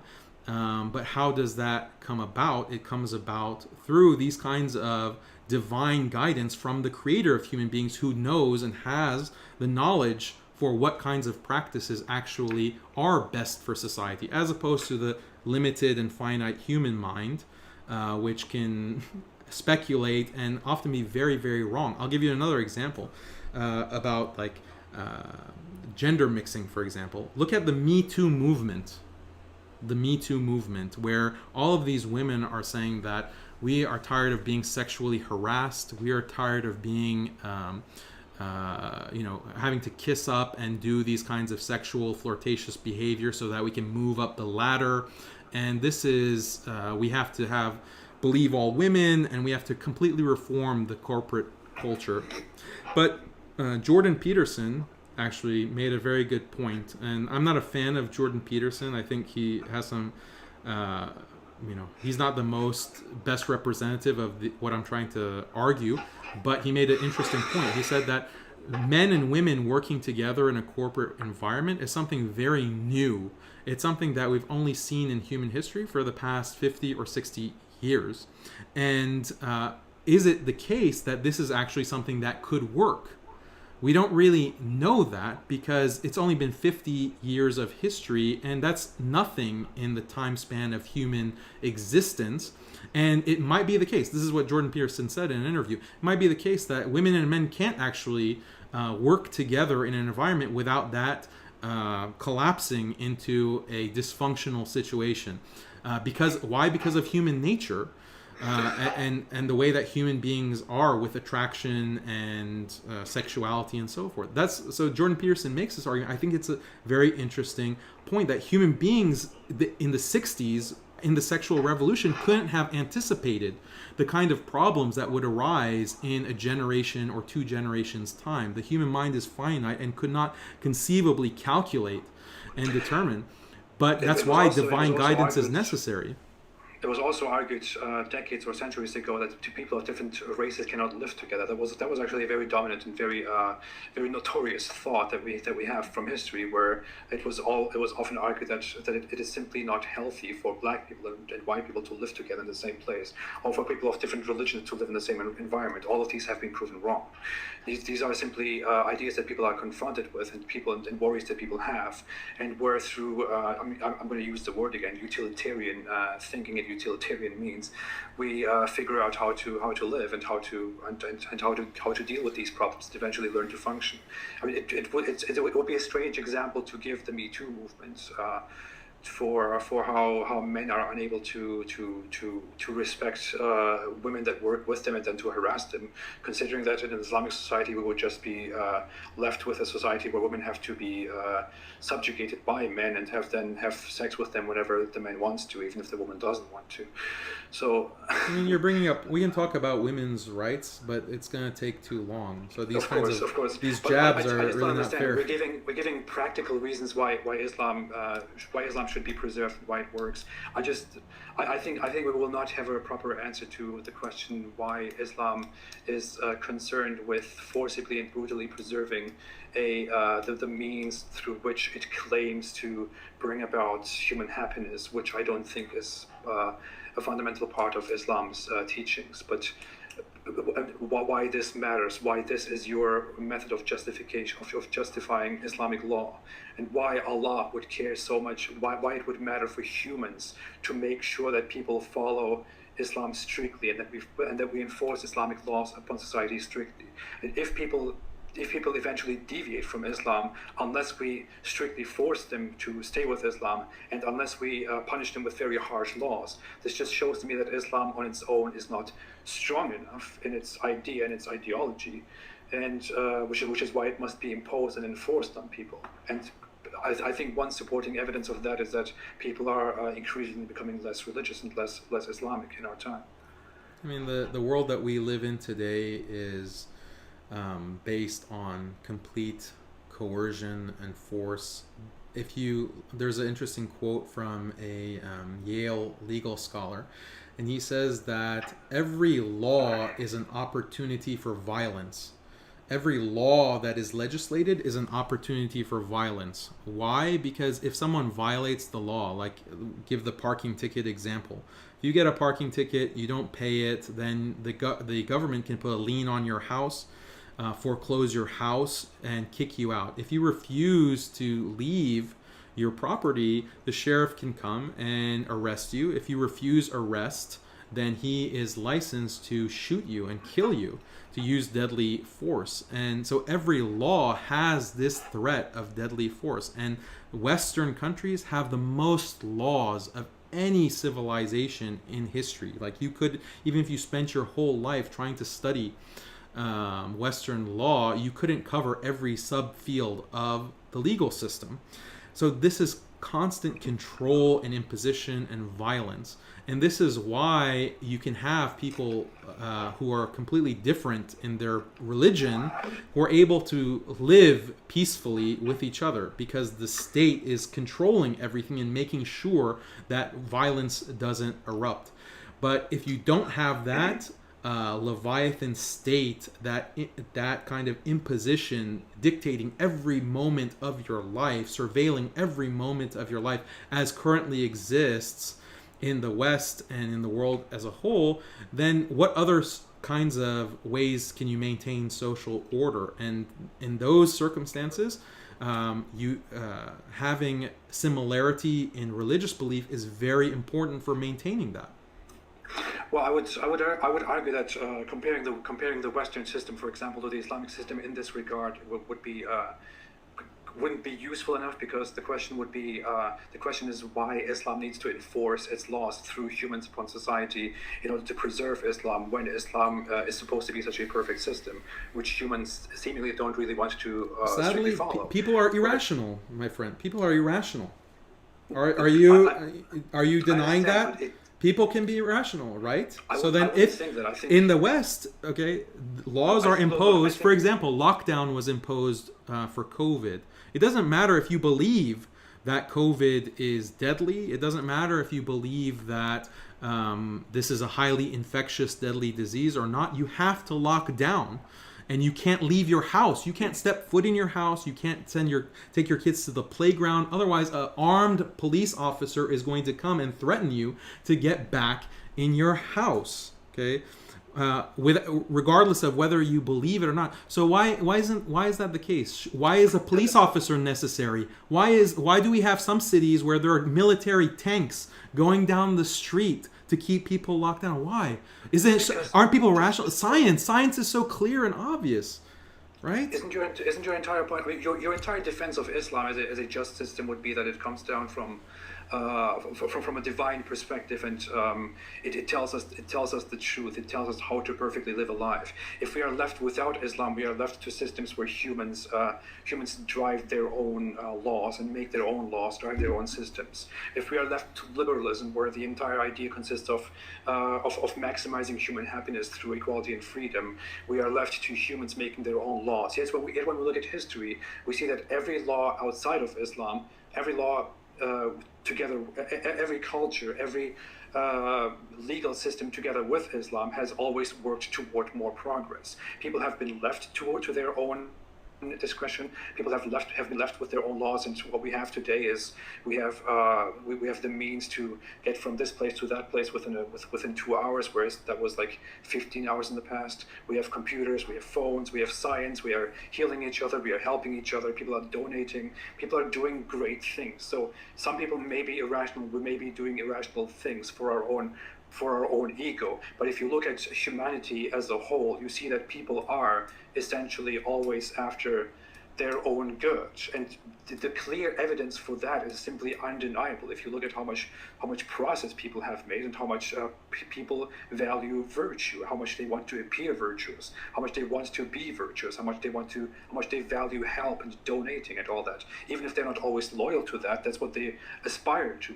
Even if they're not always even if they don't always have the energy for progress, they aspire to make more progress. People are irrational, of course, but people are also very smart and essentially eventually decide what is best for them. And this is the entire idea of liberalism and of utilitarianism. And I think if you look at history, this is what we are getting at.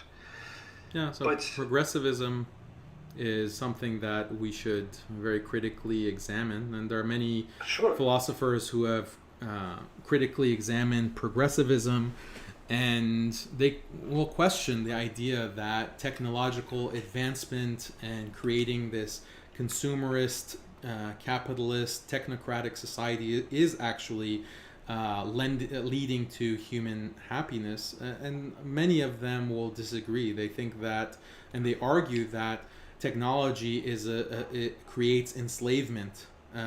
Technology creates a kind of subservience and a dependence, a consumerist dependence that destroys the kinds of human bonds that humans were meant to live naturally, organically. When we introduce certain technologies, there's always a human cost to that. Like, let's put aside the question of whether this technological development would have been possible without imperialism and basically sucking up the world's wealth that the West did. Let's put that issue aside. But even technology itself, does it improve the quality of human life? I'm not convinced. I'm a big skeptic of that, but I don't want to belabor the point. Yeah, I would say that if you look at the consensus, I would severely disagree that the progress that we are making is eventually harmful. I keep confusing these two words during this conversation for some reason, but I would definitely agree that the progress that we are making is eventually good for us. I would say that we are making a lot of progress that is probably not good. I would be a proponent of the idea that we should be making progress carefully, which is also, as said, the core idea of liberalism. We should be gradually looking for what is best and making progress accordingly. Eventually, people will figure out what is best for them. Have you heard about transhumanism? Excuse me? Have you heard of transhumanism? You mean to acquire a different nature and to change our nature with the means of technology and? Yeah, exactly. Yeah. Like I have. Yeah. I think it carries. I think there are some great ideas to it. Sure. Yeah. So transhumanism means that you're using technology you can change anything. Right? If you could upload the human mind to a computer technologically, and then we just live in a kind of matrix or virtual reality, or perhaps using drugs, we can induce a constant state of euphoria that humans just enjoy. This dopamine drip, essentially, through the use of narcotics or drugs or whatever. So the promise of progress and technology fundamentally is going to annihilate human beings, because at that point you're no longer a human. You're a brain in a vat, or you're just a kind of electronic signature within a network. So this kind of progressivism is going to lead to the destruction of the human race as we know it. And a lot of people are not why does that matter to you? Because I'm a human being. But you're working toward just submitting to Allah and going to heaven. What does it matter to you? Yeah, that Islam is an affirmation of life. Islam is an affirmation of natural human living, whereas your progressivism and technologism is going to lead to the annihilation of the human race and brains in a vat, a matrix type situation. That's your future.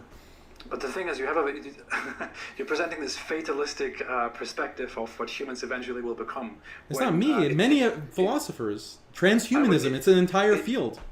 It doesn't matter to you. You already have a fatalistic belief of the world. You believe that humans will eventually that humanity will eventually be destroyed and resurrected, and then go to heaven or hell forever. So I don't understand why it matters to you what eventually happens to humankind if they go on with technology. Okay, well, technology, like, what is technology? What makes technology good is because it increases pleasure, right? You're a utilitarian. And pleasure is something physical. It's something that can be induced in the brain physiologically.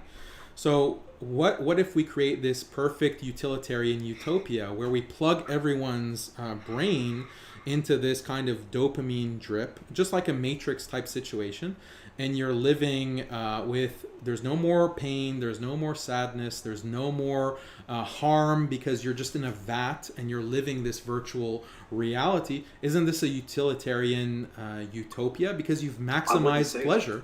Why? Pleasure has been maximized. No, you know what? I care a lot about transhumanism, and I believe that I always think I would love to live for a few centuries just to see what humans will do with this technology, because I would love to see that humans will one day be able to preserve a brain for forever, as long as they have the means to do that, and that they will assume different bodies, that they will assume a different nature, that they will become much faster in progress, that they will discover different planets and all that stuff. But we can talk about that forever. I love the idea of what transhumanism could do. And I think that it could do a lot of bad things, but it could do a lot of great things. I just don't understand how this would be relevant to Islam in any way, because if it was left to Islam, we would all be just living an Islamic life and never getting to this stage anyway. You could make the first step and stop using technology, for example, if you believe that it would essentially lead to a point that is undesirable to you. No, I mean, you won't do that because you are utilitarian too, just like me, just like humanity. No, I'm not a utilitarian. I'm just using that kind of argumentation because that's what you agree with, and I'm showing how vacuous the idea of pleasure. Like, why should a physical pleasure be considered good? Like, good is a moral term; it's a normative term, whereas pleasure is something physical. So there is a naturalistic fallacy that say that whatever is pleasurable is necessarily good. There's a kind of this is a philosophical issue that maybe you're familiar with, but when it comes to maximizing pleasure, I just gave a scenario because I think there's a lot of human happiness that comes outside of physical pleasure. The happiness of holding your daughter or your son, the happiness of having your wife committed to you, the happiness of sacrificing yourself for a higher ideal. These are non-physical things, but they are intrinsically human. These are things that are inherently what we have the instincts to do for each other in society. And progressivism and this kind of consumerist technologism is taking us away from that life and that existence. And it's because of the logic of utilitarianism, that as long as you have this physical pleasure as an individual and you're trying to constantly maximize that pleasure in your brain, the dopamine rush, then you can just introduce all kinds of technology until a point where things are so advanced that you're literally just a brain in a vat.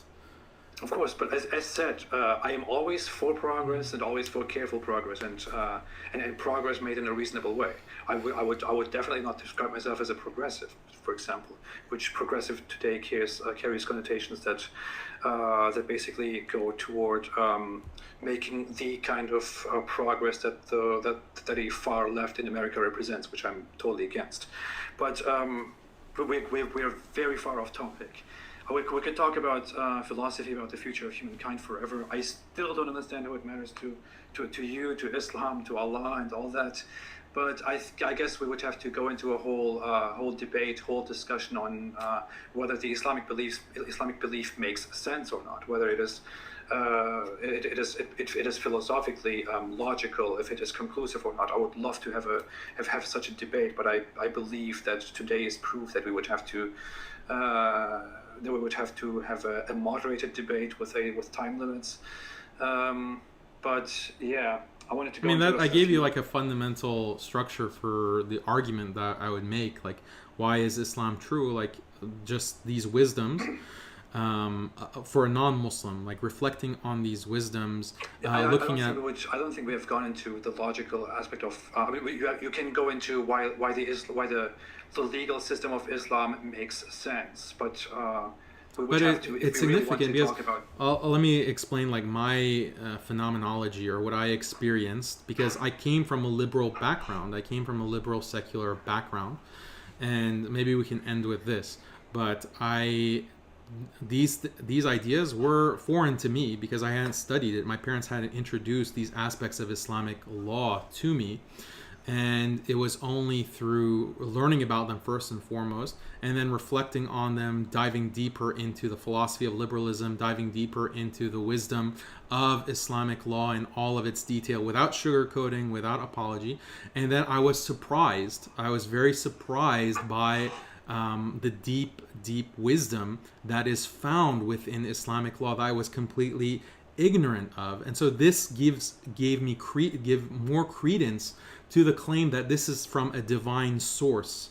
This is from a divine source because the entire world, unfortunately, is following this kind of liberal ideology, and that's why Islam seems so strange and Islamic law seems so foreign, because everyone has been taken in by this common sense of the status quo that is constantly changing in this global Western hegemony.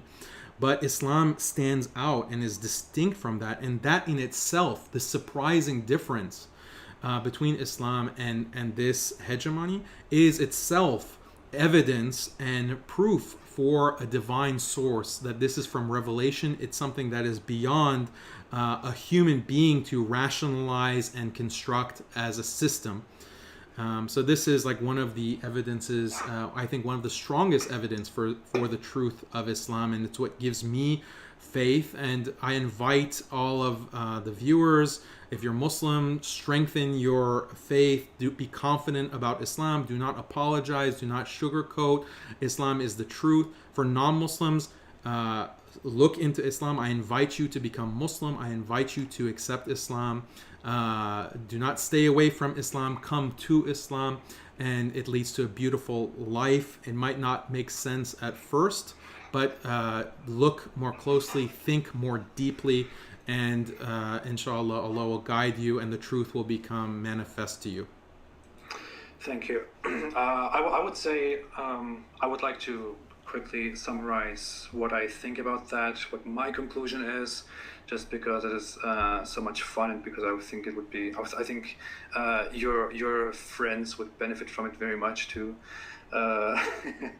But the thing is, my problem with Muslims and Muslim apologists is that I have probably never encountered a Muslim apologist who is ready to explain Islam and logically explain Islam, who actually believes in Islam and believes in Allah just because the idea of Allah itself, or because the idea of Islam itself makes so much sense and is completely explainable. My impression of why you came to believe in Islam is that you concluded that Islam's philosophy and Islam's moral and political system is is the only system that addresses things correctly in the world, which to you is proof that Islam is real and that Allah is the true God and that Muhammad is his messenger.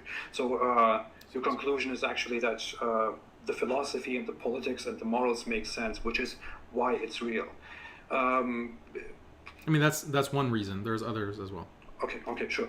I would say, I mean, my journey was that I grew up with as a secular, non-practicing Muslim. The only thing that I knew was that I should believe in Allah, respect Allah, and practice Islam.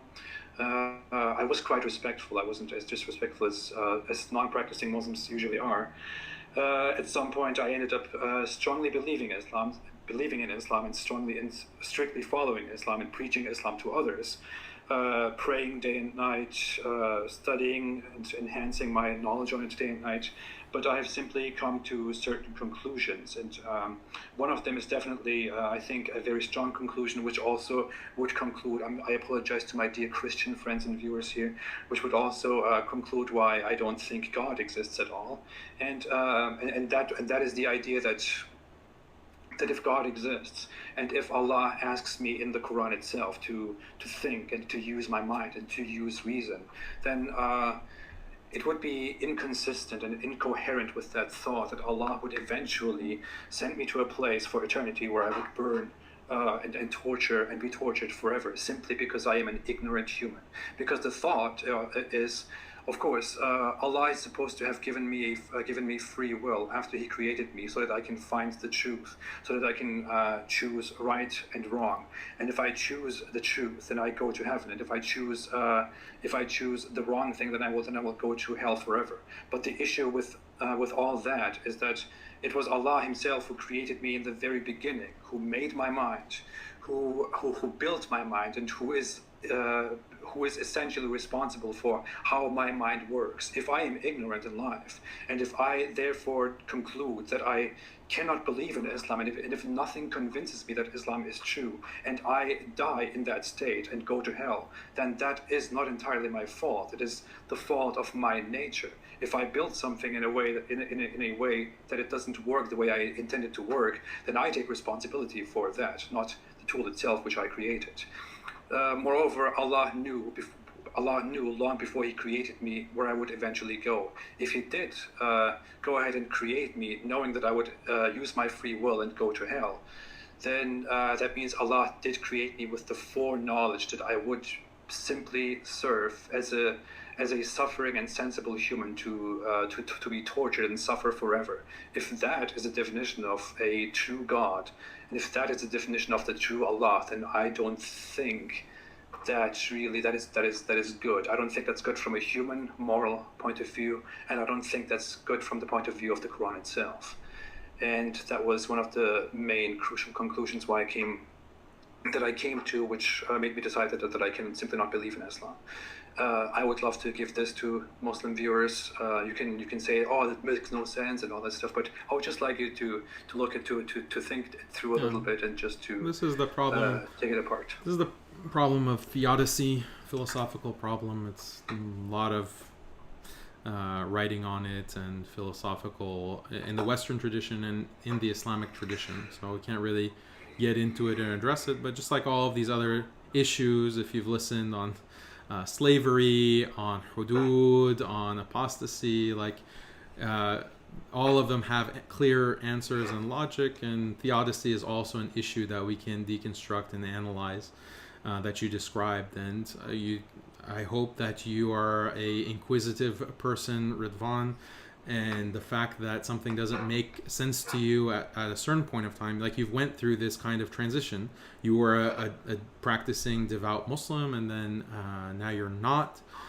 You're an atheist, but that could change. I've went through transitions in my life. I was Shia, I became Sunni, I was liberal and non-practicing, I became practicing. So these are things that we can change. We have to seek the truth. And I hope that if I can provide anything to help you understand certain things on a rational and logical basis, I'm always open to that. I don't shy away from conversation. I hope that one day actually you will also find the truth and return back to Islam. And that's my hope for everyone, because Islam is merciful in that way, that we care about others, we care about the salvation of others, and the happiness in this life and the next. So, but I should be killed. Okay, I'm just going to. As well, thank you so much for joining me, Daniel. I appreciate that you sat with me here for quite a while. I hope this discussion has been fruitful, has been beneficial in some way. I think it did get heated and complicated and controversial at some points, but I think it was necessary. As said, I would always love to exchange ideas in a peaceful way when it comes to these issues, when it comes to theology, when it comes to the logic of believing, and all that. Let's see what the future brings. I thank you very much again for being here, despite terribly disagreeing with many things that you say, but you also do the same with me, so we are kind of at the same spot. I want to thank everybody for joining. Thanks so much for the chats. I haven't really been able to follow because I wanted to focus. There was so much going on here. Thanks, everybody. I will hopefully see you again. Daniel, do you want to say anything final?